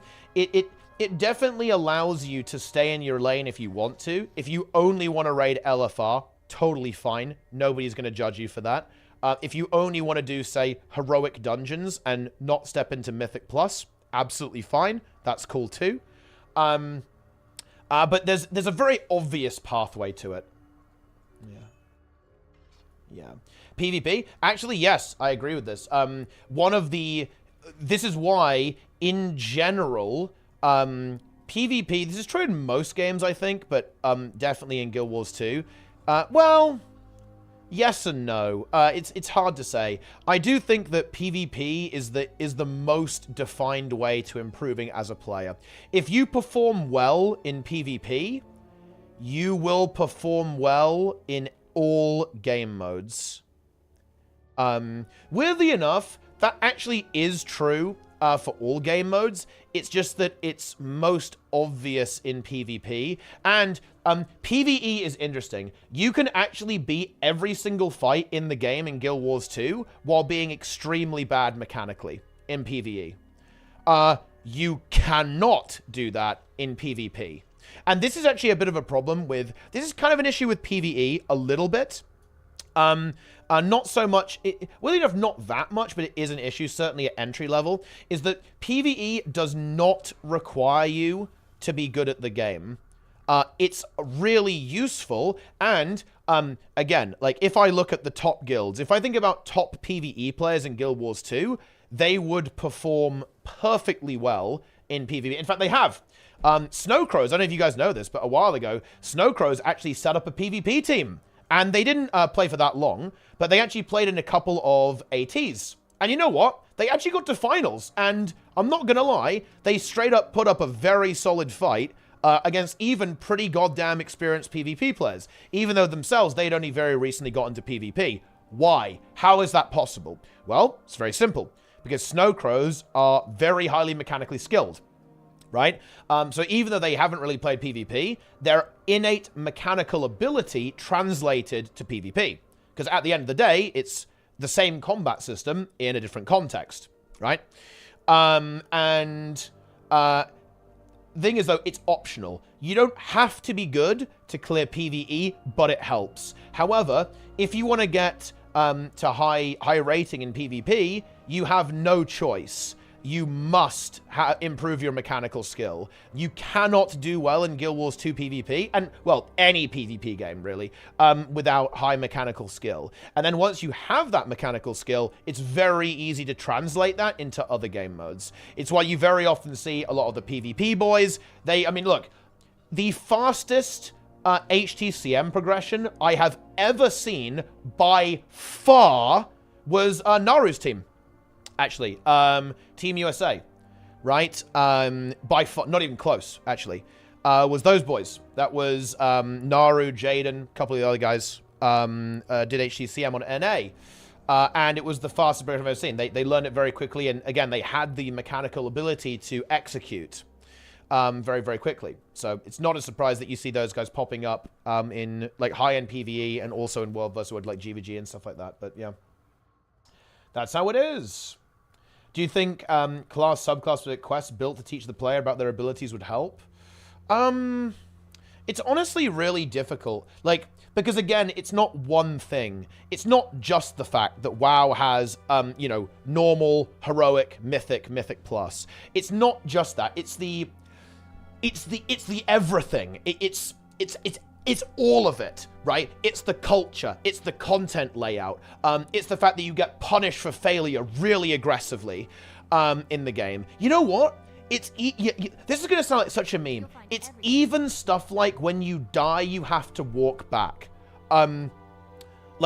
Because I think it's really easy in Guild Wars 2 to think dying doesn't matter. Oh, I died. Oh, doesn't matter. I'll respawn.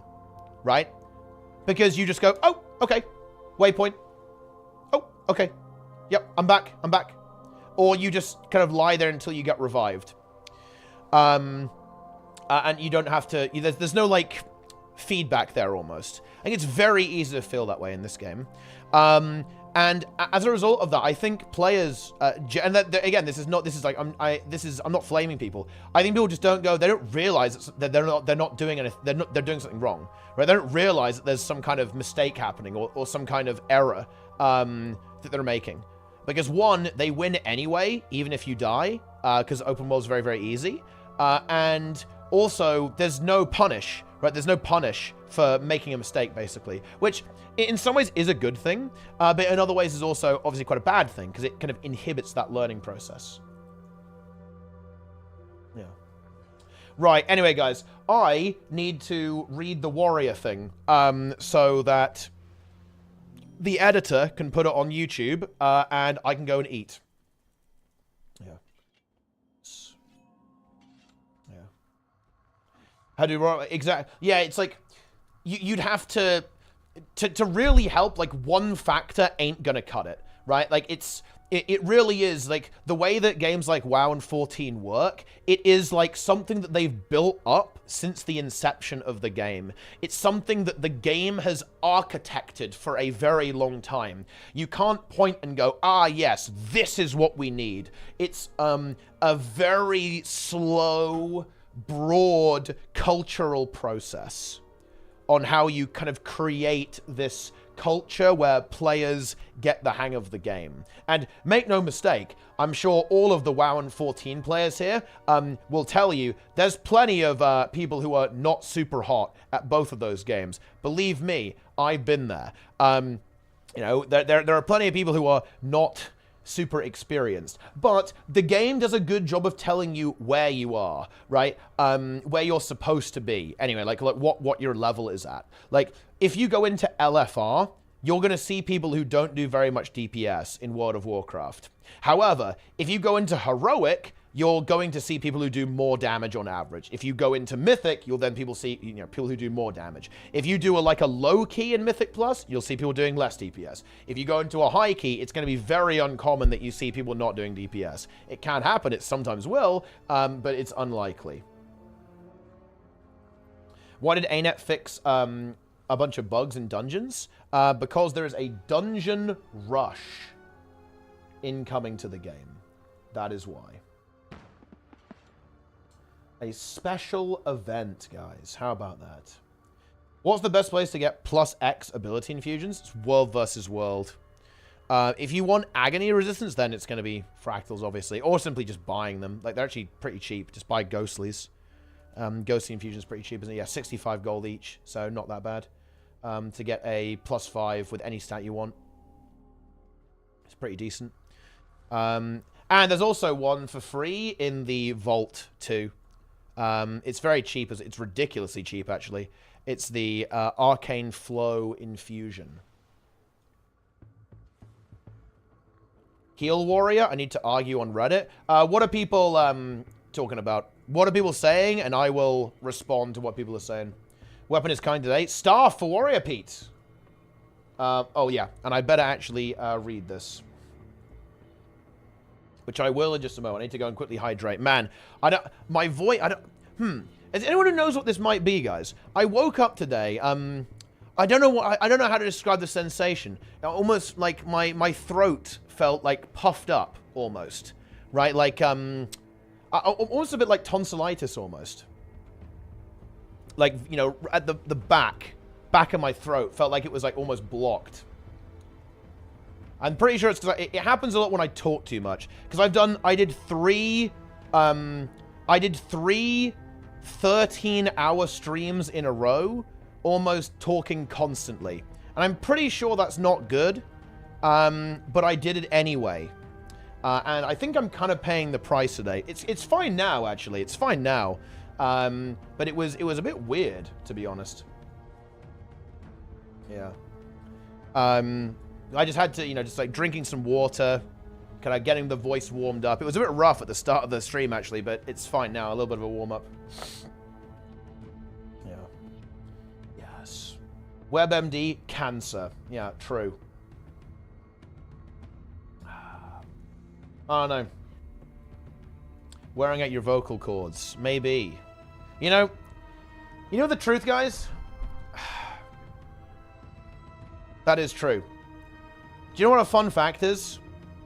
My voice actually changed massively during Community Month. I did an entire month of 12-hour streams. Only Wednesday as a day off. I did a 12-hour stream every day except Wednesday. Community Month. Yeah, I actually killed my voice for the NA server. Because I did 6 hours of gameplay on EU every day, and then 6 on NA.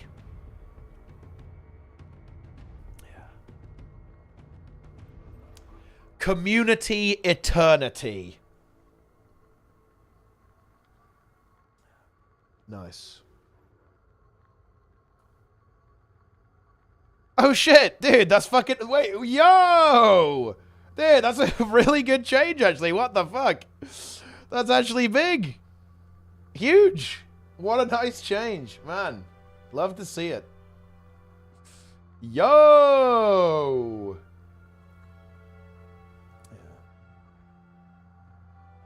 Little nodes on your vocal cords. Oh, fuck. Nodes? Oh, my God. Oh, no. Vocal cord nodules. Guys, it's over. It's fucking over. No joke. It's actually over.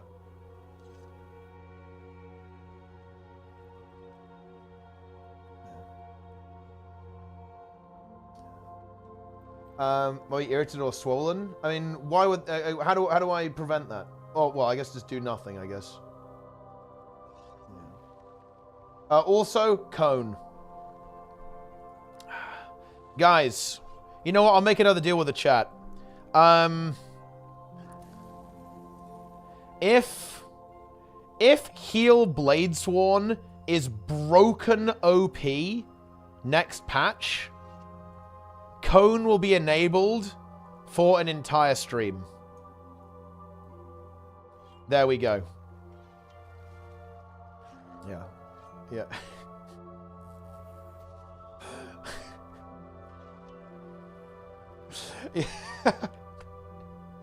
But only if Heal Bladesworn is broken OP. It has to be, like, giga busted. It can't just, even if it's, like, just okay or playable, that's not enough. It has to be giga busto. Yeah. Enjoy. Yes. Cone cell. This is about eyes, isn't it? This, yeah. Tugawoo Prime, nice. Can we vote on this bet? I mean, like maybe the day before the patch, I guess. Heal Bladesworn is going to be so fetid. I'm glad I don't play the game, so I don't have to see it. Jesus.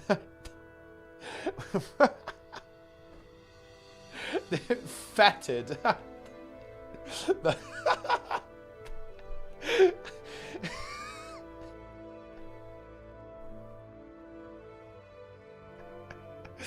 That's funny, actually. I like the... Wait, what is holy? What is the emote? Yeah. I like the idea of build as being absolutely putrid. Only get to use staff? Yeah, that is true. So you lose out on your Warhorn, which is pretty sad. Warhorn's fucking nice because of the barrier, right? It's actually a lot of barrier, too. Ah, yeah, that is a good one, actually. Yeah, this is good. I like that. Look at that. You got the little skull there. Stealing every emote from Dorky's stream? Dude, I'm gonna go watch his VODs and steal his roots. And his Plater profile. Oh, yeah. Oh, yeah. Woo, yeah. Honestly, if you guys aren't getting Dorky's Plater profile for M+, next season, you guys are legit trolling, straight up. You're actually trolling.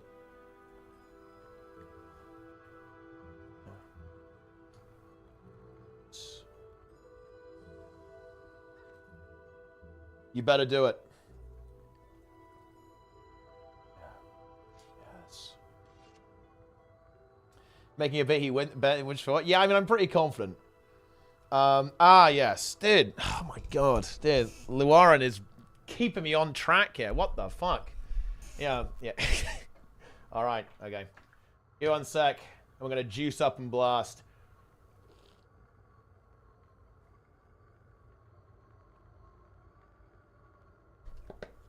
For an hour 40. Yeah, bit of stalling here, guys. But it's okay. We're about to unstall.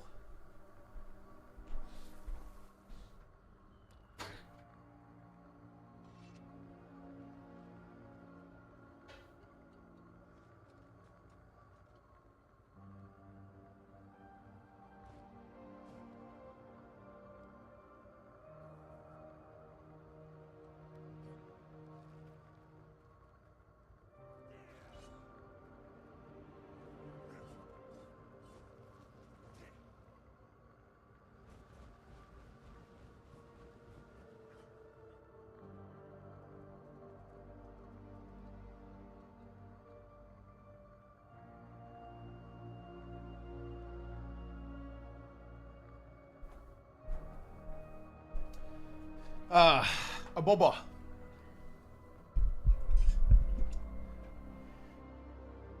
Wait, wait, a bobber isn't loading. Hang on, let me see if I can make it load.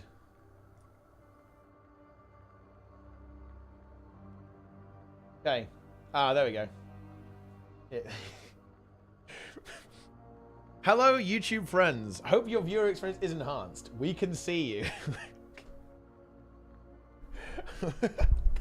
I do like that one, to be honest. It's quite good. Let him go. He's got his little tux on, you know. Yeah, we're doing warrior, guys. But anyway, wait, Antarongo, what are you arguing about? I will aid you in your quest for truth and justice on the gw2 subreddit. I'll answer your question, and then we will read the post.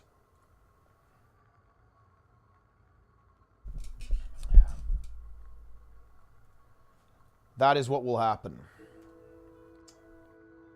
A boba.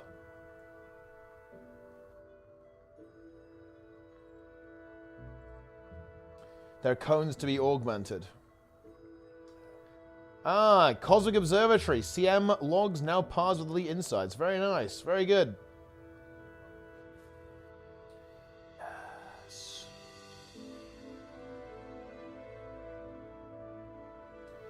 Very good.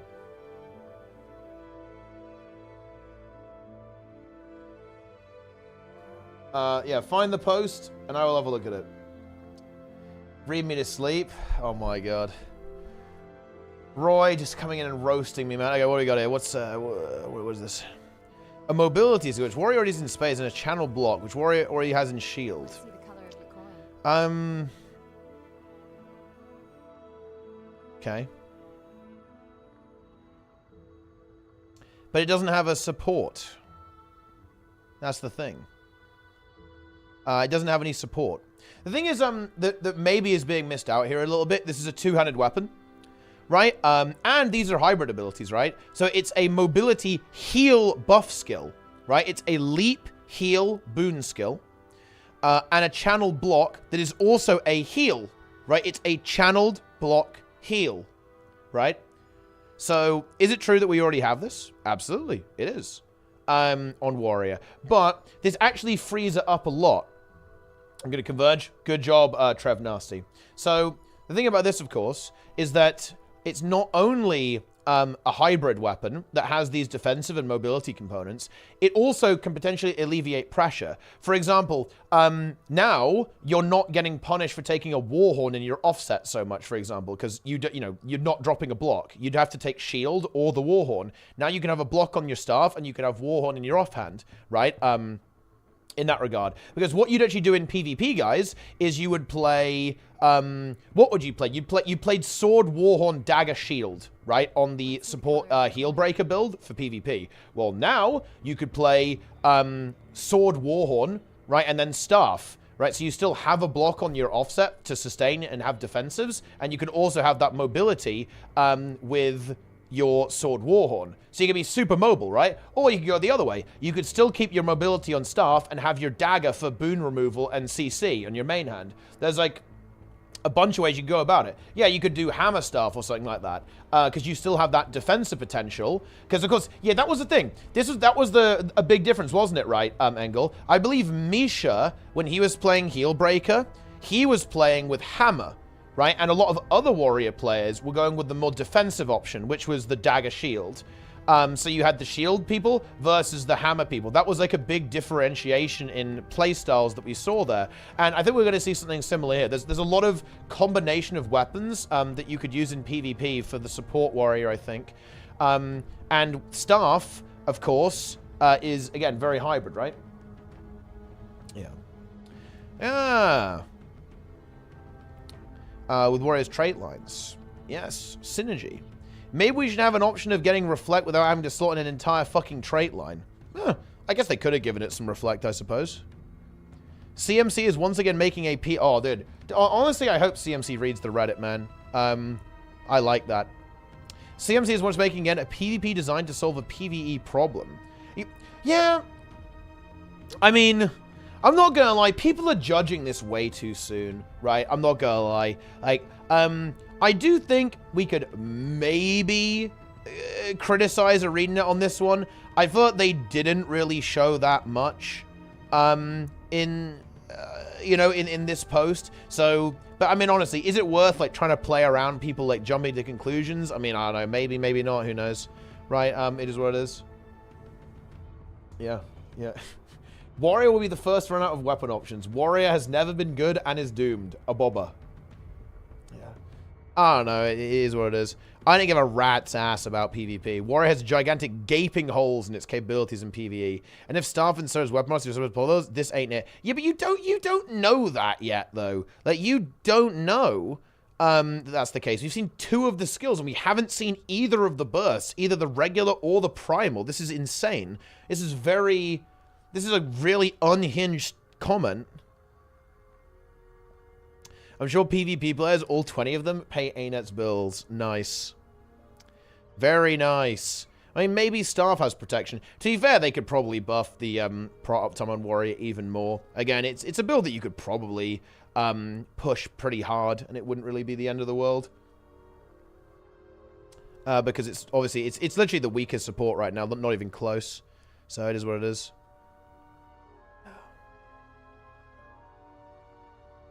Yes. A 2-second melee aim channel bot will definitely reflect all of Matthias's projectiles. Oh wait. Yeah, I mean you could take defense, because that would be a reflect with defense. Yeah, I forgot. Yeah, Shield Master. Bro, that's actually kind of cool, right? Yeah, you could have the defense trait line, and then your spin will reflect everything. Whoa, that's such cool. I love that. That's really cool, no? Yeah, it's very good. That is fun. I like it. Very good. I mean, yeah, I mean, not everything can reflect. I mean, yeah. This guy actually gives a really good answer. Druid can't reflect, therefore it's shit. Yeah, true. Actually, true and based. Yeah. Doesn't even activate if you're stunned. That's actually pretty funny. I like that. Yeah. Are there any other, like, okay, are there, like, lunatic comments here? Big leap, yes. Very good. Yeah. The leap is on skill 2? That's wild. What? Dude, these ones are good. Let's go. Let's go. Let's be real. The burst skill is going to make or break this weapon. Yeah. This is actually a good comment. How can we judge it so soon? True. Good call. Very nice. What a wacky leap skill placement. That's what a wacky... I mean, isn't it really common, though? Like, loads of leap skills are on 2, no? Savage Leap on literally Warrior, Sword. I guess Guardian, Greatsword 3. That's a thing. Like, Mace 2 on NG.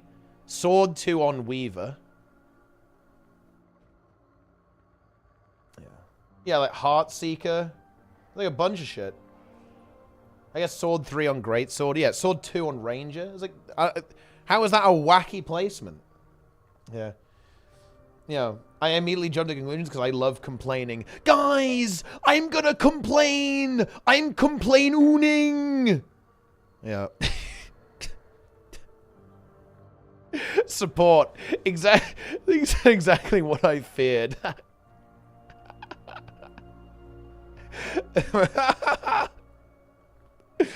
Oh man, what a meme. Yeah. Warrior has always been bad. True. Worst case scenario, no one wanted this. Everyone wanted throwing spears. What a waste for Staff. Giga chat. Ah! Woo! Oh, wait. Oh, so Warrior, it's next. Wait. Oh, so Warrior, it's next nice. On the other hand, this is just... What? What? This is just proof that ANET mess up NG. Again.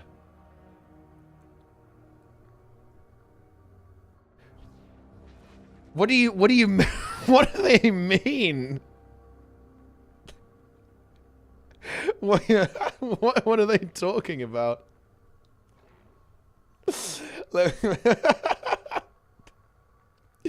Is it because they were expecting NG today because it was 2 mediums in a row? Is that what they were thinking? I guess they were like expecting NG and they were disappointed that it wasn't NG, I guess. Very interesting. Wait, dude. Wait! I thought his comment duplicated. This guy unironically made 3 comments complaining that it was melee. It's the same guy. Like, oh god. Not another melee weapon. We knew it would be staff for months. Well, to be fair, it could have been range staff, right? Yeah. We the main warriors were hoping for some range in World vs. World. The pirate ship meta in fights in World vs. World is what is killing the melee warrior. There's no melee fights like before because of all the range AoE. You know, funnily enough, isn't like warrior one of the better ranged AoE builds right now because you have longbow? You're like longbow GS, you kind of pump on that build, like even if you're not like in melee. But I don't think you even range that much as well. Like, there's plenty of melee in World vs. World currently. Like, everyone's like blasting. Yeah. Why do you hate warrior? That's actually true. With the pirate ship meta of World vs. World, this melee weapon is going to be semi-useless. This is your last chance to make a nice warrior for World vs. World pirate ship, and you let us down. And is this guy trolling? I don't even know. I'm not sure if I believe this guy is legitimate. Like, okay, yeah, this guy is actually trolling, dude. There's no way. I am rank 8,127. Clearly, I do. Oh, man. By the looks of it, the staff looks boring. It will be another boring warrior weapon. At this point, we warrior mains would rather want you to work on the bad warrior weapons than to give us another bad weapon. Yeah. Pirate ship World vs. World refers to a meta where the 2 teams attacking each other will kind of circle around each other, like firing off ranged abilities. Like 2 ships clashing at sea, firing cannonballs at each other, as opposed to kind of clashing and smashing into melee. Someone just paid the equivalent of 5 million gold for Sourfang Trinket. Nice. I mean, I guess you're eating well off that. Yeah. Yes. Sigh. No spear-like combat. Rip warrior.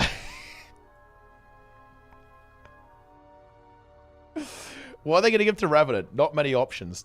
Wait, are there quite a lot of options for Rev? I don't think Rev can use that many weapons. Main hand scepter. Fuck. Hopefully not. Also, man, if Ellie gets GS, I'm switching mains that instant. Edit. Or even offhand sword. Oh, man, dude. These comments are so unhinged.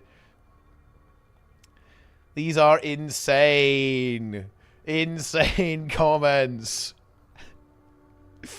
Oh, man, that's funny.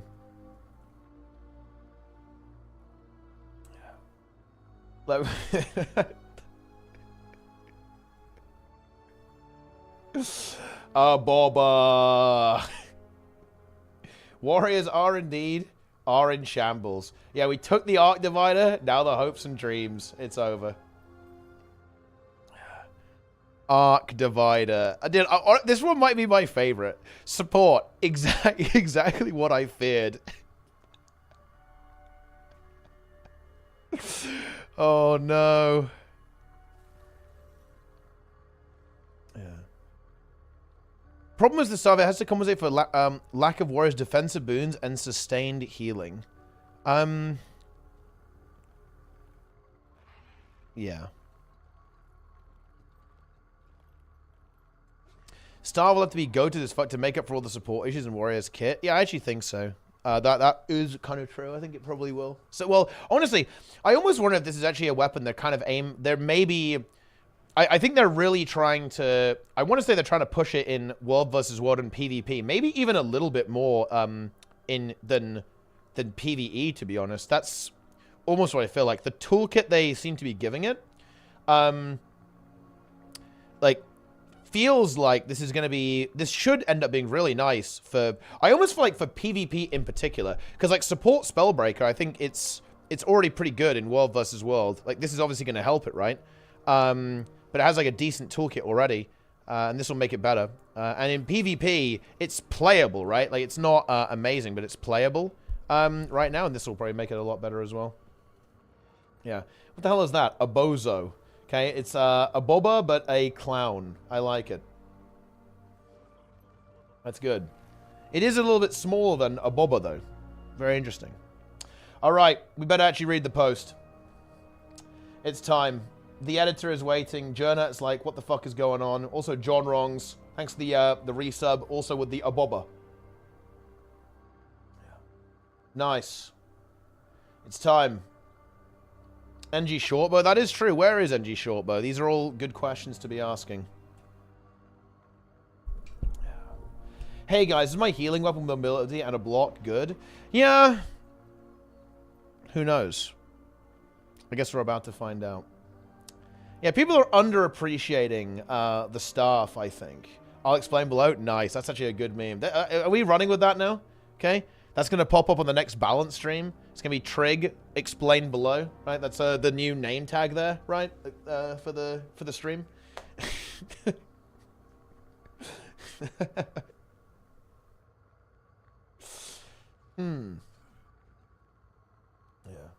Don't spoil. Well, listen, you know, I've got to push you to be as creative as possible. Now you have to come up with a new idea.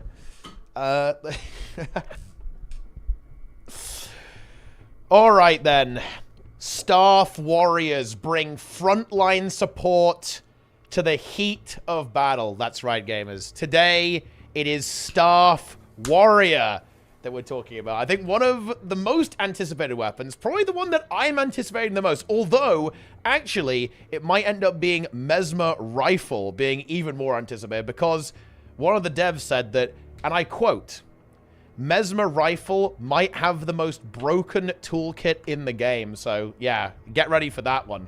That's going to be fun, right? But anyway, today we're not talking about that today. We're talking about Warrior Staff, which is going to be a support weapon. Warrior has been lacking a strong support weapon to use in its support builds, and Staff serves to fill out some of the tools that Warriors need to support their allies. This is very much the case. We have seen heal warriors pop up, mostly in PvP and World versus World. At the very start of End of Dragons, there was some potential with Heal Bladesworn. It was kind of like half a build, not exactly good, but it kind of like had a little bit there, but then that kind of got deleted with some trait reworks. But Staff is here to save the day in that regard. So let's take a look at what exactly is going on, okay? You know, I almost want to... Can we watch it in full screen? I have to actually go on YouTube. Let's watch it big. Let's have, like, a giant video. Let's go. Let's do it. Let's do it.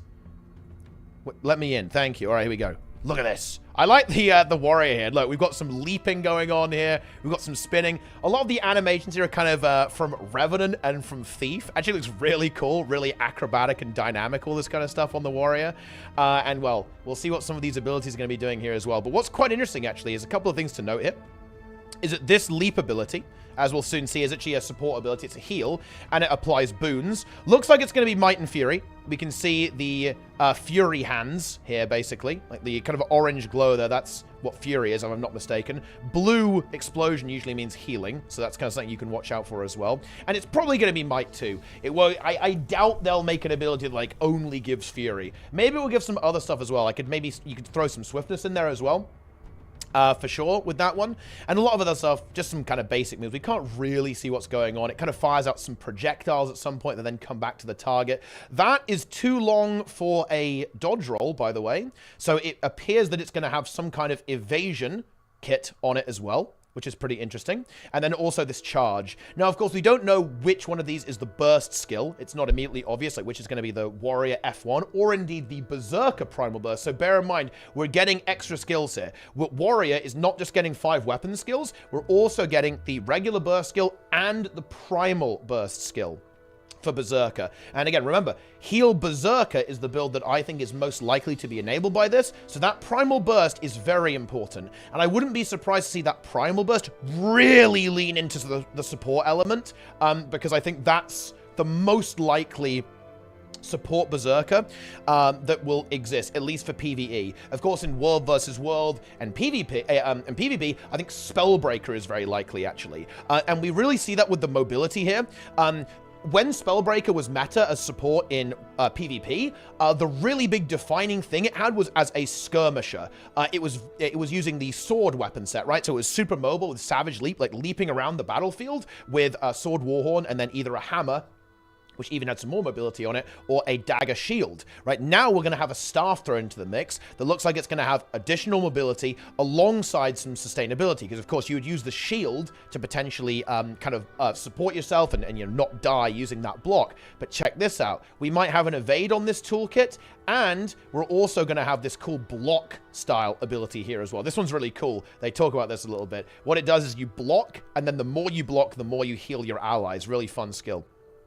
In addition to actually having this block ability. So this looks like this could have some serious potential to enable support builds, definitely in PvP. And I imagine in World vs. World too, support Spellbreaker is very much a thing in World vs. World, because of course, not only can you heal your allies, remove condies, and all that kind of good stuff, you also have the boon removal of Spellbreaker, which is obviously fantastic in the World vs. World context. And mobility is great as well, right? Like you need to be able to move, position yourself in World vs. World. So having a weapon like this seems like a shoe. Well, that's a weird pose, isn't it? A bit of a shoe-in for those two game modes as well. In fact, the one thing that's not immediately clear is actually kind of how this is going to look in PvE, actually. Because as before, we're going to be going over a couple of these skills, but I think we haven't really got a good image. I don't think I really have enough information to tell you, like, oh man, is this going to be really sick? I think there's two components here. Heal Warrior is pretty much the weakest support build in PvE by a long way. So when I look at something like the Ranger Mace, I can go, oh, it's more healing, so Druid's going to love this, right? But with this weapon is important. This needs to be very impactful. So we don't really know that much yet. Basically, we know that our second skill here is a leap. It heals and then got offensive boons. Looks like it's going to be Might and Fury, I'd say. Maybe they throw Swiftness in there as well. We'll see. And then we also have the fifth skill, Bullet Catcher. Really good. This is the fun block one. It starts off as a channeled block, but also you have a secondary skill. This is like Revenant Greatsword 4, for example. Defiant Roar. Defiant Roar heals nearby allies with the amount increasing for each attack blocked by Bullet Catcher up to a reasonable amount. Now, obviously, that's probably going to be very powerful in competitive modes because, hey, you know, you're being attacked by other players, but also in PvE when you're tanking, for example. Or if there's AoEs you can deliberately stand in, right? One really fun trick, you can try this, by the way, stand in Boneskin AoEs with Revenant Greatsword 4 and then unleash the attack. It does a lot of damage if you're playing a Vindicator or, well, any Rev that has a Greatsword. For example, is really good there. And this will kind of function in a similar way. It's fun skill, looks cool, and that's going to be a really good one. But we don't know much. I am expecting there to be other abilities that heal, and also probably some more boon access. You know, maybe some stuff like some Aegis, for example, would be great to add into the toolkit for your support warrior. Hopefully some protection as well. Could do that. And I think the auto attack is important too. Like having like a good auto attack that maybe has some support, maybe a couple of boons thrown into that. Maybe you give some might when you're auto attacking, for example, to nearby allies would be really, really nice. You know, having regeneration access, protection access. I think they do need to go hard on it. And actually, I will actually maybe give you guys a bit of hopium for all the heal warriors out there. I expect them to push this pretty hard. I would have liked them actually to have shown a bit more. I think this is one of the weapons where they maybe should have pushed it and said, ooh, let's show a little bit more off. It's not the end of the world because, of course, we are getting this full live stream breakdown at the end of the month. So it's not that bad that they haven't really given us that much to chew on here. But I am expecting them to push this quite hard, as it is some of the archetypes in the game that needs help to exist. A lot of these weapons are they're going to kind of fit into existing builds. This weapon is going to make a new build, a completely new type of warrior that you can play, or at least set the groundwork for that. It's worth noting, by the way, that there are actually some really nice changes to Heal Warrior coming up with the next balance patch that will align with the beta test, right? For example, there will be more protection from the tactics trait line, and also a healing modifier, outgoing healing modifier in discipline. So there's actually some pretty cool synergies kind of lining up there. And of course, quickness berserker is way better as well, with Smash Brawler and Heat the Soul being significantly improved with that. So there's actually a lot of things that are going the way of the Heal Warrior. to make that build kind of a thing. However, I do think it's gonna need a lot, right? Like it does need to have a very fleshed out toolkit, and a lot of it is gonna come down to these burst skills. Like if the primal burst is good, if the regular burst skill is good, and you know, there's a lot of other stuff packaged in, hopefully a lot of boon access on that, that should be good. Because again, as the devs correctly say here, there's no like proper main hand weapon for Warrior to have that thing, to have that support, because again, Warrior is very attached to its main hand weapon because that's where its burst skill comes from.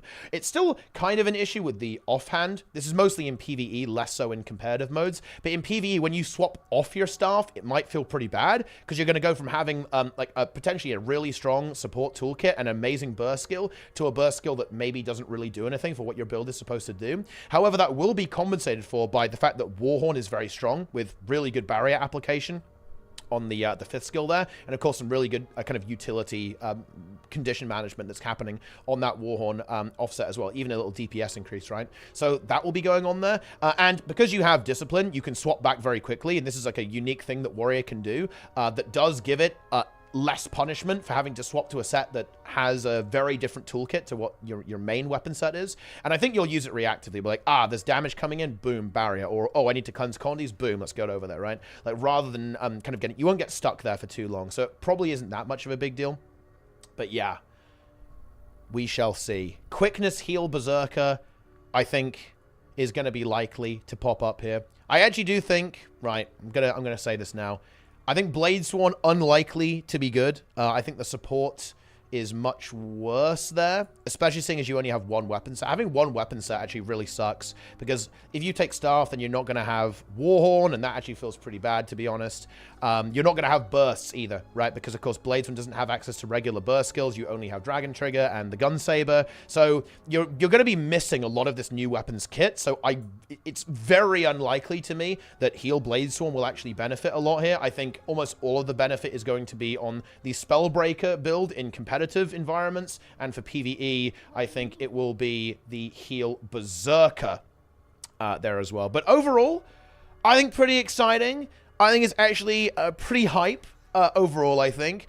Once this drops, we'll see where it's at, and I think ArenaNet will probably continue to buff this build afterwards. I'm of the opinion that it's better to kind of shoot high and maybe have to nerf it down a little bit, rather than releasing something like, oh, brand new playstyle, guys, let's go, and then it sucks, and it's like, oh, well, that's a bit underwhelming, isn't it? And it's better to overshoot a bit, so I kind of hope they do that, and this ends up being really, really strong. In that regard, it's like a really fun, powerful playstyle to have in the game.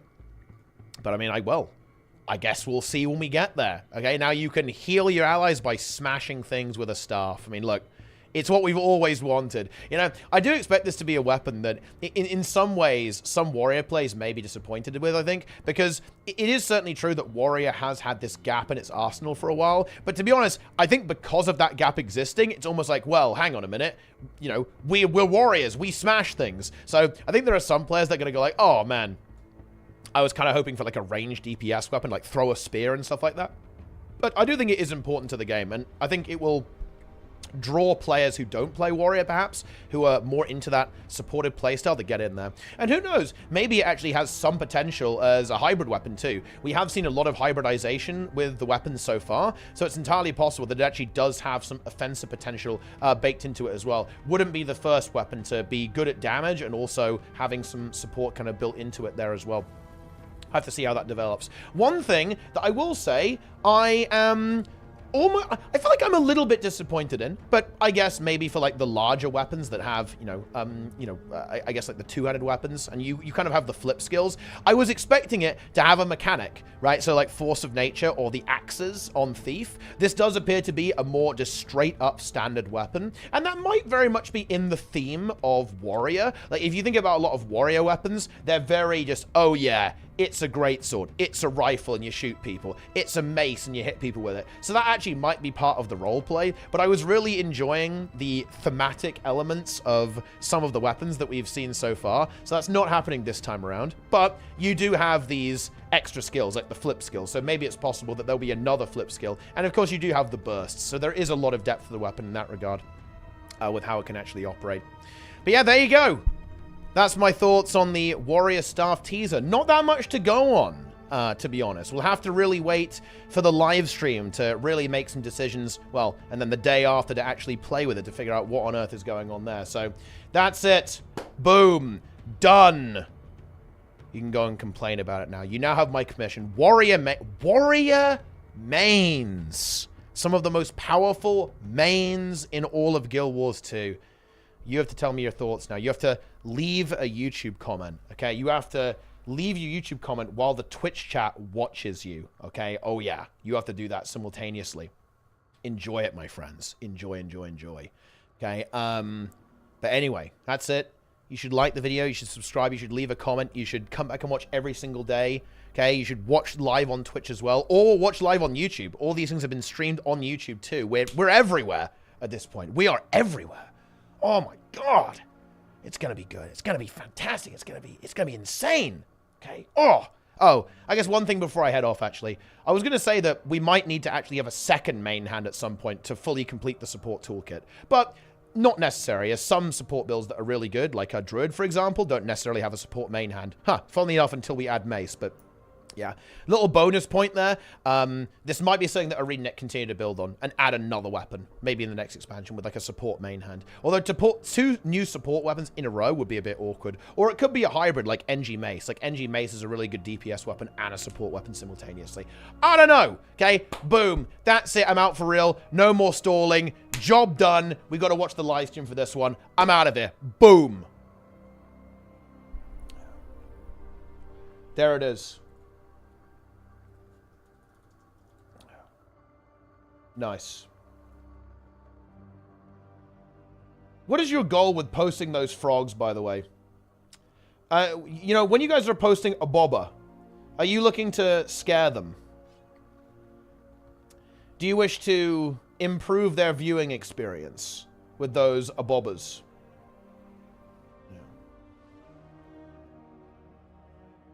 Yeah. I come in peace.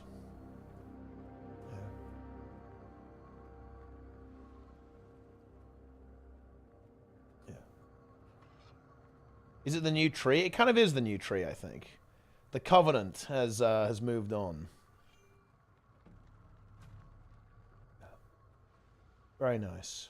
Yeah, we're getting the... Well, that's a good question, actually. I think... I don't know when they're posting the next ones, actually. Maybe we can ask the devs. Devs, when is the next one coming? Is it every weekday or every day, including weekends?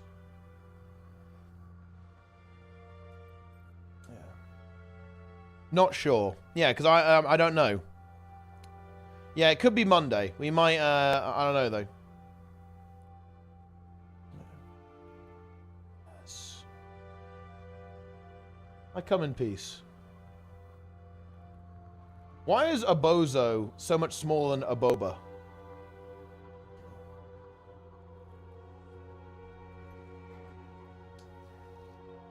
As a YouTuber, I gotta say, a boba improves the viewing experience better than your stream being 3D. Oh, I'm glad to hear that. It's good. Green number bad. Yeah, green number is indeed bad.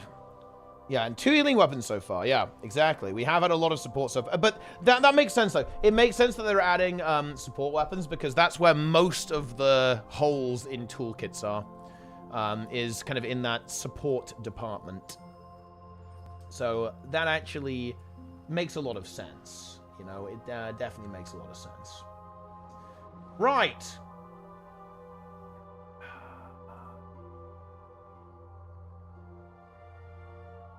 It's time to game. But before we game, I am going to go and eat something. Because I'm a little bit hungry. And therefore, I will eat. Because I want food. And then maybe, guys, we'll rift. Maybe we're going to rift, guys. We might come back and do some rifts. Some convergences, maybe. Do some strategies. Stuff like that. But anyway.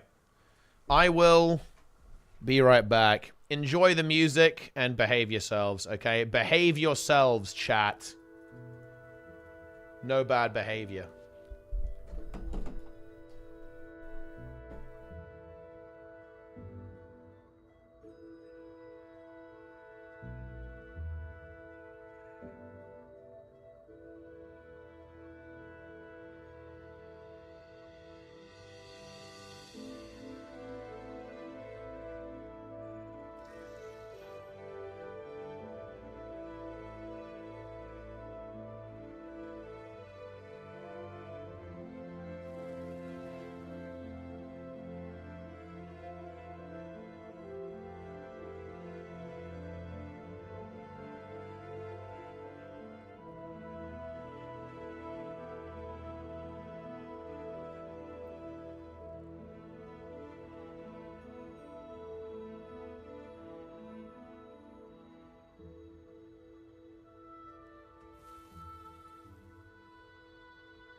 RR313313 Prime, nice. And also Hagenstrahl with the Prime. I'm back. What if I never come back? Well, I mean, I did. Necro Swords? I don't know. Probably mobility. Belia again. What's Belia saying?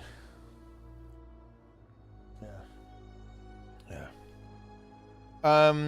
$15 horse for WoW made more money than StarCraft 2, Wings of Liberty, and other stories told by former Blizzard dev Jason Hall. I'm not gonna lie, that's not a surprise. To be honest, like the thing. Okay, hang on a minute. Hang on. We've got to actually talk about something here, because I hate to be the party pooper, guys. I hate to be that guy, but World of Warcraft is colossal. Okay. It is massive. SC2 was never on the scale of World of Warcraft.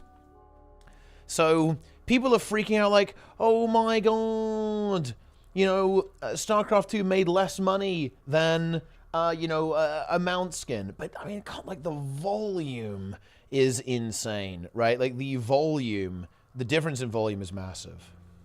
So it's not as bad as you might think, I feel like. Dude, blind COCM, DPS, don't bring mechanics. Bring DPS and your wits. I like that. That's pretty Giga Chad. Yeah. Massive negative cost due to SE2 development costs, as opposed to making a mount skin. Yeah, for sure, because it's like very difficult to make an entire game. But it's kind of it kind of ignores the fact that in order to sell that mount skin, you also have to make an entire game, right? Which is quite non-trivial. This is how you do your critical axe regiment. This is for people who want to build for assassin warrior. First, you set your critical mastery to 16 and your axe mastery to 12. Then you start the way of the mastery in critical eye for critical chance increase. And choose a skill to build adrenaline for dismember. Once you do dismember, you will have a nice deep wound on the enemy. You can start by using seeping wound for the damage over time if the enemy has a condition. And you start your sets of malicious strike for the certain crit if the enemy has a condition. Maintain your condition. Both malicious strike and seeping wound will work, and such the enemy will be dead in no time. Yeah. So, I want to give some context here, guys. This... I actually probably shouldn't even address this, because it's kind of making content out of someone who is genuinely unhinged.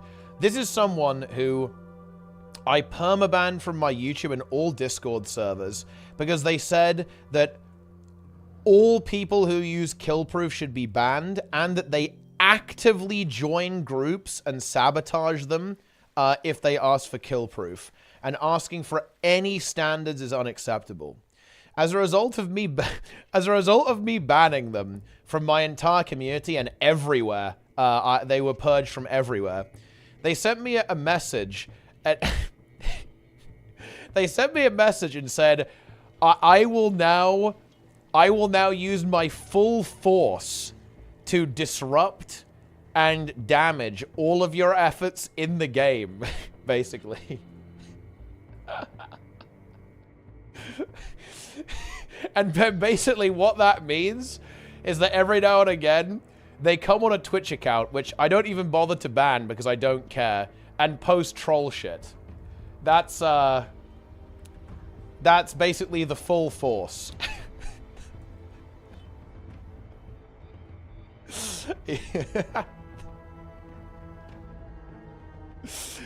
Yeah.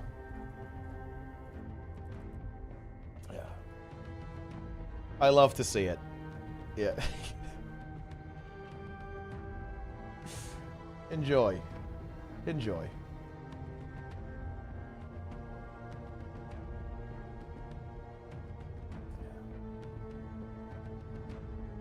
Is this it, mortal? Is this all the fury you can muster?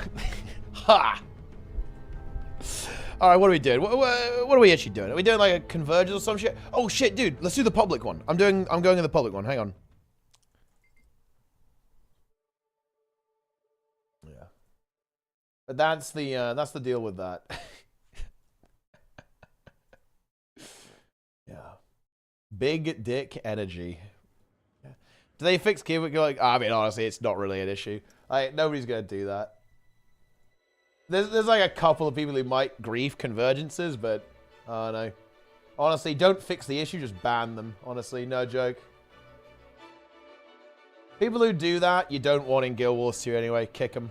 All right, here we go, guys. Let's converge.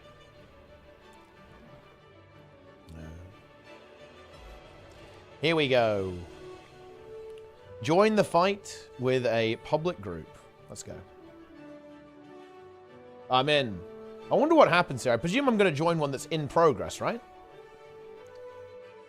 So it'll be half... Oh, look. It's right at the start. There's not many people, though. Oh, I guess... Oh, look, it's a brand new one. Look, here we go. I was wondering if it was going to drop me in late or something. But it looks like this is a brand new one. Look, we need more, though, actually. Hang on. Get in here, guys. Everyone's got to get in here, otherwise we're going to actually, honestly, be doomed. In the public, you're going to want 50 at least. Late public, you're brave? Yeah, let's go. Let's see what happens. Let's see what we've got, shall we? Let's check it out. I am ready to game and game hard. Oh, this seems fine, actually. We have 30 people. Yo! One thing that is going to suck is no subgroups, but oh well. Aloo! I do like Aloo. That's one of my favorite emotes. It's very cute. Little peepo. little bow on its head, and then it's got the phone. It's a good one. Why am I still hearing the music? Give me the new music. Yeah, I like, exactly. Indeed, Silverman in the chat. Boom. Yeah, Aloha is also good too. They're both very nice. I like them. Do you enjoy convergences? I mean, they're alright. I think it's one of the better things that's come with Soto, that's for sure, yeah. Ah, here we go. We have made... Wait, can I just tag up? Look, if I tag up, I can make subgroups. Boom. Zoja Gar. Ah, Tesco CEO, a.k.a. Trollkey. Come to visit for cheap club card discount. We'll pay in exposure. Nice. With some blue leather bags, hard staff shaft, and bronze helmet casing. And then 420.69. Nice. Wiping on classic bosses, end my life. Nice. I keep losing my concentration. Break those catapults to pieces. When are you going to try a 10-man convergence? Apparently it's pretty fast. Apparently Nika and some of the SC guys were doing it. It's pretty quick, apparently. Because it does scale. It kind of implies that it doesn't scale, but it does. Actually. Quite interesting. Yeah. So it's not as bad as you might think. Well, it's not bad at all, even. It's quite fast. Boom. Get in there. I am the subgroup lord. Make this an emote. What do you got? Oh, that's quite nice, actually. That is quite a nice emote. Little Peepo. He's got his cup of coffee there, I guess. I could do with that right now, to be fair. I'm rifting! I'm rifting! Is that the guy that fills your meta queues with his ults? No, it's not that guy. He might want to something removing the KP to add an in-game queues in the blocks people from queuing unless they have completed the fight once. And yeah, that would be good, yeah. I think that the way 14 does it is pretty good. So you have like one that you have to have killed it before to join. It's not perfect, but it's, you know, it's not bad. Convergence. Cone. Honestly, I think we need to stop talking about the cone emote, guys. Because I feel like if we talk about it too much, it kind of ruins it, you know? It stops being as mysterious. I think one of the reasons why cone is good is because almost nobody actually knows what it is. I think we have to keep it that way.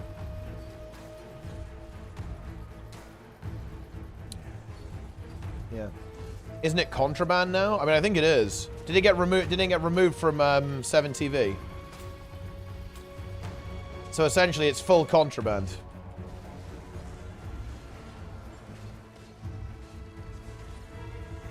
Come from that used cone to explain content cadence. Well, listen, that was maybe slightly intentional. I'll admit that. I don't have quickness. I'm not gonna lie, guys. I'm pretty sad about it. It doesn't feel good.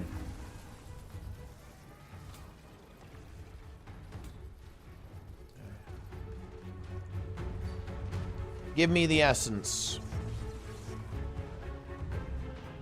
Stretty 83 though, the prime. Wait. Send me context, actually, Scales. I need context on that ASAP, actually. Holy shit.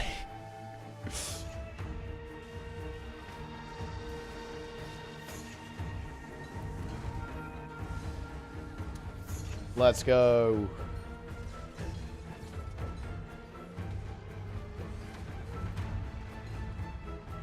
The wind. Even more of Eparch's personal cortege. Take them out. Snails. Entice their leader to make an entrance.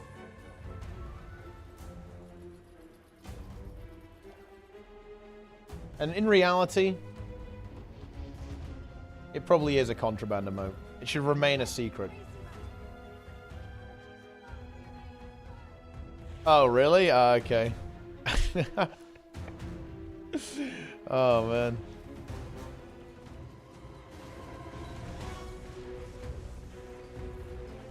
Very nice.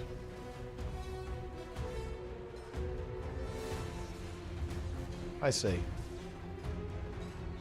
Cone. Exodia?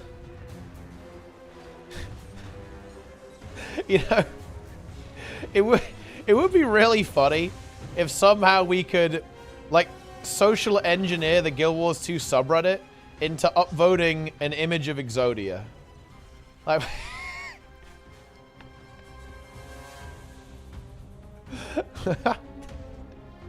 I'm not sure if that's really possible, but it would be really funny. Yeah. Yeah.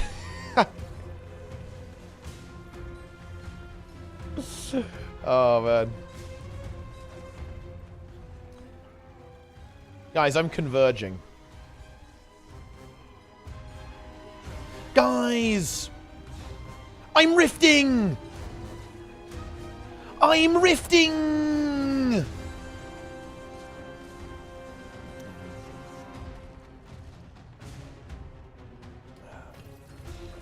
I'm rifting!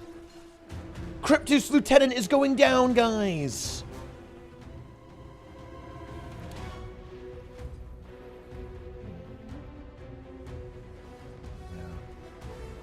Let's go!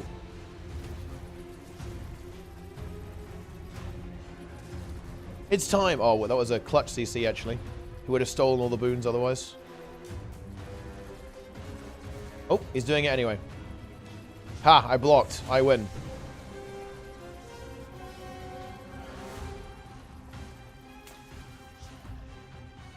Let's go.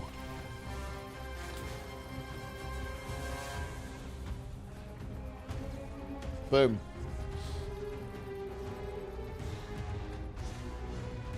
Let's go. I will never rift doing a convergence. Well, this is much better than a rift. A rift is a fate worse than death. It is far better to uninstall than to actually unironically do rifts.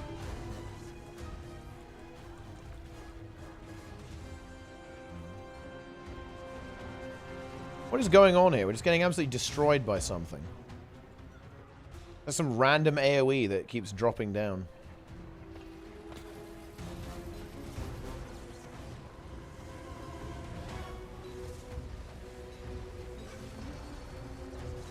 Okay.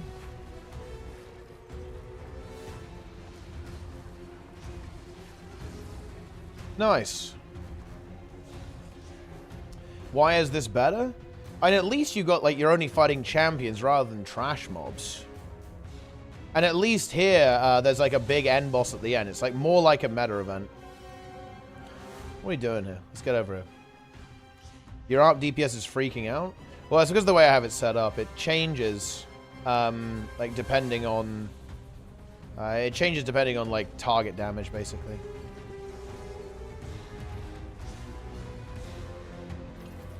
CC this thing. Let's go.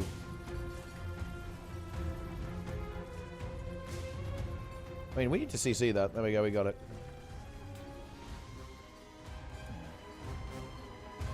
Was there an extra life thing in the gem store? I presume there was, yeah. We need to throw mine, get rid of that prop. Dude, I need to make a video about mech. I'll probably try and do it. I'm going to be pretty busy with WoW, though, over the next couple of weeks. So it actually might be difficult to kind of keep up with Guild Wars 2 content.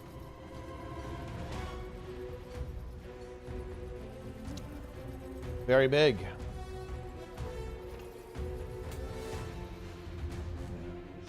Let's continue. Oh, shit, we got two of them. Got two of them at the same time, guys. This is crazy. Gotta dodge that. Ow. Oh, we need to go in one of these things.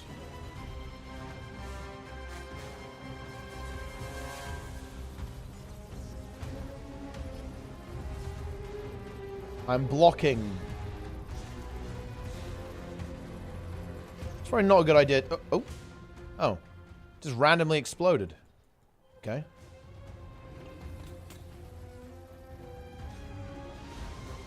Yeah, this is going to be a little bit rough. This is why Hammer is such a good kit. Hammer is juicy, man. Oh, I think the green got us there, didn't it? I think so. Wait, what is going on there? Like, there's like a random... They're like running away with the green, maybe, and it's just blowing us up. I think that's what's going on.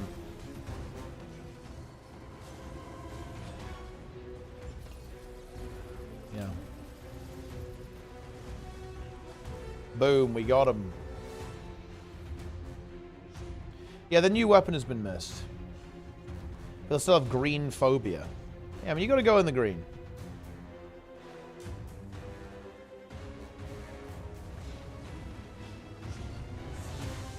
Let's go.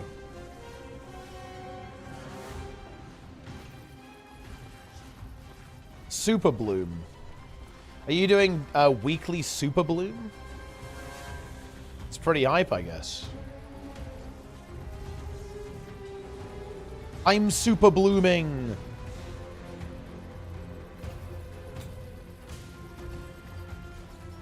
I'm blooming.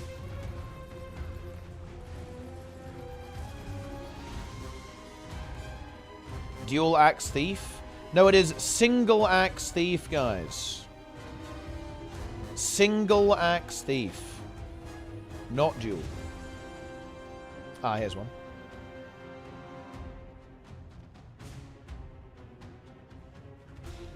Nice.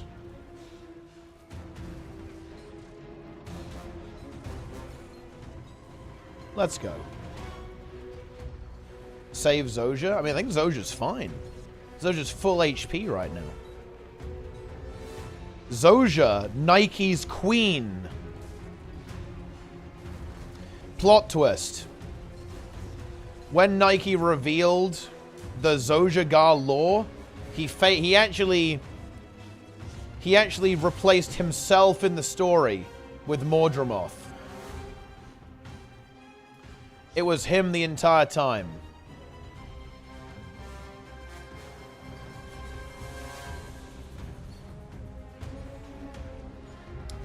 It's huge.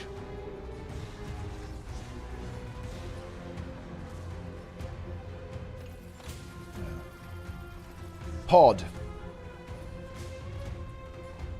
Yeah, I mean, wait. Surely we can do pod strap for Everbloom, right, MSC?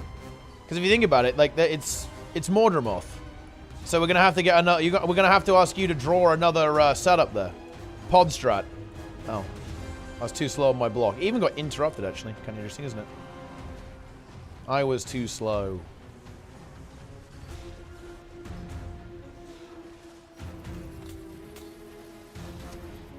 Oh, dude, that one is the worst. Like the weird stun one.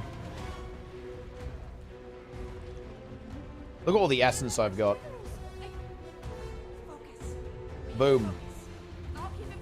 Ah, the Demon Knight. Look, I got 50 essence, guys. Let's go. This is going to be some serious DPS. We have an extra 1,000 power.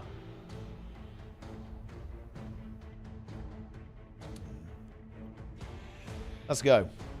I only have 9k health, though. I'm going to wait till he just charges. I'm not going in there. Like, someone is, like, trolling with the meteor.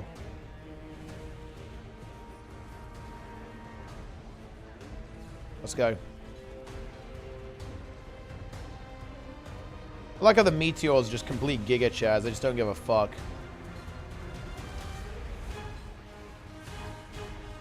Okay, CC.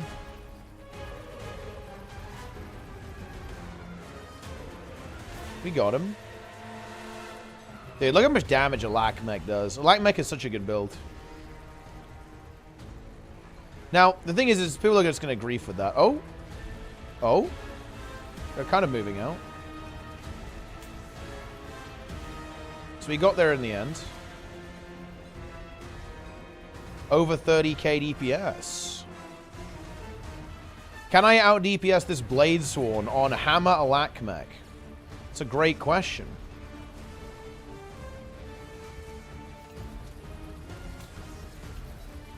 Oh, you can actually have the protocols in the public, can't you? The answer actually is yes, as it turns out. Now we're going to have to time our dodges for the meteor, though. There we go, guys. We're top DPS. On a lack mech. Let's go. That's a feels public man moment.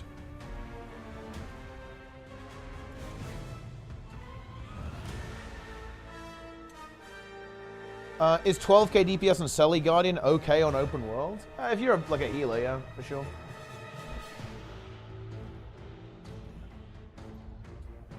Cheating with demon slaying? Oh, I actually don't. Oh, that's a good. I don't even have it. I don't have the sigils or the potion. I'm kind of trolling. I will admit that. Oh no, this is bad though. I'm actually trolling. I haven't got the sigils, night sigil, or the potion. At all, so yeah, we could be doing a lot more. Honestly, a lot more. Those sigils are very impactful. If you can get them, if you can get the potions and the sigils, it's a huge DPS increase. Obviously.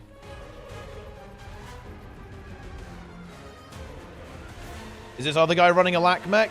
Oh, that guy's running Condi mech. What a heathen. What a heathen. Dude, people are struggling with that meteor concept, aren't they? That is giving people some trouble.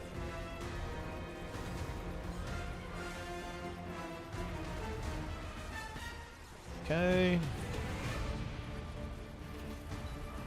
We seem to have just enough, like, blast healing that we're okay, though.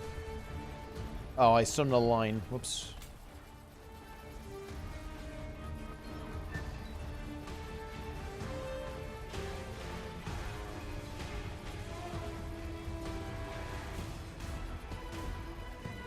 Dude, Hammer 4 is an unbelievably good skill. It's very good.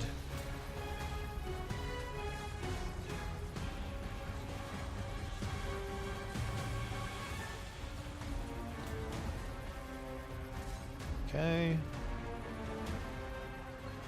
Phase? We got there. Dude, me and Nico carrying the CC as well. Very nice. There, it's pumping though. We're actually blasting. I will never move. I don't care if a tactical nuke is targeted right at me. I will stand my ground. I will not move. I think you're going to be eating well today, by the way, Nike. I don't know if you've seen the response. But some people are very upset that they are not getting their headcanon warrior spear. Seen some good Reddit comments. Some very good Reddit comments, actually. Yeah. It's pretty big, actually. Is boss better than Sorrow? Yeah, the Sorrow one is less fun, I think. Although this one maybe doesn't do enough. I feel like he needs the hide attack. You know, where you have to run behind a rock. I think they should have added that. They should have made. I think they were thinking about doing it, but they were too scared to do it. They should update this boss so that he is exactly like you know, 99 CM, Eye Keeper of the Peak. It should drop down a meteor, and you should have to hide behind that meteor. That's the way I think it should be. Oh. But I think they were too scared. They thought that would be too much for open world. But honestly, maybe that would be just enough for open world.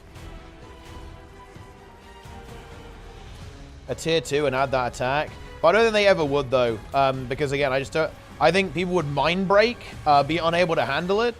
Because the thing is, right... Like, let's imagine they add that. What does ANET do when people mind break and flame the game? Because they can't handle it and it's too much. Dude, I think I gave my essence away by accident. Fuck.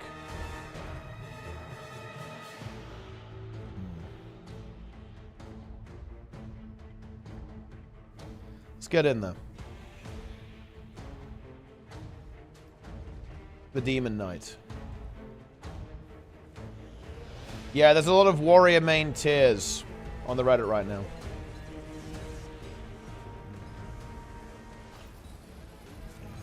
Yeah, I know. He does have that in Naos, right? He does have the hiding mechanic. It's not exactly like the CM. Oh, we have meteors being dropped on us. We got the dodge, though.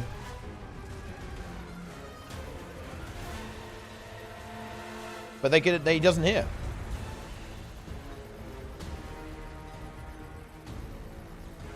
I will not heal Zojja. Zojja Gar. There's a lot of meteors here. Look at them. But they're all going to be dropped on us.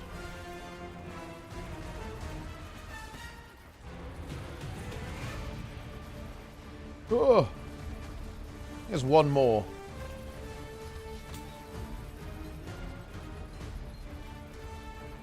Oh, I lost all my stacks, so I haven't got the burst this time around. And it feels bad. The damage is not enough. Still pretty good, though. And that is a big public meme right there, guys. Goddamn 3rd DPS on a lack mech. That's crazy. We did it. But at least that's a few less of Eparch's grunts clawing at our feet. Let's head back home. Boom. Easy 2 gold. Oh, I got an amalgamated gemstone. I think just randomly there. Yeah, because you can pick it as well. You can apparently get runes of holding, which is actually nice. Haven't seen it drop, though, so I guess the drop rate isn't super high. So there is that. If you're forced to play Celestial, what would you play? Scourge is good. Firebrand would be good. Mech would be perfectly fine as well. Herald would honestly be fine. Like, there's kind of a lot of builds that would do pretty well on Celly. Like, any healer build would be fine. Any heal build is totally fine with playing Celestial. And honestly, a lot of comedy builds wouldn't hate it that much.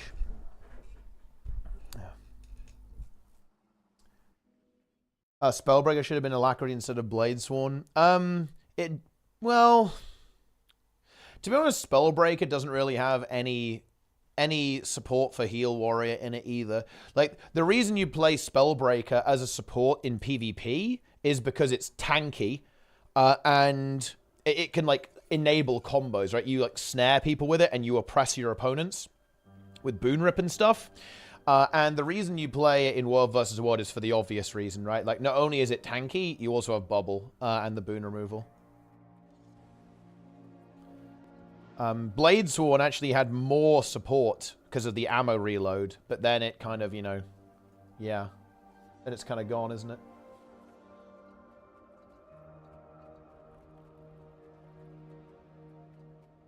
Will Ross to see him or the raid bosses be the biggest threat in the upcoming raids?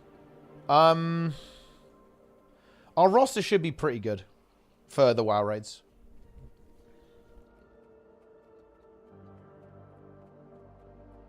Yeah, I guess so. But that was before Staff existed. Like, now Spellbreaker makes way more sense, because you can use the burst, you're right. But previously, not necessarily the case. But they could always move it, right? They could move the Alacrity. What is a Convergence? Convergence is basically like a instance meta event kind of thing. Don't know for sure how badly they were damaged in Omnitas. Whoa. Pretty badly. Pretty badly. They're not holding a charge. Hmm. It's almost as if the Cryptus influence completely depleted the magic reserve. Whoa. The core isn't just dead, it's incapable of being repowered. Oh no. That doesn't make me optimistic. I'll inform Dagda. Get more boots around the spire. Wow.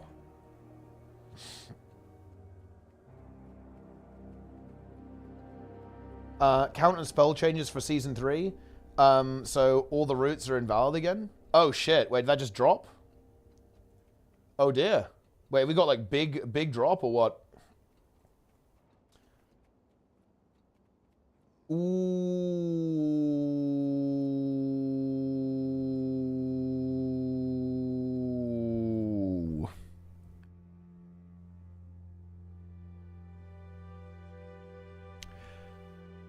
Okay.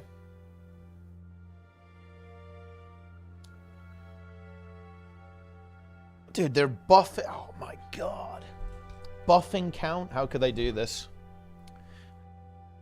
Honestly, apparently this trash was disgusting, so he's getting nerfed. That's good.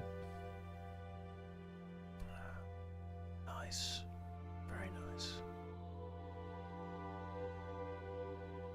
Okay.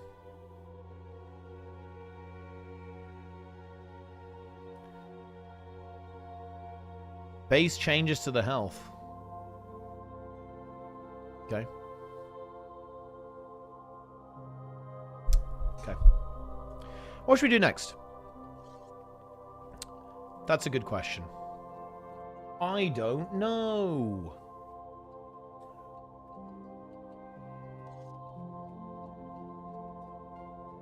Tell you what we can do.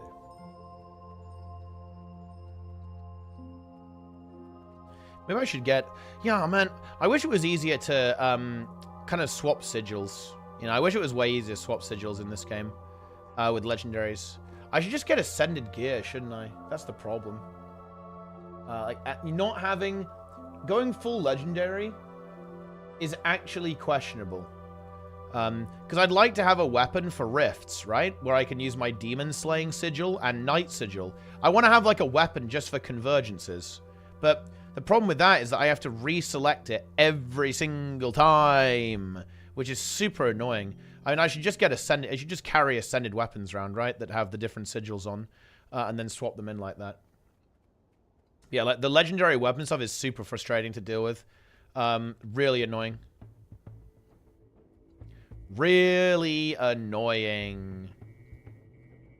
Because of the way that it works, unfortunately.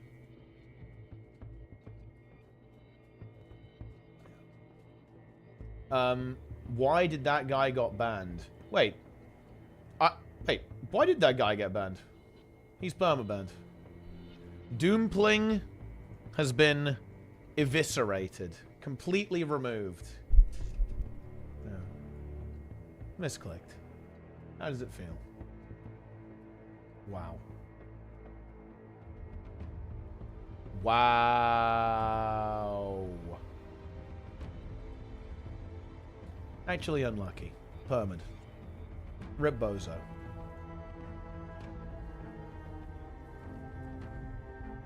You can't do chance. It actually feels bad. It's because people were apparently... they were used for evil, you know? Which actually makes me a little bit sad. Oh, dude, wait. Oh, man, that was Wing 4 FCCMs. I should have got in on that action. Maybe they're going to relist, because they didn't actually get their people. Or they maybe will join right at the last second. Doom, 69 kill proof. Kadeem. Wing 7 FC. Are we converging? And I already converged. I'm not sure if I want to converge again, you know? We already converged, guys. I'm converging. I converged. Where's that Wing 4? Oh, the Wing 4 CM's disappeared. And that feels bad. Feels very bad, actually. Wing 3 Zera. A lack DPS plus DPS. I am an alack. There we go. Let's see if they accept that. I am not a condition. Let's see the response. There's no... They said nothing. How can they not respond to this? Hi. Yeah. Oh, yep, it's normal. It's standard. Nothing weird going on here. Imagine if I'm kicked when I load in. That will be pretty based, to be honest. I will say that. Yeah. They know. They know. Do Safari CM fractals? Yeah, I'm not doing Safari fractals, man. It's rough. It is rough. You guys really want me just to enter the jungle, don't you? Ah, Nico has arrived. Hey, DPS. Yo! Okay, you know what? People meme me for saying yo! But riddle me this.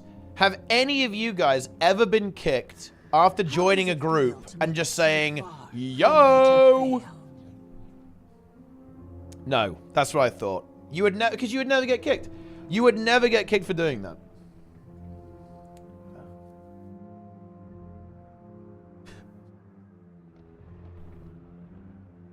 I'm a Kazakh player. Well, I mean, you've probably been kicked from being from Kazakh. So, I mean, that's like, it's a different thing. Dranik kicks everyone from Sanguino. Your life is mine. I didn't get kicked, but they all left. I saw them back on LFG 10 seconds later. Nice. You need to get in there and be confident. This is the important thing. You need to get into that group, assert your dominance, and get ready to pump. I first started watching you from your December balance videos back in 2013 when Frostcore's Champ sound was his name. Wow. Holy shit. Dude, those are some good videos. I like those. Those were very high effort. They were good. My build is full burn. I never get kicked. I killed Zaitan solo. I'm a machine. No one can out DPS me. Chrono burning is the best DPS out there. Nice. Tonga Truck Connoisseur with the Prime. Nice. Squeeze your way into the LFG and start pumping? Exactly. How many will the Glide CM claim? Snails. Oh, man. Snails. I once got instantly declined after PMing the raid leader. Me pump, me blast, let's go. Wait, oh, in WoW? Like, I mean, yeah, in WoW it's different, though. Because in general, in WoW, if someone's writing a message to you, there is something wrong. They're making an excuse, right? Like, you know, do you know who writes a message in, like, the invite thing? The guy who's like, bro, I'm 8 out of 9 heroic. Please let me into your curved Sark group. Please, I'm a blaster. I'm a juicer. Or that one guy, or the guy who wants to join like the mythic 5 out of 9. He's like, I have 0 EXP. He's like 1 out of 9 M. He's like, I know everything. I know all mechanics. I blast. Yeah, exactly. It's like the 2 out of 9. Like, yeah, I've got the 4 set, bro. What the fuck is this? What is this frog, man? I'm not sure I like this one. This one's... it's kind of... It's maybe too much. Yeah. Yeah. WoW is super strict with compositions and doesn't let you with the class you choose. Well, it's super strict with compositions, but you're almost like forced to do the rainbow comp. Like, the only thing that you're not going to see in every single raid is basically going to be a hunter and a shaman. And honestly, enhancement shaman is very favored. It's like only hunter is the thing that maybe you're not going to see in a raid comp. And honestly, that's not even true, because hunter is pretty good, I mean, at doing mechanics, right? Because it can do, like, it has an immunity, so it has that going for it. Yeah, and Hunter has a raid boss now as well, a raid buff. So Hunter's going to be pretty common. It's not like the best raid buff in the universe, but it's not bad. Yeah, and enhanced shaman is very common. You're going to see that pop up a lot. Try to enter as a hunter or a warlock into M+. And if you're trying to do high keys, it's going to be a bit rough, yeah. But honestly, for like weekly vault, you know what's interesting actually? I think there were some stats about this. Like, for vault keys, I think Raider.io, Beastmaster Hunter is actually one of the most played specs in, like, in medium keys, so, like, 15s. So, like, BM Hunter is actually really common in like, just, like, weekly key range. Weirdly enough, I think quite a lot of things were, like, you wouldn't expect them, but they were pretty common in, like, in vault keys.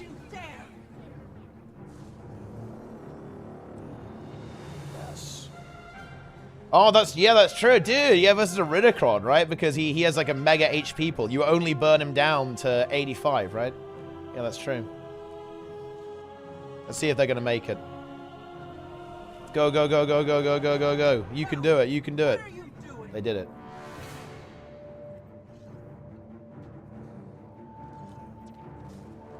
Someone playing Elementalist PvP with Action Cam. Ah, interesting. Sneb uses Action Cam. Sneb is a heal warrior main, guys. He is a main. I bet you didn't know that. Me CC.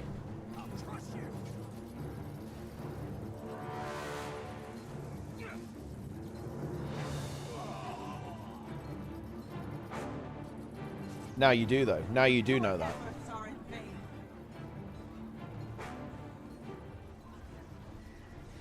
Boom.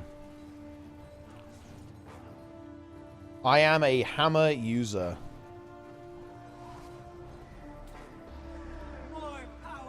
Ah! Get him! Coward. I mean, how are we a coward? We just killed you. Doesn't really make a lot of sense, does it? You didn't run away. Easy phase. I'm not gonna lie, the DPS there didn't really work out super hot. But we still managed to beat the Scourge and the Willbender. And we nearly got the Vindicator as well. Current state of mechanical genius trait. I honestly think you could just remove it from the game. I don't really think it serves much of a purpose. I'd probably make the radius a bit bigger.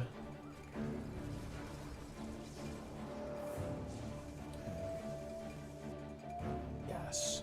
And you know what? This is going to sound like a really weird meme, but I would actually do it the other way around. So, you know how it says, basically, the cooldown is short, or the cooldown is longer if you activate it far away? I would do it the other way. I would say if your mech is near you, your cooldown is reduced. And the reason I would do that is that it just feels way better to play with. Because, for example, like, it's why it's always better to have a trait that increases your damage rather than one that decreases your damage. So, for example, the Ellie trait, right? You guys know, like, the Ellie trait that says 10% less damage, but you give quickness? That feels like shit, right? Like, that's obviously feels super bad, right? It's way better to have a lower base damage and then a trait that makes you do more damage, right? Rather than have like a really high base damage and a trait that reduces your damage. Does that make any sense? So I would invert the function. I would invert its functionality. Yeah, there you go. Yeah, guys, quick reminder. Who made that trait? Who despised Elementalists so much and resented people for even daring to play the class that he actively made a trait that reduces your damage by taking it? Oh yeah, that's right. None other than the God Emperor himself. Solar. Yeah, this is not quite right, is it? Okay. I mean, I shouldn't go on a button, but fuck it. Maybe I will then. I can do nothing. I can throw my mind. There we go.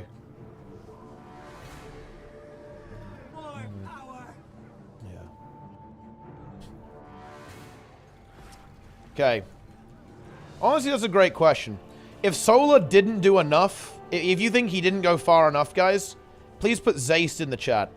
Or God Emperor in the chat. Pick your poison.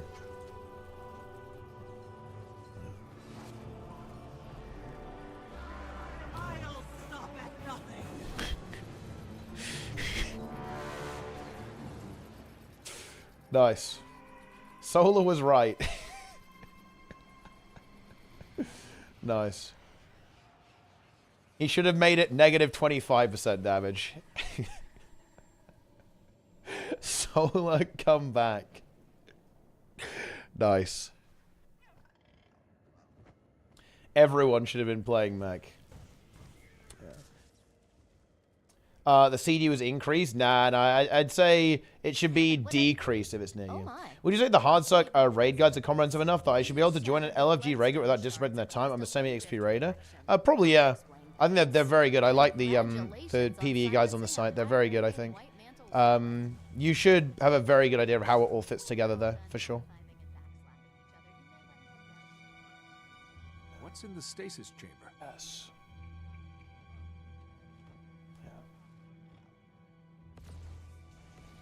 He should have removed any weapon from Guardian but Axe. So you can only use it. You can only use Axe in your main hand. Nothing else.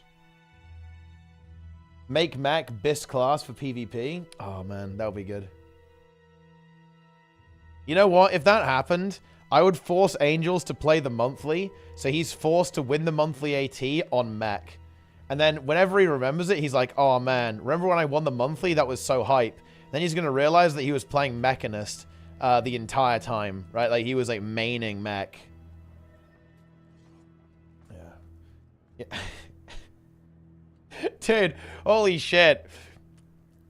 This is actually weird. This is a very bad take. Tempest support builds are pretty amazing. I expected to take off in the next few months as people get familiar with it, but they need damage buffs too. Yeah, dude, Catalyst is solid right now, but Tempest and Weaver will have buffs coming. Chronomancer gets presents first. Wait, they didn't, honestly, the Chrono rework, it didn't really work out that time, did it? It was honestly a bit, like, meh. It was only, honestly, CMC activated, right? That's where CMC kicked into gear with, like, the healing, right? Ah, yes.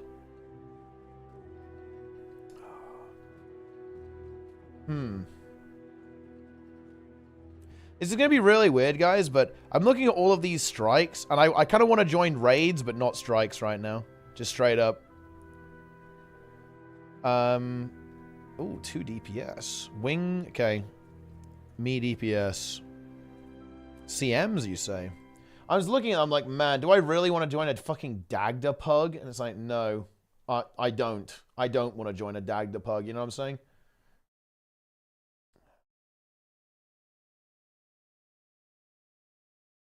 You know, it's really weird. I don't know if you guys feel this way, but I just don't want to pug strikes. It's not that I don't like strikes, by the way. I'm actually fine with strikes. I only want to play strikes with fungus. I just don't want to do it with pugs. I don't know. I'm not sure if that's just me. Maybe I'm an elitist at this point, but yeah. I'll pug raids. I think it's because they're easier, to be honest. Like, raids are just easy. And, like, strikes, they're just... They're too slow in pugs, right? Like, it just takes so fucking long to kill them. And, honestly, they're way less exciting in pugs because of how slow they are. Like, raids, like, they die pretty quick. So they're actually pretty big energy. Yeah, I don't know. That 3-hour Old Lions Court CM pug. Honestly, that wasn't that bad. I mean, it was a bit rough. We had to, like, get the boys in, right? But, yeah, I don't know. It's like, it's just slow. They're just long, right? Whereas raids, like, yeah, you can probably kill it, right? It's pretty free. Do you experience any random crashes, freezes? I've had a couple of crashes, yeah. It's probably Arc DPS. Oh, no. Someone left. Unlucky. Let's go. Let's pump. Oh, looks like I've joined, like, look at this, guys. We've got some kind of, static group we've joined. Check this out, guys. We've joined CC, the Coffer Chasers. Very good. That is exciting stuff. Check out the right food on. We do. Look at that. Yeah. I keep trying to take the deviant fish in this game.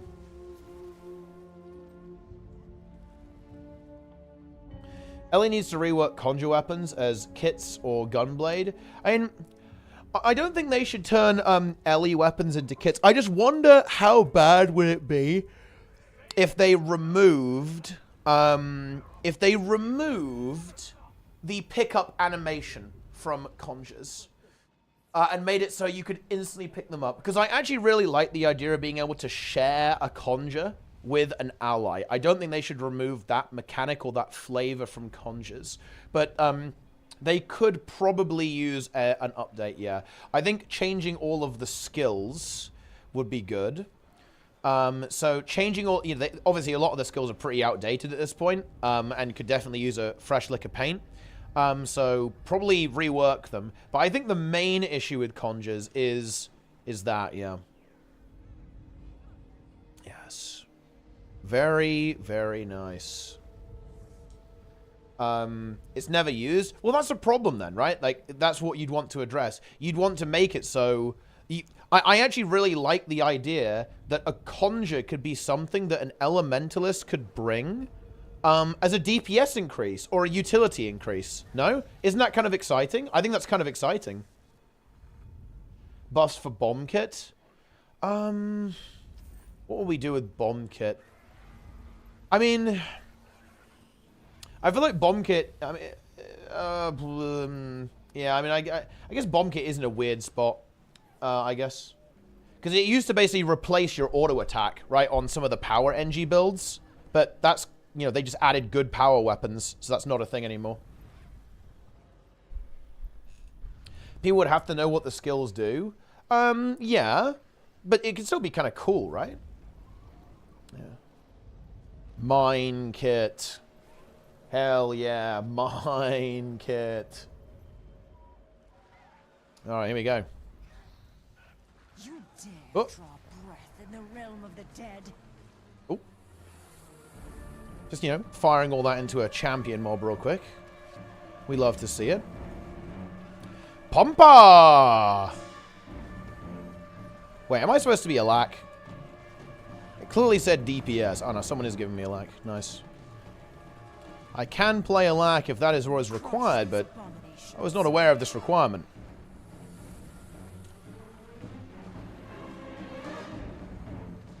Honestly, dude, playing DPS in this game is so chill compared to playing DPS in WoW. Like, DPS when you're in WoW, you're like begging for heals, like praying that you don't get one-shot like by the next mechanic, like trying to somehow maintain some kind of uptime. Oh no. What? Someone is down. We're a gamer down, guys.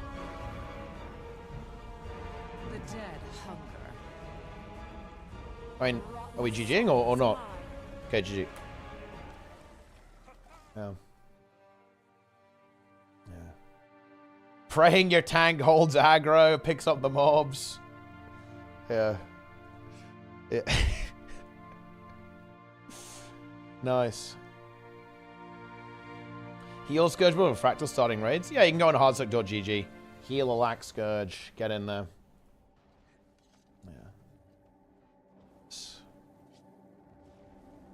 Sometimes the mobs reach the door. Sometimes they do, you know? It happens. Sometimes they win. Sometimes the mobs win. They just win. Oh, man, it's funny. All right, here we go.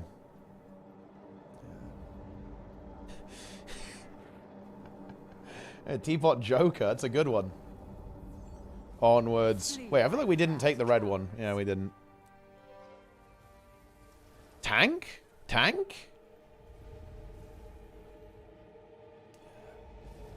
You know, yesterday, guys, I got one shot by a bird. I was playing tank, and a bird walked up to me and killed me in one hit.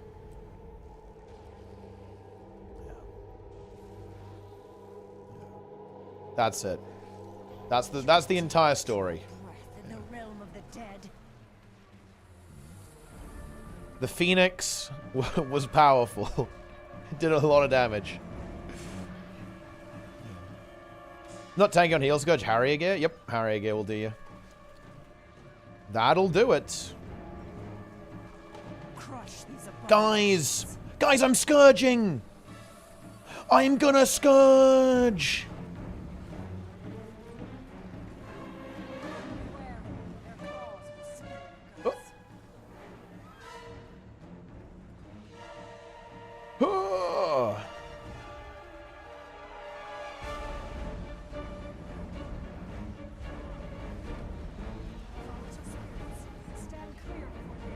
Whoa!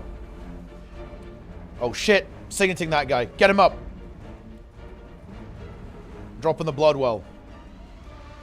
The dead hunger. I have an Aegis here, so we're fine. Your rotten soul is mine. Your rotten soul is mine.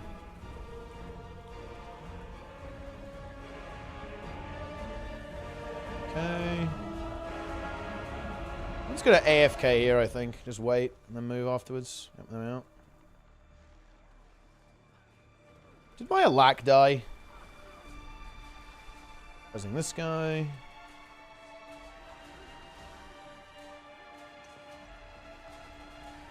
Yeah, I mean, this is... I'm not sure about this one, to be honest. This is looking a little rough. Oh, my Alak isn't dead. It's nice, isn't it?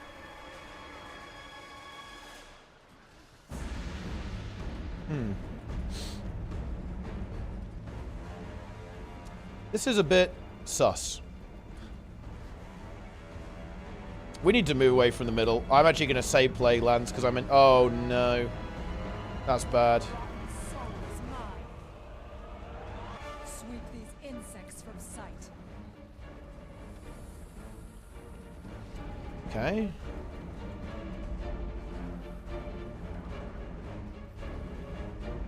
Maybe we can get away with this.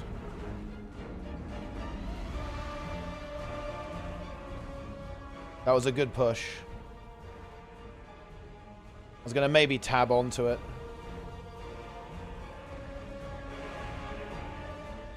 We got to move.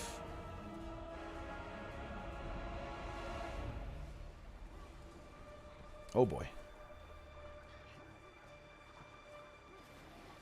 I think we're actually alright. Good. I am scourging, as they say. The dead hunger. Easy kill. I'm not going to use my stun. Now I can, though.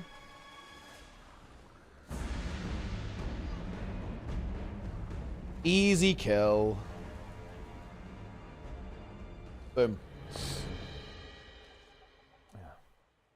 TOS DK is weaker versus 2 mobs than he is versus 15 mobs. Yep, pretty much. Although that is bolstering. Oh my god, I'm rifting so hard! I can't stop! It's converging! Stay tuned, by the way, guys. Stay tuned. Tomorrow, gamers. SC2 with Sneb. 2v2. Only brutal cheese. Nothing else, guys, except brutal cheese. I'm canceling raid, guys. The consequence of mortals falling on the river of souls is unclear.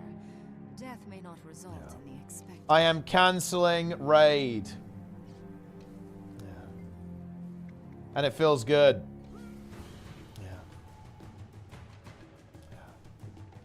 But yeah, realistically, it's going to be fungus, fungus strikes, weapon reveal, raid, keys, and then Starcraft. Are we going ahead or what? Okay, yeah, we're going ahead.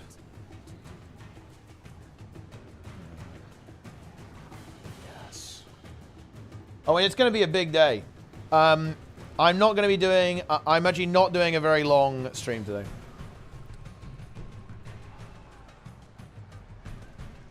Today, I think I'm only going to stream for like another hour from now, guys. Because I actually want to rest my voice a bit. Rest the voice. Keep it chill. I actually need to recharge for next week, guys. Because realistically, it might be 2 like 16-hour streams back to back. No joke, guys. Wednesday might be a 20-hour stream. Because it's going to be 14 hours M+ into split raids, LFR and normal. And then we're going to be grinding M+ the next day too. So it's going to be a big one.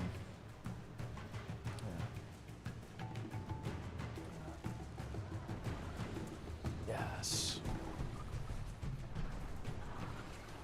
And that's going to be all of my progression. Seeing as I'm 0 prio.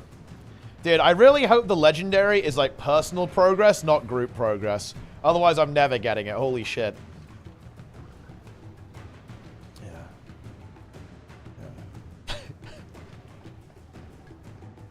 Yeah.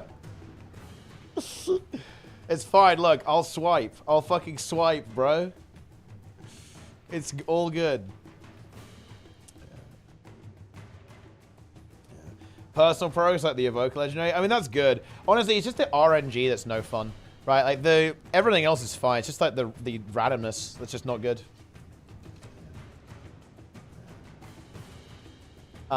Maybe tanks some prio. I mean, honestly, as long as I get 4 set, it's fine. Because 4 set, oh man. DK tier set's gonna be so fucking nice, honestly.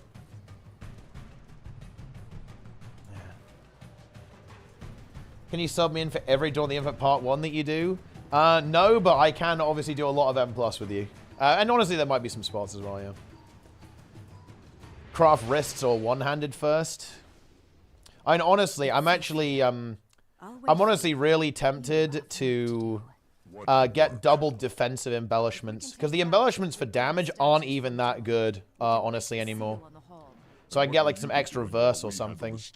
Might honestly not be the worst thing ever. Because I think I can give people near me like extra verse. Yeah, like the stat share ones, yeah.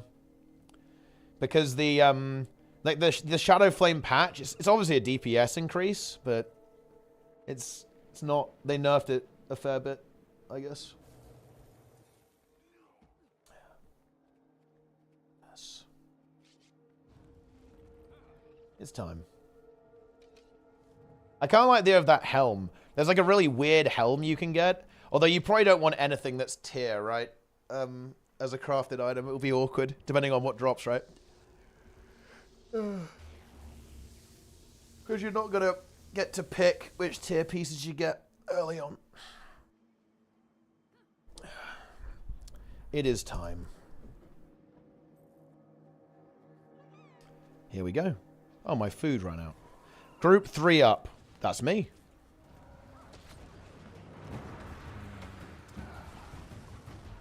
Right.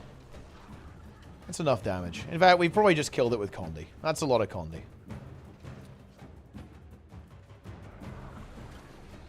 I am a condition. Will it die?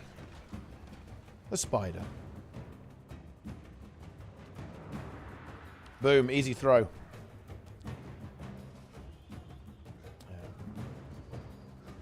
So we're still oh, nice meme. We're still forcing every DPS to spore, right, guys? Wouldn't it be so funny if we forced them all to spore? Guys, we need to kill this. Oh, wait, we also failed, so I guess we don't need to kill it.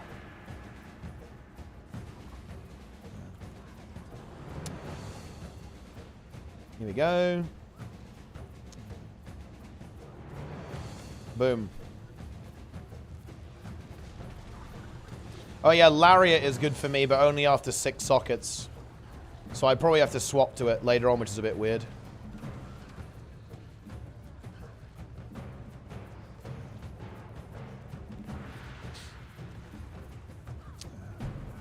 Yeah, they did demolish the Spore Cloak. Let's go. We're supposed to be going up here, aren't we? But I guess we're just going to delay.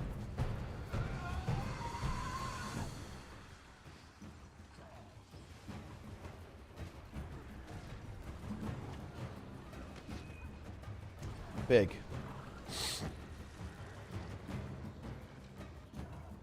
I honestly might just finish this wing and stop streaming, guys. Actually, I'm quite drained today, and I want to rest my voice.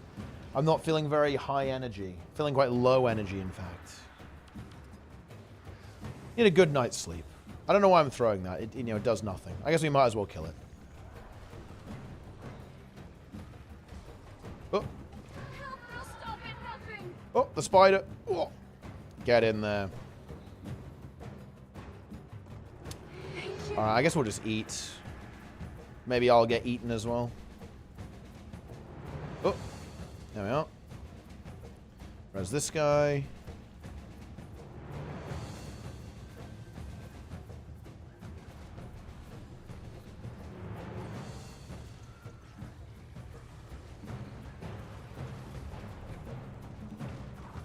Wait, we missed one.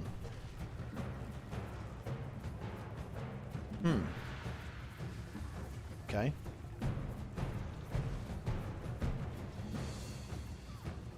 Tier 6 blood is at 50 silver. That is very fucking nice, because I'm doing an account harvest. Honestly, yo, Ready Check Cup players, you guys are in luck. All of your prizes are going to be in Tier 6 materials. Have fucking fun with that. Oh, yeah. Nice.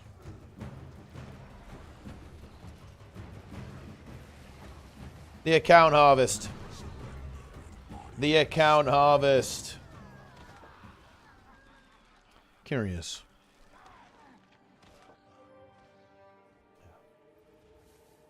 Let's continue.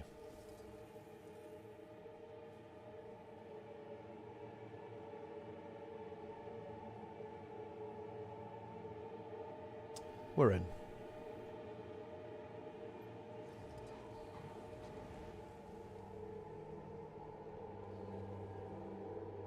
It's time.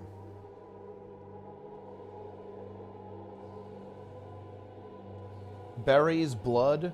What's the difference after all? Wait, are you doing something, Scales? Oh, we're doing eyes? Oh, shit. Yeah, I thought we were doing Broken King.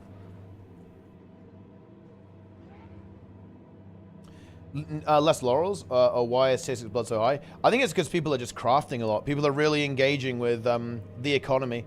I think it's the legendaries. The legendary kit in the vault that's driving legendary prices up.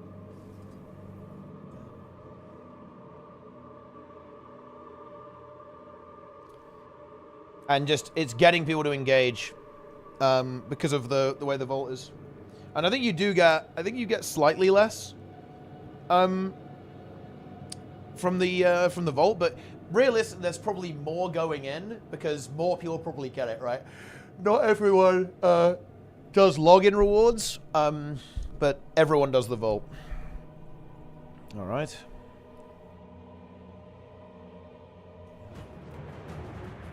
Berries. They fear the mount bug? Oh, I guess that makes sense, actually. That does make sense. Okay, this guy's got the light.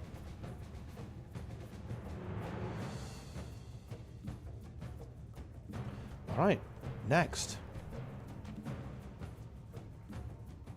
Oh, alright, away we go.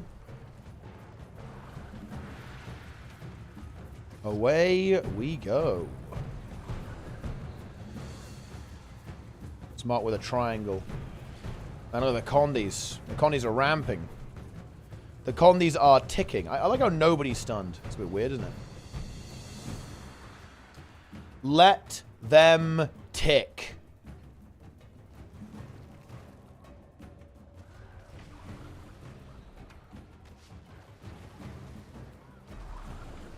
Okay. Is someone assigned to stun or what? Oh shit. Bro. I accidentally stunned. It was me.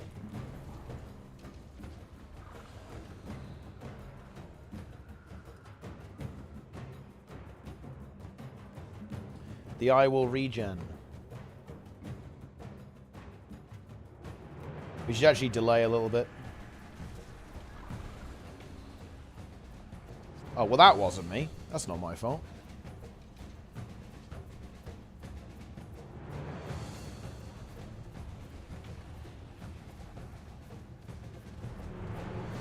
Pew, pew, pew.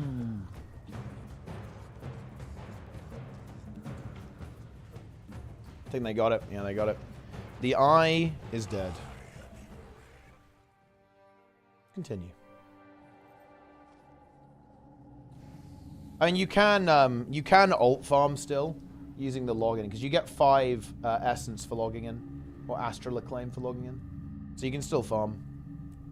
Hey, Changanamota, 200 bits, boom, I like it. Oh, here we go. It is time. Let's go. Let's go.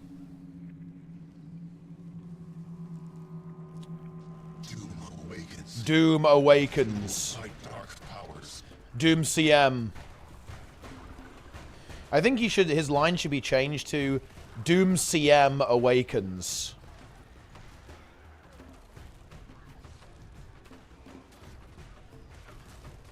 Dude, we need to do a tournament like ERP3 again, man. That's what we need. Okay, I'm gonna stop DPSing now. Guys, my condies keep ticking. I can't help it. There's nothing I can do about it. They keep ticking.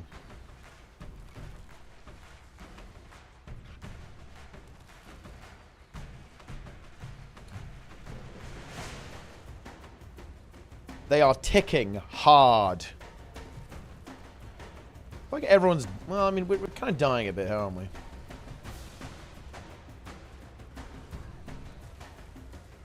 I'm gonna res that guy. The aura tick is killing me. The ender of all Barrier? is powerful. The ender of all. It's over. Save me. We need some more healing. Ah, I see the problem here. We have a heal Tempest. Can't really heal that much on this fight as the heal Tempest.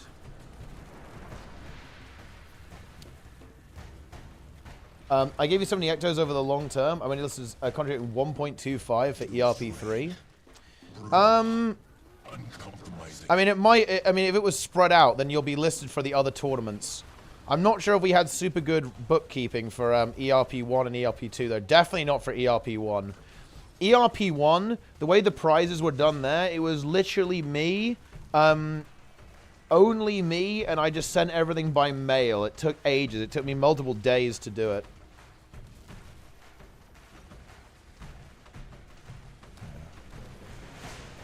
How's the patch? How's the girls doing? Pretty well, if you ask me.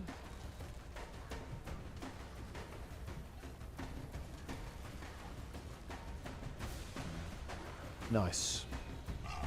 Ah, now it's time for Doom. Let's go. Yeah, we've got to do ERP3 again, man. Just remember the trailer, guys. The trailer, right? So let's go ahead. There's a post on Reddit. Ah, man. Elitist Raiding Party 3 credits.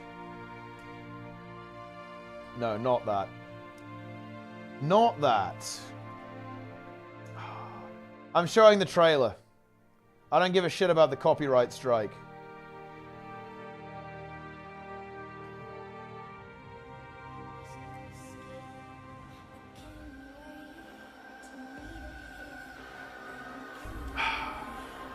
Look at this shit. We gotta bring it back, guys. We gotta bring it back. Fly hack.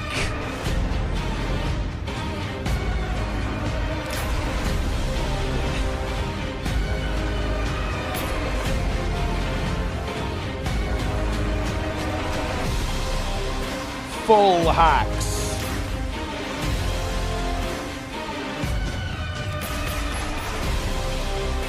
Yeah, it's toxic.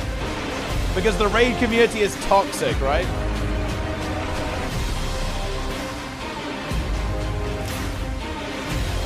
Yeah, you can't, yeah, we could, it would be better now, yeah, because of the player effects, you're right.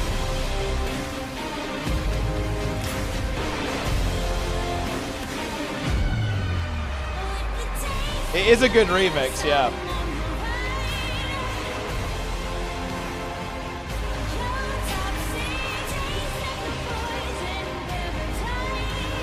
This was pretty good, to be honest.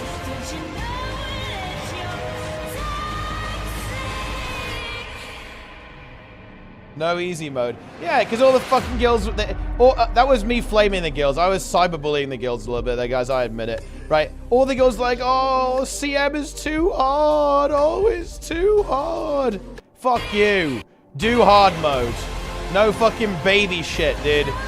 Diaxon, also known as Downstate Cuck's leader. Good call. He's here in the chat. Yeah. Ah, yeah. 100% community driven. That was me flaming ArenaNet, yeah.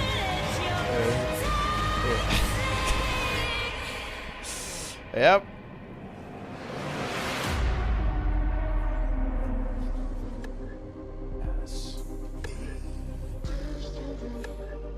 Arena should hire the people that made this trailer? Oh yeah, that's me. I made it.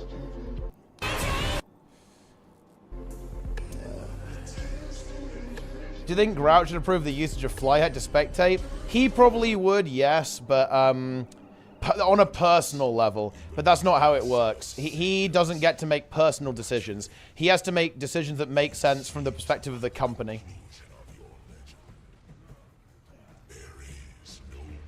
And that's not the same thing. And letting me hack doesn't make sense from the perspective of the company. So he wouldn't allow it. But if it was like, if it was a personal decision, he would, yeah. Would I do it without approval? Honestly, I don't know. Maybe. I have to think about it.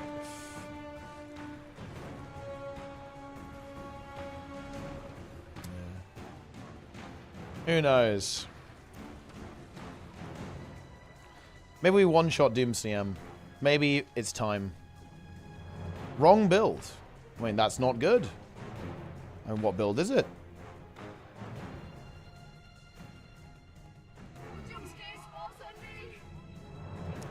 Asking for forgiveness instead of permission. Well, the issue is that if I don't want my account deleted, right? And if I don't have a net partner, there's no titles, no AT spectate, no nothing. So I've got to play ball.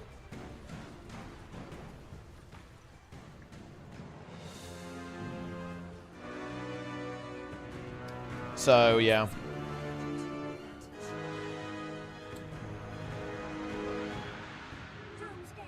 Not a good idea.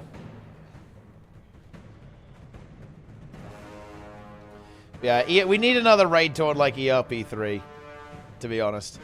ERP3 was massive. I was, you know, the reason I thought about it was because I remember for the second day, I edited in some of Broken King's lines into the trailer. Oh no.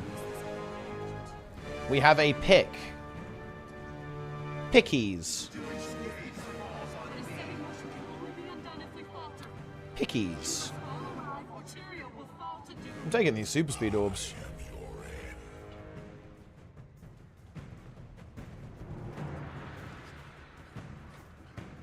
Oh. Okay.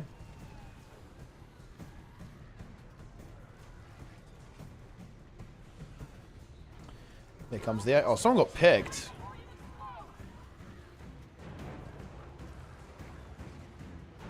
I'm picked.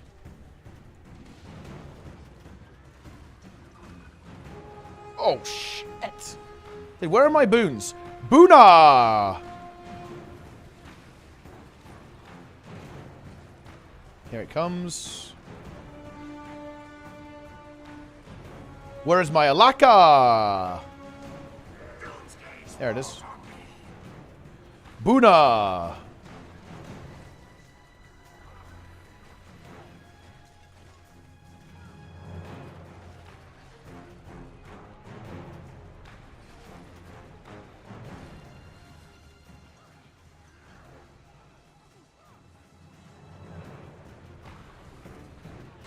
Okay.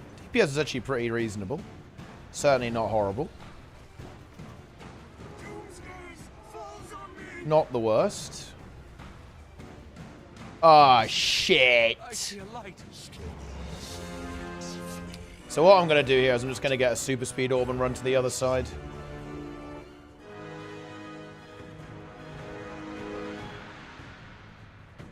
And do it like that.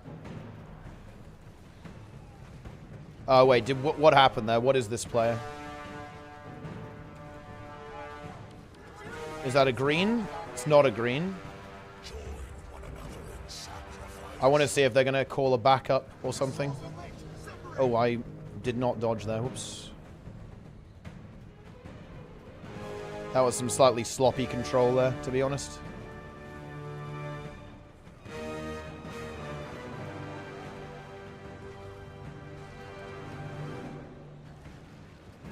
Okay. Was that a green 3? No, that guy's going in green 3. I have Shackle. Oh! Oh! What happened to that guy? Did he get picked or something? I thought he was going in. No. Okay.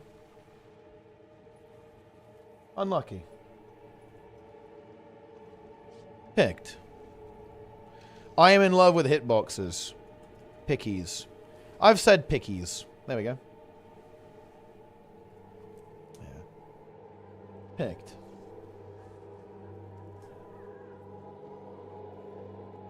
Sometimes you get picked.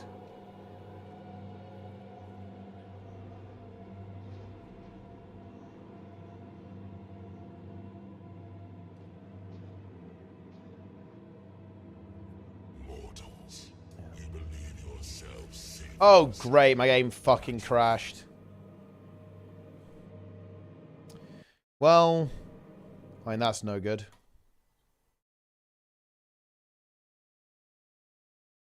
Unfortunate.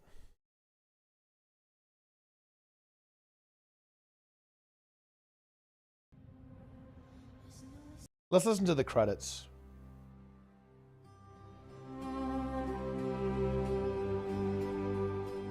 Oh, new arc. There we go.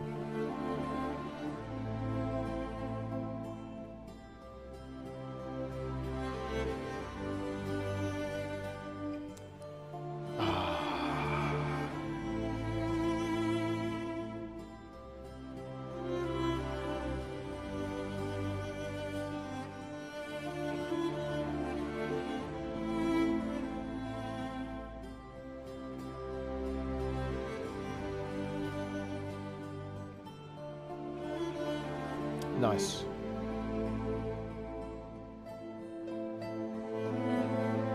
Look at that. Look at all the helpers.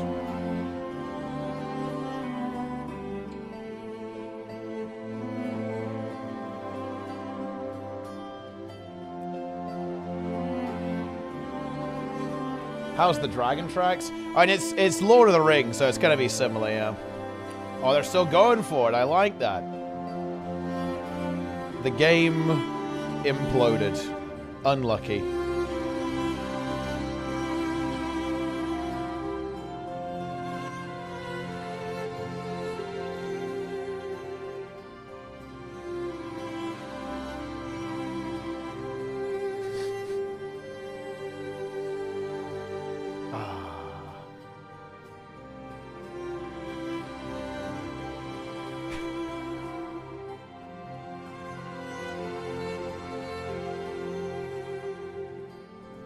Most of the people don't play anymore. Let's see. Let's see who doesn't play. Honestly, some people still play. I mean, honestly, yeah, a lot of people are fucking gone. Holy shit. Yeah. A lot of people are gone here, guys. This song is me after a 5-hour seeding session. You know what I love is that I feel like AX would unironically do like a 5-hour seed grind than play Guild Wars 2. Ah, matter. Yeah. Enjoy. Let's go back. Let's go back and look at the helpers. Look at all the helpers, guys. Let's take a look.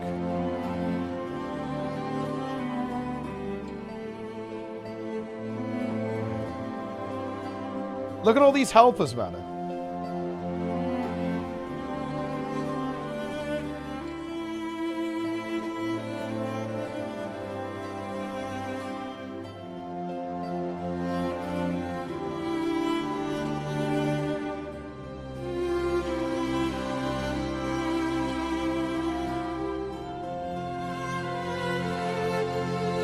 Brutal. Absolutely brutal, guys.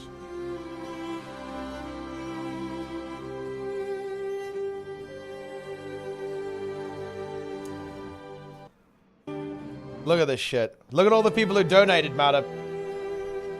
Look at everyone who did it. Look at everyone. Gladiator theme.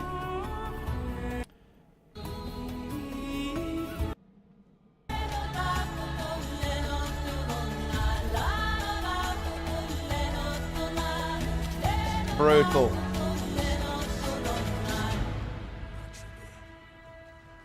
Now we are free.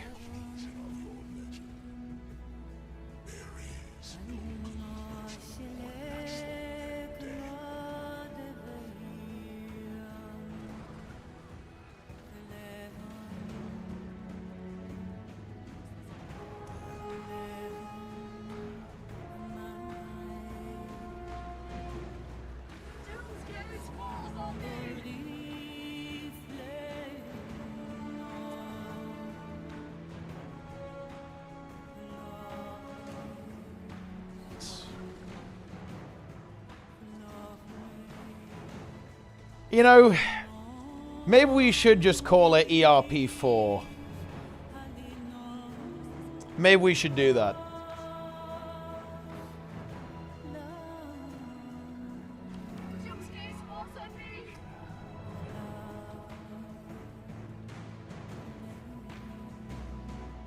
Maybe it's time.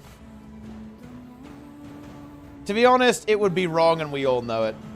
Though it would be ridiculous to call it ERP4, because I don't want to be defeatist about it, but there is no way that, that Challenge Mode Invitation will ever capture the energy that was in the community when this was going on. Ever. It's long gone. We're still playing 4 years later, but it's not the same and we all know it. With Strike Challenge Modes, because it doesn't really work for speedrunning. Like, Strikes he has, it doesn't really make any sense.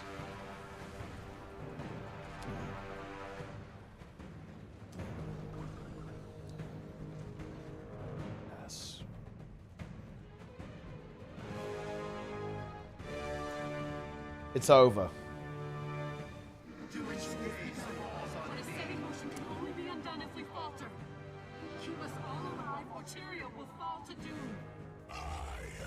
Masters of the Arena. Motor was pretty good. Motor 2 production was good. The match quality wasn't quite as exciting, I think, as Motor 1, but it was pretty decent. Oh no, someone's dead. This is bad. Wait, was that my quickness? Guys, my quickness died. Why is there a messenger on me? Are they really going to make me do this without quickness? This is fucked up.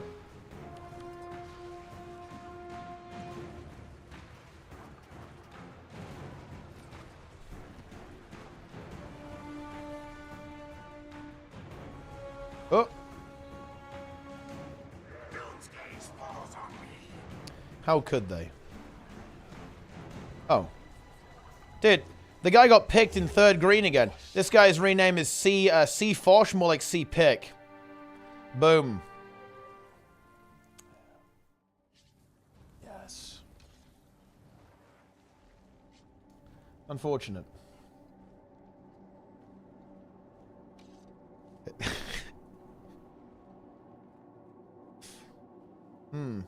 Mr. Pick. Mr. Pick. Nothing wrong with a little bit of picks, guys.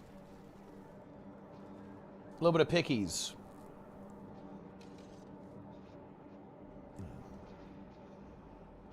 Zip. Go, go. Okay, right. Throwing directly through the group. Just play safe here, guys. 3rd green. Don't get picked when you go through. No, no, no, no, no. Oh, you fucker. Come on. How did you fuck that up, okay? Come on, man. Right. Zip, let it be known, I really don't like you, and you are... Boom. There you go. That's how it is.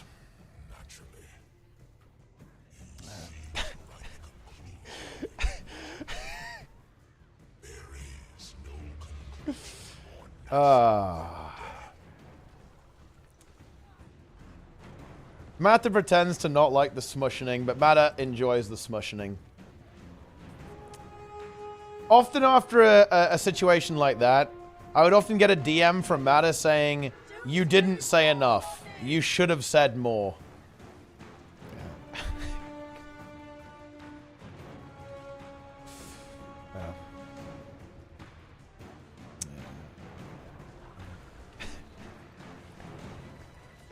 What was the context there?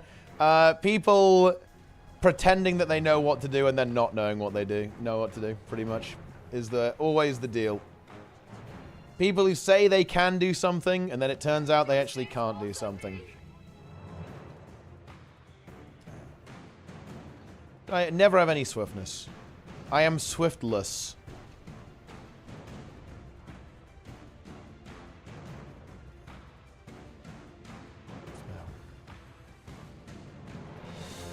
Reminder that Mata likes it when people swipe to buy HTCM from her. Quick reminder about that.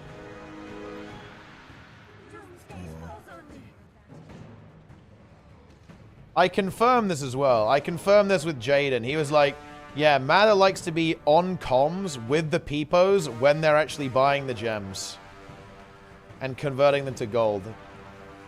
He was like really freaked out by it. He was like asking me like, is this normal? I was like, yeah, that's pretty standard shit.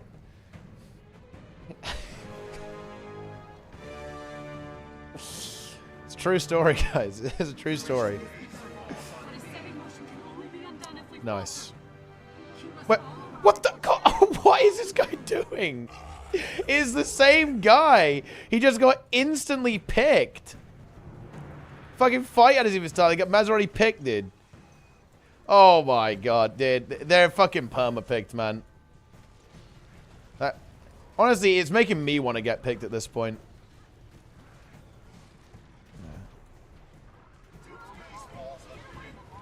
Wait, green 2? Dude, it's fucking over, man. This is a perma-pick. You know, I believe this is a weekly clear static. And at some point, when do you give up? Okay? When in your weekly clear static do you go, you know what? Doom wins.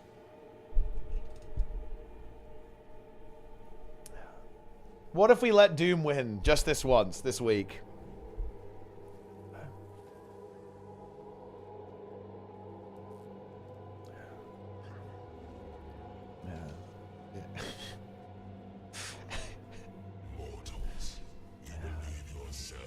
I have never been toxic, guys, ever.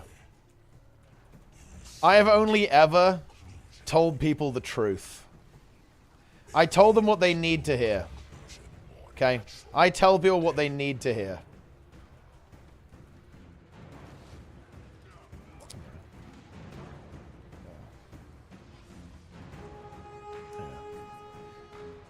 Yes.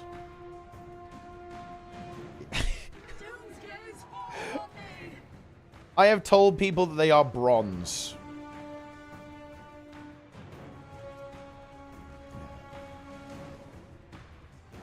I have told people to GG and stay dead. A lot, actually. Many times.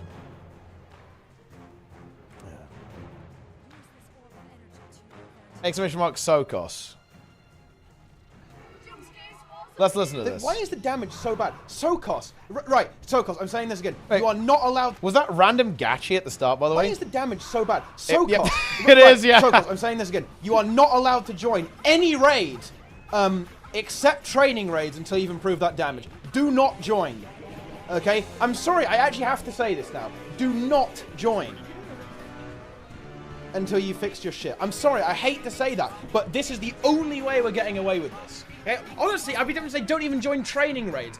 Fix it! Do not even join training. How many weeks? Yeah, I know. How many weeks I've been telling Sokos to fix this? Seriously. It has been so... Do not even join training.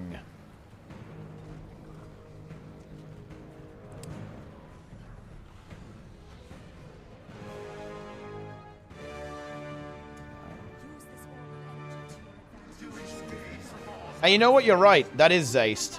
That's actually one of the most Zayst things I've ever said.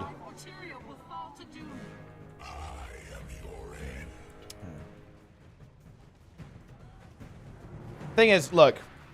Let me actually tell you guys a couple of facts here. There are some people in your raid group who sometimes are worse than having just no 10th player. That is a fact. And we all know it too. Everyone knows that. We've... Oh, no. Oh, my God. It's a combo pick. Jesus Christ. I saw that coming a mile off. Dude, seriously. Like, this is ridiculous.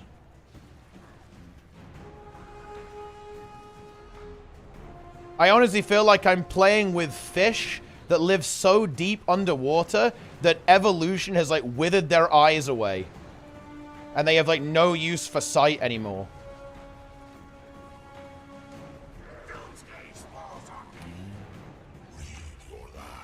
It's over. Yeah. I'm getting picked. Yeah. Is it Rev is useful? Yes.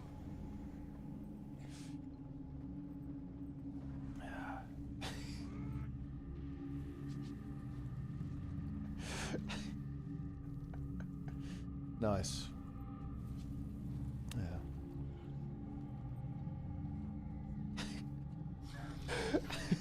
Yeah. What's wrong with saying that, man, okay? Yeah. There's nothing wrong with that.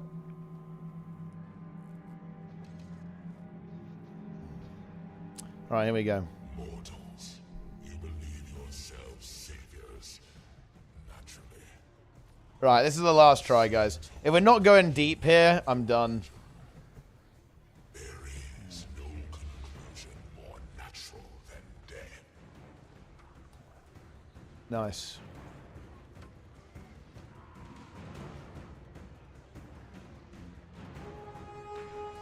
I don't feel bad. Oh my god. Why would you fucking link this? This is fucked up. Wait, doesn't this have like old Plenga on it?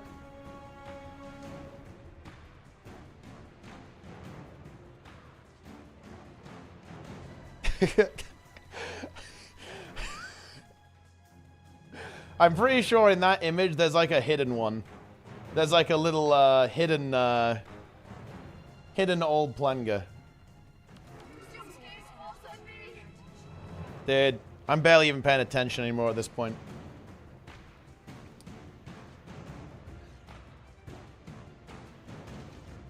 It's not hidden at all, it's right there. Wait, I mean, wait, are we talking about like the... Yeah, but the grey one is legal. Yeah, no, grey Plenga is fine, that one's clean.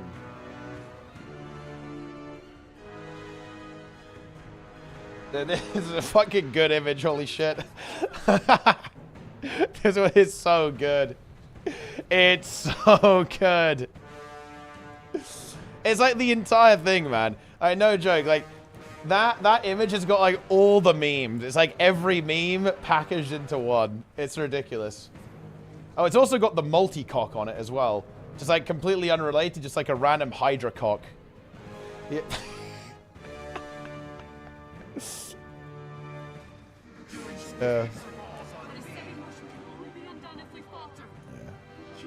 The Hydra.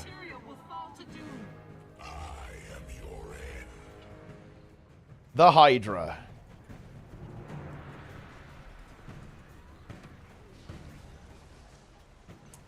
Also, the ERP were basically the naked Char. This is Guild Wars 2. What do you mean, what about the ERP? Do I need to get you the jigsaw puzzle? There's a jigsaw puzzle where you can assemble Derpy Moa's chastity play in Cordicus's manor.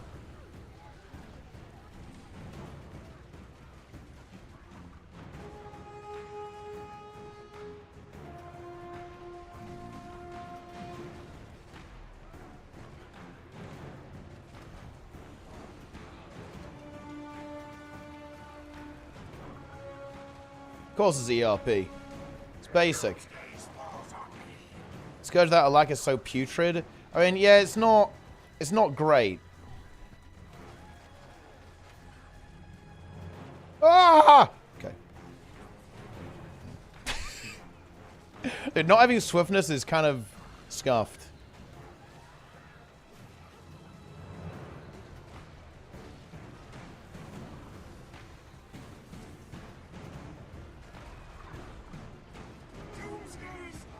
Doomsgaze falls on me.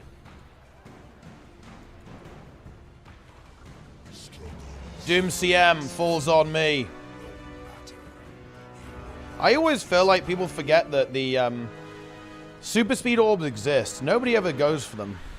I think this is like a tank perspective thing. I always go for them. That's what I do.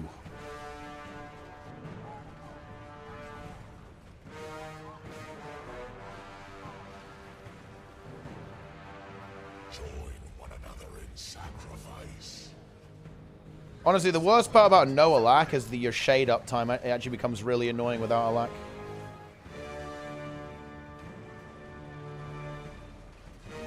Man. Okay. Quick announcement here, guys. Tempest. I rated it way too highly in my tier list. Holy shit, the alacrity is actual dog mess. It's not even dog mess. This is rat mess, dude. This is actual rat tier. Actually, no, no, I feel bad about that. I like rats. Rats are actually cool. They were good in the Suicide Squad movie as well, where, like, it was Ratcatcher 2, like, defeated a giant starfish using nothing but a massive amount of rats. This is, like, disrespect to fucking rats. Oh my god, why would you get picked, bro?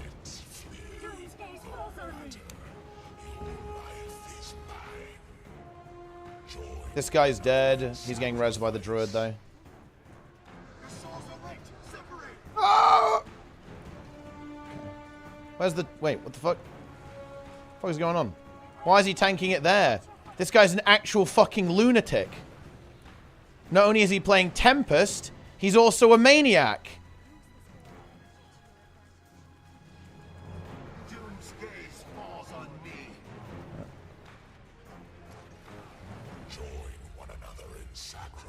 Got the shackle. I'm actually just going to quickly grab that. Oh no, that guy got it. What is going on?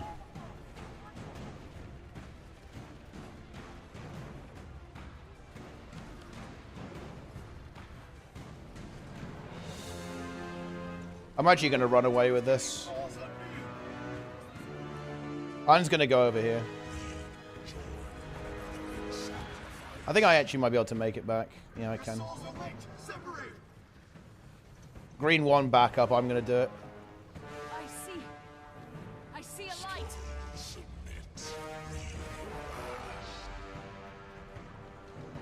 The guy's down saber, that's fine.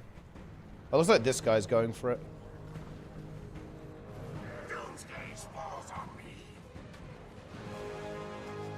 We need to get this player.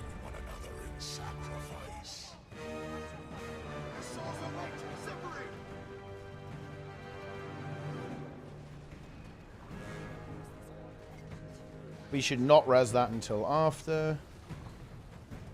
We should res it now.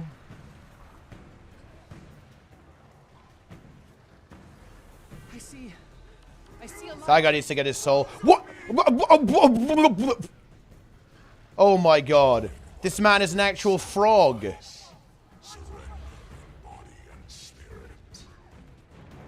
We're at the spawning pool. Some kind of nature documentary. Take a look at the intermediary frog. The intermediary form between the tadpole and the frog, known as a froglet. Notice how it barely has legs. Its limbs are primordial. Okay.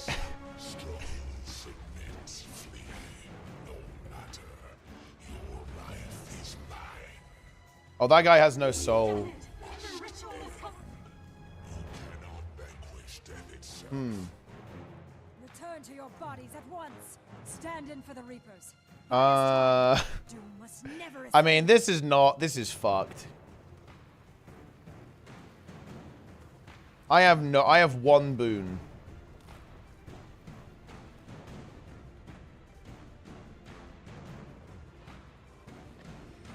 And we gotta go, honestly.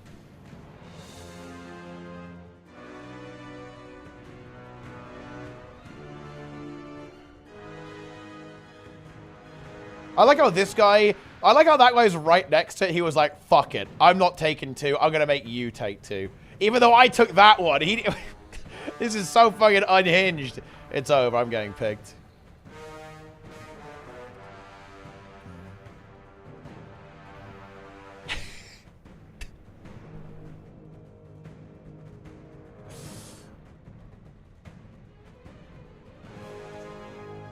Very nice. Dude, holy shit. Dude, look at all these memes. You've got Doroira in there. You got regular Doroira. This is fucking medium Plenga, right? Fucking Snowcrow's Nico. You got Mata in there. You got the Benchmark Police. You got the Hydra. You got the ERP Char. God, fucking...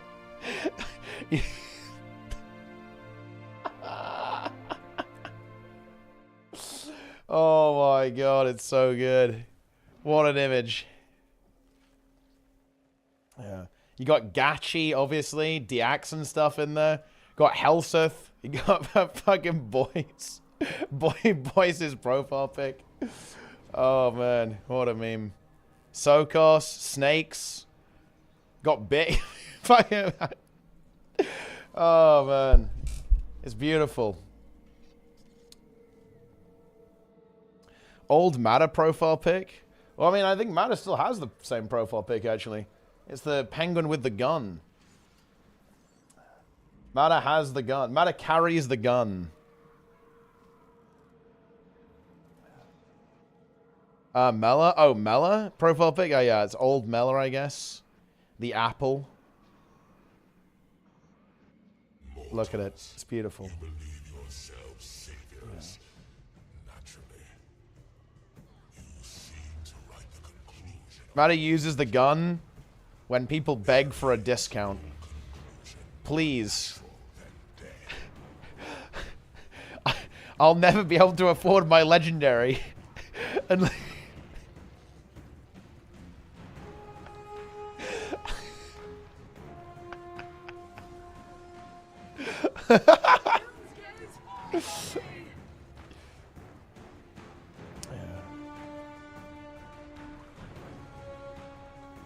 nice.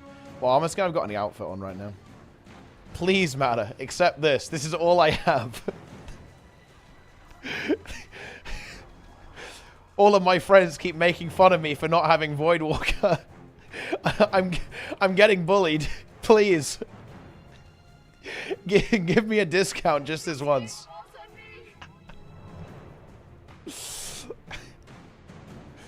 Oh, man.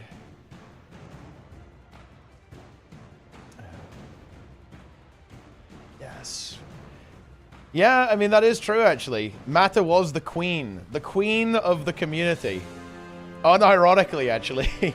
That was a funny time, actually.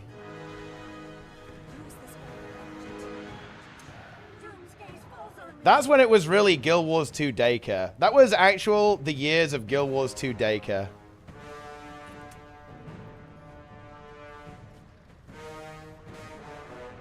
The community died when Mix died. Ah, Mix. Good guild.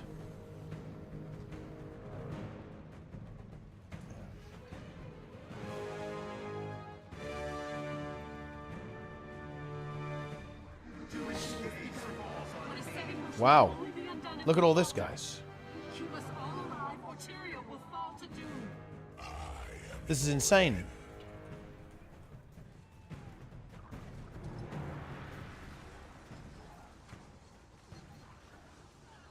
Oh.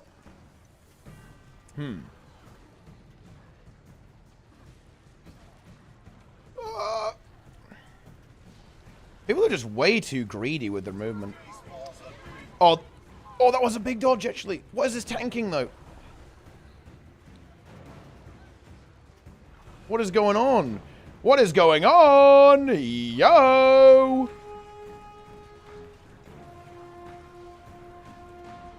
Dude, this is just absolute lunatic mode shit.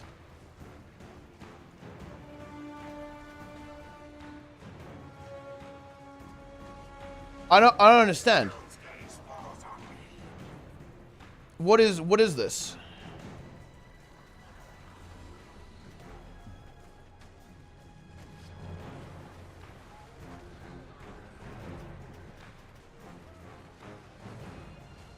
The tank single-handedly halved everyone's DPS.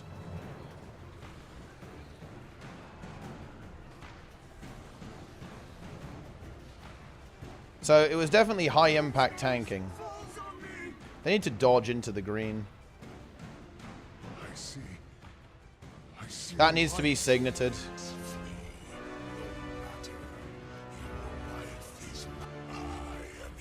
Oh man.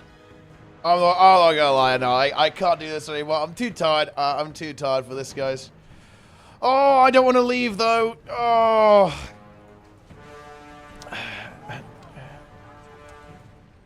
This is over.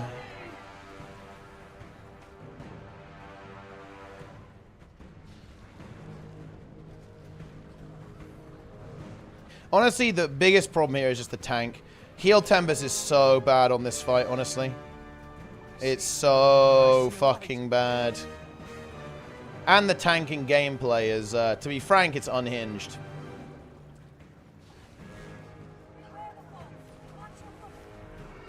This is just not a good position. Like, standing here is just so bad for the tank. He's completely griefing us.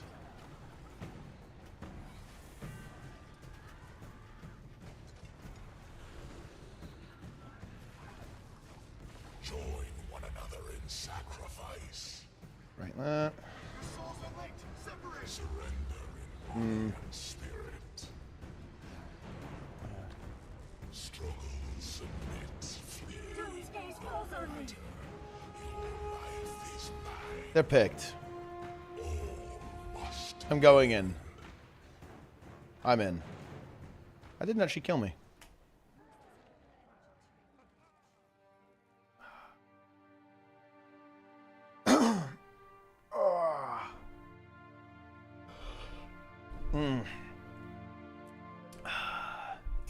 This is big. Cuts. Let's see what the cuts are. Let's see what we got. How much juice is Dranik getting?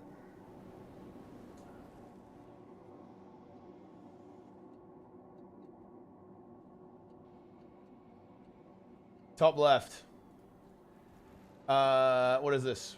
Split per raider? Oh, this shit? Wait, you make 600k or what? Or 100k. 36k. Split per raider, 36k? Oh, that's like 1.5 mil. Oh, yeah, you got to convert it to retail gold, right? Yeah. Okay. That makes sense.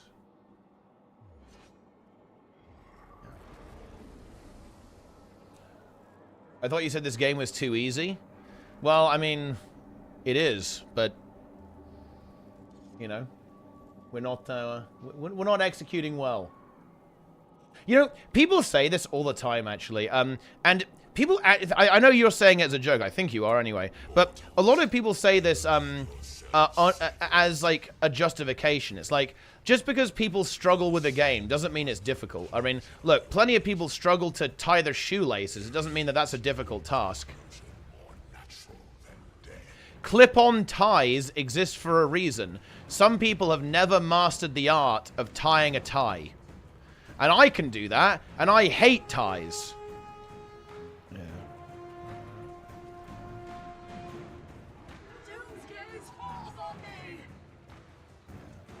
If you don't have hands, it's difficult. I mean, that is true.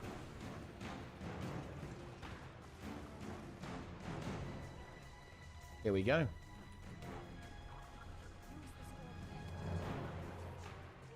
Would you say that someone can be mentally defeated by shoelaces? I would say that, yes.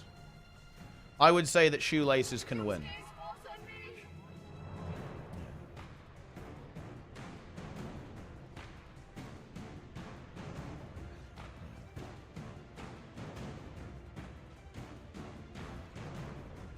You don't gotta die bow ties? No, I just don't like things around my neck. That's why. I don't like things around my neck or my wrists. Hate wearing a watch.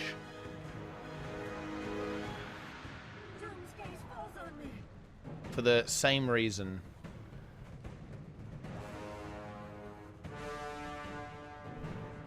Shoelaces are OP. That is true. Wear a watch around your neck. No, I won't do that.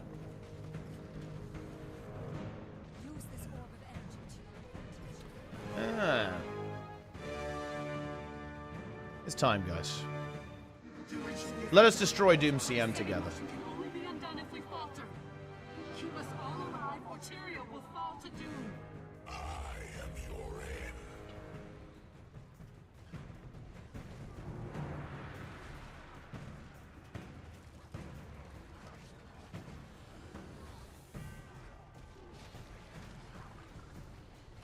Look how much earlier I move compared to them, by the way, guys. This is one of the really key insights that players like this really fuck up. Like this guy. You want to pre-position, like, as much as possible. Like, it feels so obvious to me, but it's very clearly not obvious to most people. Because this is actually one of the most common mistakes I see on Doom CM. People wait until the last second to dodge away, or even, like, use their dodge roll to move away. Like, if you need to use your dodge roll to dodge that mechanic, you have already massively fucked up. You've made a huge mistake. Because you've just been way too slow with your positioning and nowhere near proactive enough. Like, you need to be proactive on this fight. You do not want to be reactive. You want to know where you need to be before you need to be there. Massive, massive mistake. Like, again, I pre-position, right? To be fair, actually, people did do it a little bit better that time. Oh, we failed. Oh, no, the tank failed green. That is not good.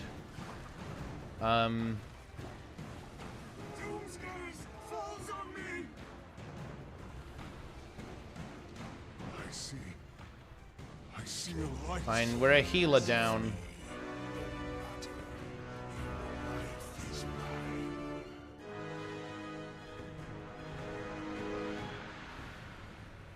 No! I think it's probably aggroed on me now. If they can res me, then it's fine. But they do need to actually do that. Yeah.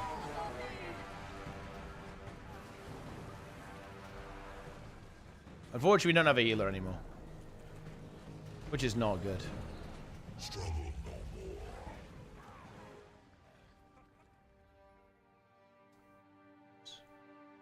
Unfortunate. You honestly hate to see it. That is tragic. That is a tragic one right there.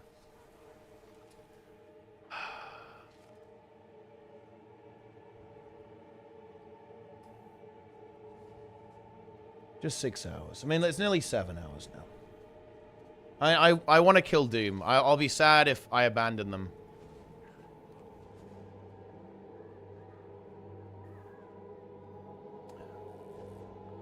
I will be sad.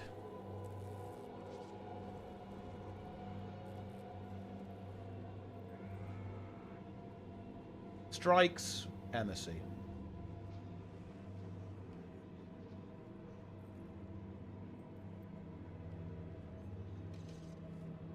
Holy shit. It's the last try. Mortals, you believe yourselves saviors. You guys got it. Yes, we do. You seem to write the conclusion of your legend. This group deserves to see a boba every day above their bed, late to haunt them forever. They sinned.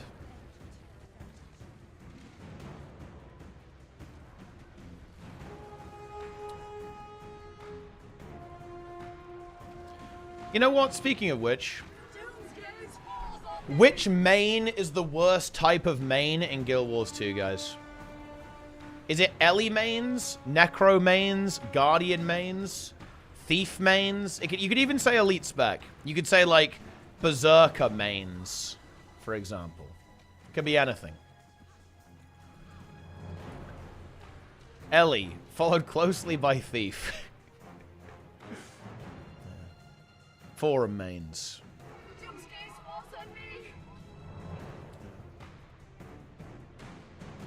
Follow-up question. Lowest skill main.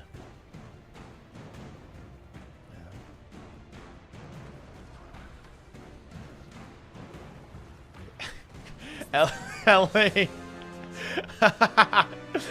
I like how everyone says Ellie for that.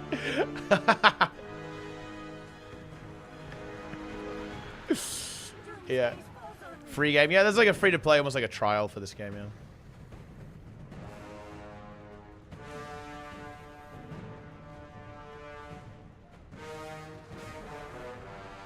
Oh. Ranger? I mean, there's definitely some potential with a Ranger, yeah. I'm just going to stay here with this bomb. Usually what you want to do. Run away from me, team.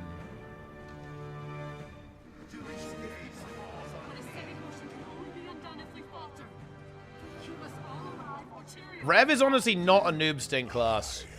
Rev mains usually don't complain that much, and are actually usually not bad.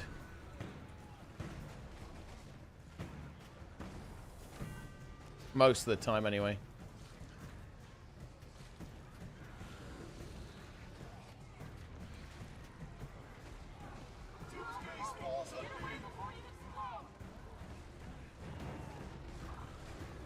This is it.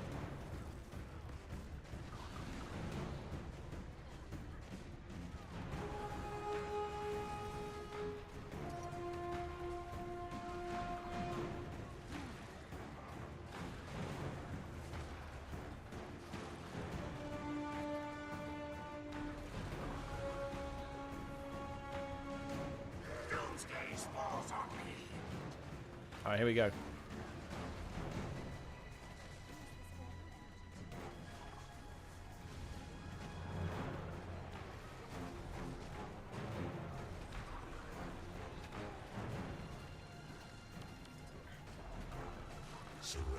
He failed green again, dude. Holy shit. This guy is just perma-feeding.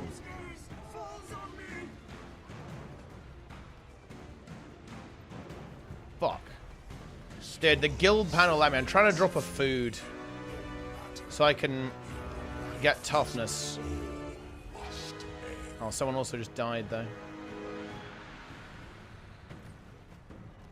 Oh, this guy's taken over. Oh, man, it's fucked, though, isn't it? Oh, man. Yeah, this is over. It's totally over, man. Oh, yeah, the tank is a main issue, though, to be honest. Tank was a huge problem. Unlucky.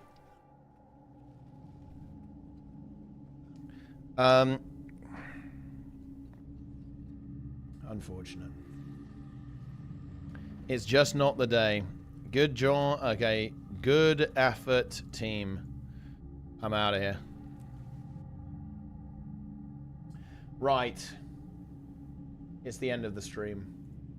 The stream is over. There it is. Yeah, short stream today. Back tomorrow with a big one, though, guys. That's all I've got to really say. Nothing super crazy, actually. That's the end. We've reached the end. I need to rest my voice up a little bit. It's a bit rough. So, yeah. Back tomorrow, though, as normal. Look at that, guys. I just uploaded the YouTube take on the video on Warrior. So, if you want to hear what I think about Staff Warrior, then you can do that. And you can get in there. And enjoy that, guys. It's going to be great. It's going to be fantastic. And it's going to be big. Oh, fuck. But anyway. Be sure to follow the stream. Follow all my social media. Buy the game using my referral link. Buy a VPN. Buy the merch. Go and watch all the YouTube videos. Back tomorrow, guys. We've got HTCM. We've got probably a new weapon, maybe. I don't know. We got content. We got gaming. Maybe we'll help some of the boot campers. We've got stuff. There's WoW tomorrow. We got raids. We got keys. Right, I mean, there's all sorts of shenanigans going on. It's going to be great. It's going to be fantastic stuff. It's going to be epic gaming. It's going to be epic content. You know what? I'm going to raid Luality, okay? Let's get some, you know, are there any Lua subs here, guys? Any Lua love? Oh, yeah, we got Starcraft as well. We got Sneb's birthday tomorrow, so I'm going to play some Starcraft with Sneb.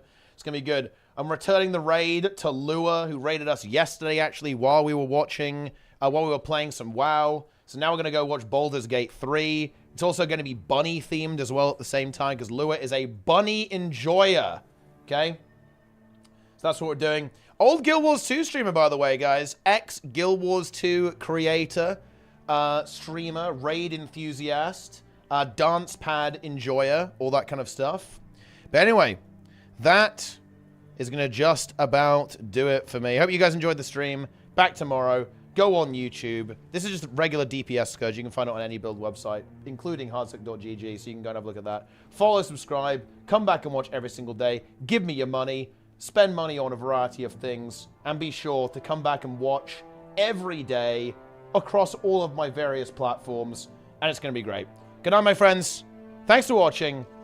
And I'll see you next time. Say hi to Lua for me, okay? I want to get some spam going. Get some fucking trees in there. I don't know. Or get a boba. Okay, maybe she's got a boba enabled. I don't know. But yeah, that's it. Boom.